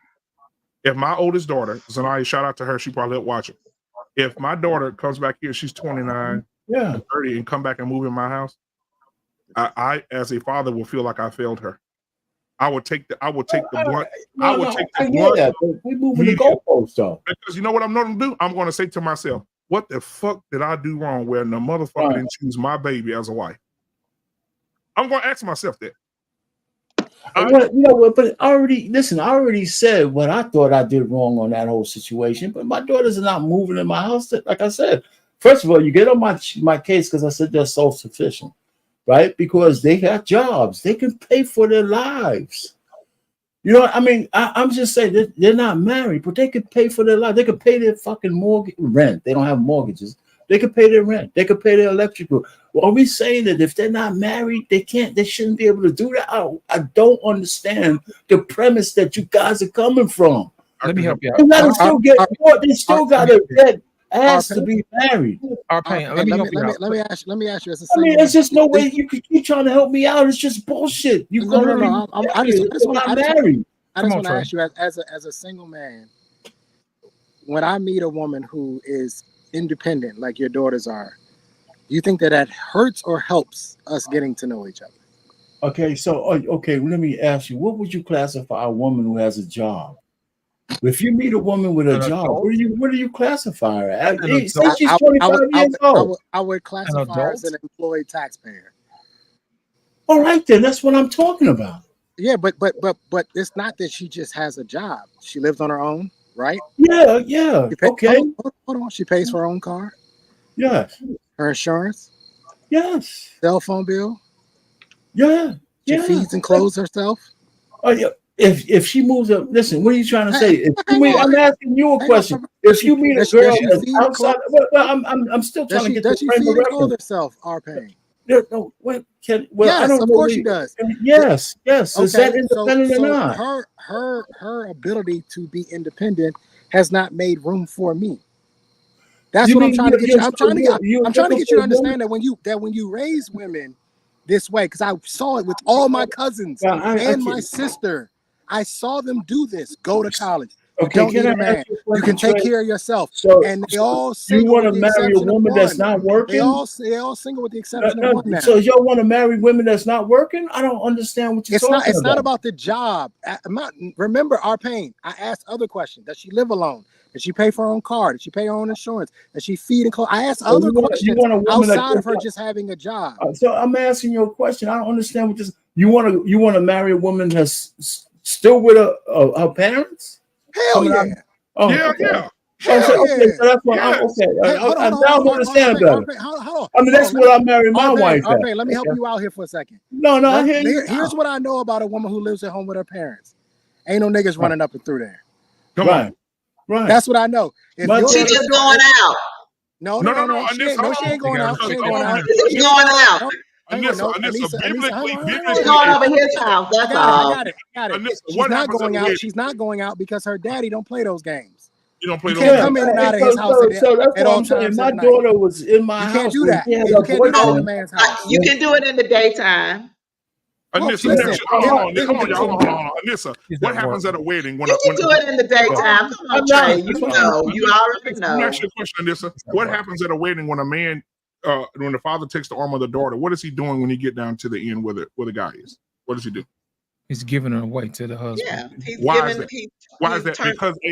Because a father is supposed to cover his daughter until he transfers that authority to another man. I agree with that. So if we're following that, then what Trey said is very relevant because I'm not arguing with Trey said. I just wanted to know if he was coming in. So when your daughter graduates out of college, BMU, she's coming back to live with you. What now? When your daughter graduates, she's coming back to live with you. Absolutely. Okay. But that's what I do with my daughters. Yeah, but right now she's talking to a nice young gentleman. I met him for the first time. You know how it is when you meet a nigga that's talking to your daughter. But I met him for the first time. He seems like a cool dude. I drugged him while he was here. And I did. I said, hey, man, you smoke? No, man. I said, pee right here for me. I need to see if you around drugs. I don't need you being around my daughter if you drug it. So I said, I need you to piss in this right here. No, you did not drug test that boy. You drug test him? What? Right. I said, hey, can you do me a favor? Go pee in this cup for me. I said, don't shut the bathroom door though. Damn. I mean, I don't need you being. I want to hear the tinkle. Yeah, I don't want. Did he take the test? Yeah, he took it. He said, ain't no problem. I got it. Okay, go piss, nigga, and don't shut the door. Here go my daughter. Daddy, not today. No, be quiet. Go over there and sit with your mama. Yesterday. Today. And tomorrow. Yeah. And every other day. And next day. Yep. And the next. Yep. I said, put it on top of that paper towel on the back. Bring it in here. Sit it right there. We're gonna wait till it finish. Hey, Black man, you know what's funny? I was never like this until I had a daughter. When I had a daughter, all that shit changed. I don't play no games. And so he came in here. It changes when you have a daughter, bro. Yeah. Did he pass the test? Yeah, he passed it. And so I gave him my number. We exchanged numbers. I said, listen, man, my daughter's at school. She met you, obviously. You like her, she likes you. He said, man, I said, I don't need you to cake up to me, nigga. I just need you to understand something, that you're not gonna play with my daughter. Period. Either you're gonna be for real or you're not. But I raised her to be a wife. I didn't raise her to be a side chick, your bitch, your hoe, your slut. So if my daughter called me crying, somebody dying. I'm not putting up with it. Ain't no sneaky links around here. Yeah, fuck that. If you're gonna be with her, you're not. And if she get pregnant, you're definitely gonna be dead. Well, my daughter already know. If she get pregnant, she already know what's up. I already gave her that.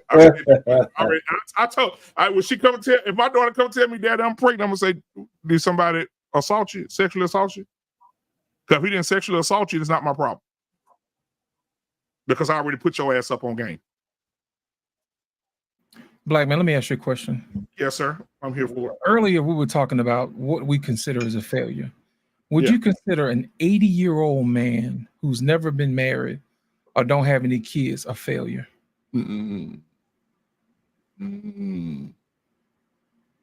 Yes. Come on, Trey. I would. Yes, absolutely. Yes. 80 years old? Yeah. You got nothing to pass on. You're a failure. The reason why I stretched it out to 80 because longevity. You know what I'm saying? So I had to make sure we get way past the point of him making kids. You know what I'm saying? Because we can stretch that thing out. Well, he's still good now. Robert De Niro just had one at 83. That's the reason I said 80. And Al Pacino. Al Pacino too. Yeah. Them Italian dudes. Listen, let's just say 80. Okay. That man would be considered a failure. Is that correct? Exactly. Okay. Yeah, he a failure. Why wouldn't we tell women the same thing? Yep. Because women are coddled and women are sugar and spice and everything nice. Get the fuck out of here. 80 years old? Hey, hold on, nigga. At 80? Hey, she went viral. Did you see the latest 101 years old said she's still a virgin? Bullshit. Swear to Damn, God. that coochie dust. She's 101 years old. She said she's still waiting on her husband. Bitch, it's over. Bullshit. Black man. She alive. Black man. But I think it's a big difference. How is that different? I hadn't finished my sentence yet, and you cut me off. I think it's a big difference of saying an 80-year-old man is a failure and to say a 25-year-old girl is a failure if she's not married by 25. What's a good age, Anissa? What age would you consider a woman to be a failure? I mean, I'm just going back to what y'all were talking about pain. His daughters are probably mid-20s, and you're saying because they're 24, 25 years. Oh, you're a failure. Your life is over. You're doomed. You're nothing. Let me ask you a question. What age do women stop having children? 35 is considered dangerous. Well, I mean, they're geriatric. Yeah, 35 to 37, but women, have kids 40. No, 45. fuck I mean, it happens every day. Fuck but that. see, that's the reason why I stretched it to 80. But to say someone in their 20s that they're a failure, I think that's ridiculous. I don't agree with the failure. Ridiculous. I will say this though, if they probably aren't actively looking for marriage, then I would have to start to say, well, you're leaning more towards failure. Because here's the thing: while I may not, I may I would feel the agree way with I feel that. about marriage for But me, to say that you're I 25 do not. and not married and you don't already have 4 kids, oh my God, you're just a Yeah, failure. then And no, what are no, you no, doing? I, no, That's I, That ain't what we're no, saying. I don't think that's a failure. I don't think that somebody who isn't married in their 20s, like for instance, I got a cousin. She was with her husband. They've been married for like 8-9 years now, but they were together for 10 years before that. Had 2 kids and bought 2 houses before they got married. So they were together since high school. So I wouldn't say that you're a failure. I would say when you have a conversation with these women and you start to talk to them and hear their mentality, that's what starts to make them the failure. Like I said, when I was talking to that 20-year-old girl and she was like, ew, I don't want all that. Like that mentality starts to lend themselves more towards trending towards, okay, she's probably going to be a failure in life when it comes to this. I don't feel the same way about women getting married as I feel about men getting married. I absolutely think women should be getting married because you need the protection. And I'm telling you, as my days in law enforcement, I hardly went to a house that had a husband. I hardly ever went to houses that I just went there because we had to give them reports. They just needed reports for paperwork type stuff, right? Insurance company shit like that, right? Only houses I went to was single ass women. There's a bunch of single ass women, bunch of baby mamas, single mamas, so I absolutely think women absolutely need to get married. I just want men to be cautious about how you get married. Take your time, vet, And men get your need to be paperwork in ready to order. be somebody's husband. If Well, I had a daughter, I'm not gonna release my child to just any old Well, Nissa, you ain't got no daughter. dusty boy. Listen, let me tell you something. The Mhm. Bible says, "He who findeth a wife findeth a good thing." Mean your daughter got to be fucking ready. And a Yeah, lot and of he women. needs to be a husband. But what does that look like if Oh you don't my. know what He it needs is to to be be a a man? husband. See, yeah, that's the problem. You women concentrate on what the man should be when you should be teaching the daughter. You got a pussy. You should not No, be in deep she conversation. should be a wife. If I had a daughter that I had prepared to be a wife, I would not be releasing my daughter to a man, to a boy, and he is nowhere It near ain't me. for you to release her. Absolutely That's not. not It for ain't you for to you do. to She's gonna do. go where she wants to go. You can't control her. It's Yeah, her see, baby, father's you ain't got no kids. responsibility to release Them her, kids got not their own yours. fucking mind. They're gonna do what the fuck they want to do. They Hey ain't Trey, let me ask you a question, I man. mean, Trey, she could when you do used to it, make but I would definitely advise her not to marry someone that's you not was a you was showing husband. her. You was showing her. You wouldn't. You turn your back on her. No, I wouldn't.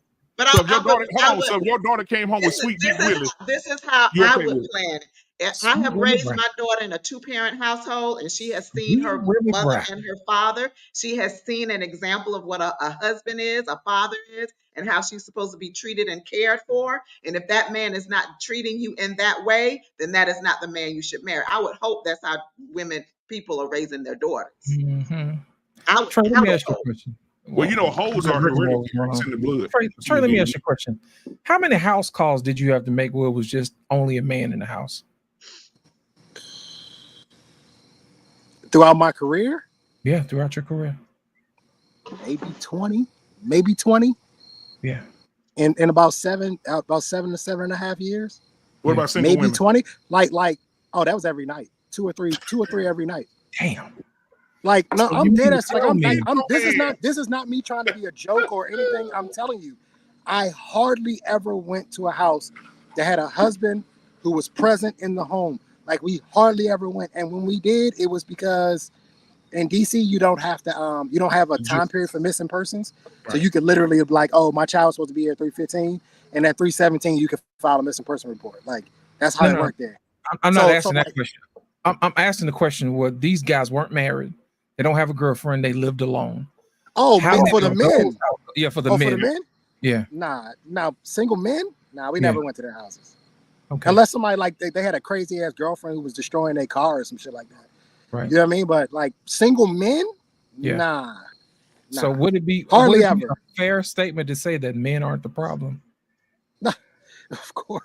It's a fair statement. That's what I'm saying. Women need to get married. Women need to get married. You need that man in the Hold on, house. Anissa, Listen. oh my God. What? Anissa, somebody kick your door in right now and say, bitch, get on the floor. What you gonna do? I'm looking at my phone. What was it? What? I'm asking you a question. I'm saying right now, if somebody kick your door in and say, bitch, get on the floor, where the money at, ho? What you gonna say? What you gonna do? She gonna hit her life alert. Yep. I got my phone right here. I'm gonna Oh, you call gonna down while they hitting you in the back of the head? Oh, okay. But thank God, I have never, ever been in that situation. Oh, that motherfucker bulletproof? I'm ready. Not you with the pirate bayonet. What is I got something in every room, everywhere. That thing looked like it came right out of the pirate. God is good. I've never had that problem. No, I'm just saying. No. I hope it never happens to you, Anissa. Right, I'm just making the point. I'm just making the point that we went to a lot of houses for single women. That's all I'm gonna say. We went to a lot of homes for single women, and I just find it very interesting that homes that had men present hardly ever really needed the police. I just find it very interesting, and I think that there is something to having a man in the house, even if it's just for protection. I do feel as though women should get married. I do, and I think all the women. I tell all the women in my family, you need to find a man. Even though I don't feel the same for men, I do feel that way for women because I don't think you guys realize how vulnerable you actually are. Like, I see women every day, and I'm like, yo, if I was a degenerate heathen, like, I could steal phones and purses at will if I wanted to. Because most women are walking around with their head down and in their phone. They're not paying attention. They have no spatial awareness. They have no. They're just. You guys just don't pay attention to anything. You're not vigilant. You don't pay attention to anything. Whereas men, if you can go, I tell single women this all the time. If you go on a date with a man, ask him what the nearest exit is. I promise you, he'll be able to tell you.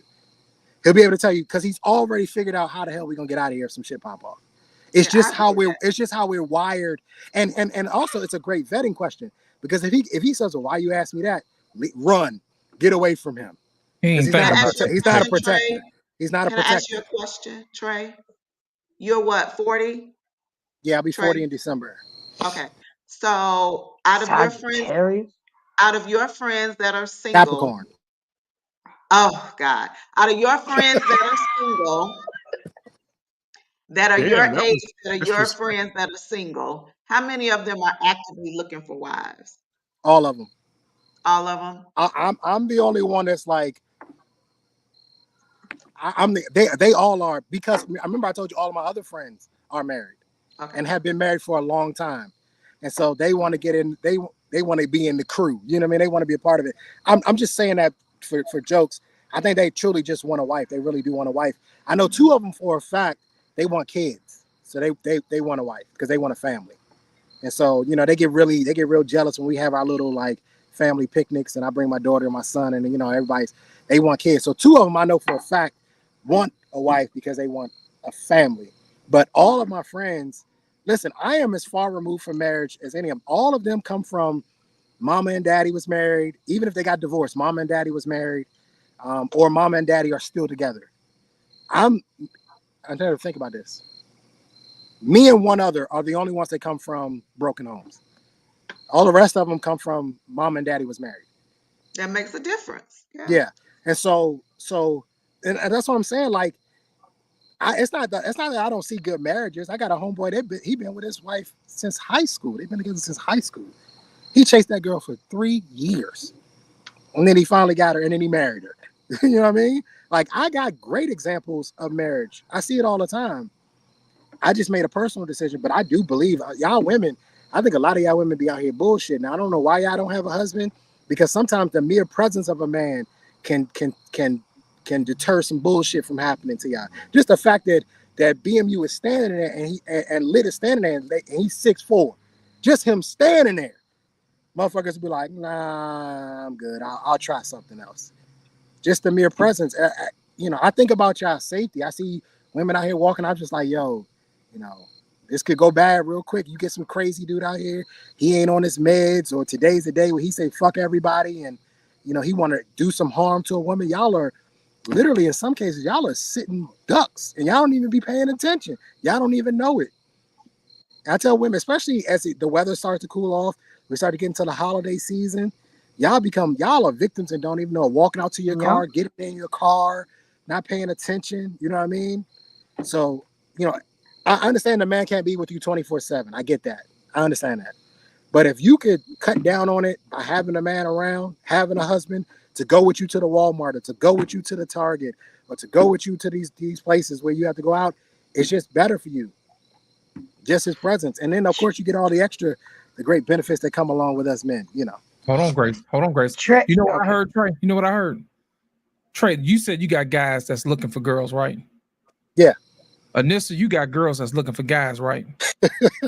Fuck y'all waiting on. That's what I said. How do you get these people together? You know what I'm saying? What y'all waiting on? Trey, y'all need to How you stay. get the good ones together? There's a distance, and she's in Florida. I'm in the DMV. Shit, man. Let me tell you, love ain't got no distance, man. You know what I'm saying? I get that. I get that. But I'm just saying, like I see guys. I say some things, but I see guys every day. They're looking for wives. Yeah. You know, I got friends, and even my old military friends, you know, that didn't get married in the military, because getting married in the military is a big deal, right? But that didn't get married in the military, you know, they're looking for wives too, and it's just, I'm not saying that it's not hard to find. Trey, y'all listen. Y'all know. Anissa already said she knows some good women. Trey, you already said you know some good men. Y'all work that out amongst each other. You know what I'm saying? Grace, go ahead. Yeah, we got to exchange some Instagram. Yeah. Trey, I just want to reiterate that you're right. I went on a date this Saturday night, and I purposely took the chair facing the door, and he stopped me. He said, no. I'm sitting here. And I said, why? I played dumb. And I said, why? I said, because I need to be able to protect you and see who's coming in and out. And I let him know, you just passed the test. He was like, what test? I said, I wanted to know to see if you were a good protector. So you're absolutely right, because if the guy don't take that chair and he lets me take that chair, that's letting me know that now I have to fend for myself and be alert for myself. And women have to see that. Women have to see that's how you bet.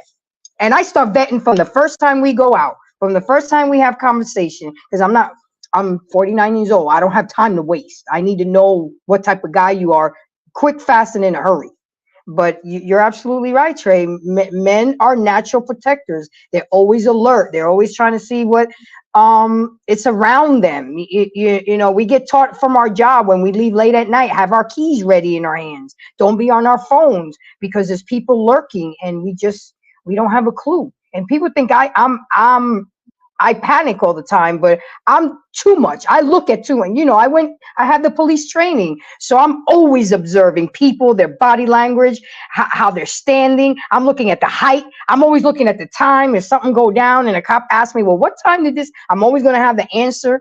We just got to do better. And you're right. We have to have our men so they can protect us, not when we're already in trouble.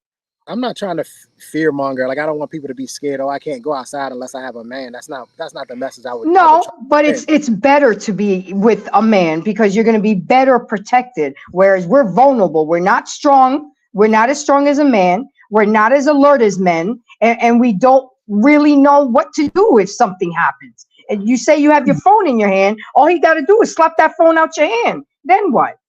You know? No, you're absolutely right. That's why I said I thank God that I'm covered. You know, so I have never been put in a danger. Until my daughter get married, I'm the one covering her. So yeah, this shit never goes away. Don't take it seriously, our panel. We don't think you're a failure as a father. You did a great job, man. You are not. That's what I'm saying. I'm just saying, though. I mean, you are not a failure. You raised the topic that we're talking about. Look, they're in college. They didn't get pregnant. They didn't go to jail. You know, and they're still alive. I'm past that. What I'm saying is, my daughter who has you gotta get married. You want your daughter to have a good man, not a pookie. Yeah, no, but I don't. Let's pass that for a second. And a protector that can cover them spiritually. Let's pass that part of it. I'm saying, as long as they're not married, and when we're talking about covering, I'm still the guy who has to do it. Right. I'm still the guy who has to do it. And I tell my daughters that all the time. I said, listen, until you guys get married, I have to cover you guys. That's right. Right. And so the one who's out of the house, I don't call her every day, but I said, shit, man, I gotta be the one worried about what she's doing. Right. And so I do ask her, like, if you're leaving the country, I need to know. You're leaving the state, I need to know. So we have that kind of understanding. So until you get somebody, a husband in your house, I'm gonna have to cover you. I mean, they realize that, So hopefully, she'll find somebody who chooses her. Well, just to let you know, our pain, we working on building up men over there on TikTok. You can find us over here, Navigating to the Altar. When you guys get an opportunity, is that the name of it? Navigating to the altar. Navigating to the altar. That's right. Let me write that down. Business over there, man. We be talking real talk over there, man. For real. Yeah, So I'm just maybe letting y'all know, we just not over here just talking about women. We building men over here on this other side. Y'all just don't see it. Okay. But I'm inviting y'all to come on over. And it's called Navigating to the Altar over there on TikTok. You know what I'm saying? Any those guys looking for, eligible bachelorettes, Yeah. Y'all should have a dating show. You know? Working on it, We're working on it. So, ladies and gentlemen, I'm glad y'all came out, man. We had a good time. Put in the shift. You know what I'm saying? We done did our doggone thing. As always, it's a pleasure, man. Y'all coming out every Tuesday. It's always something when we over here flipping tables, man. When y'all get an opportunity, make sure you guys hit the like button. Make sure you guys subscribe. If you're new, welcome. If you're leaving and you ain't coming back, it's been a pleasure having you. But in the meantime, make sure you guys share because we want to get the message out.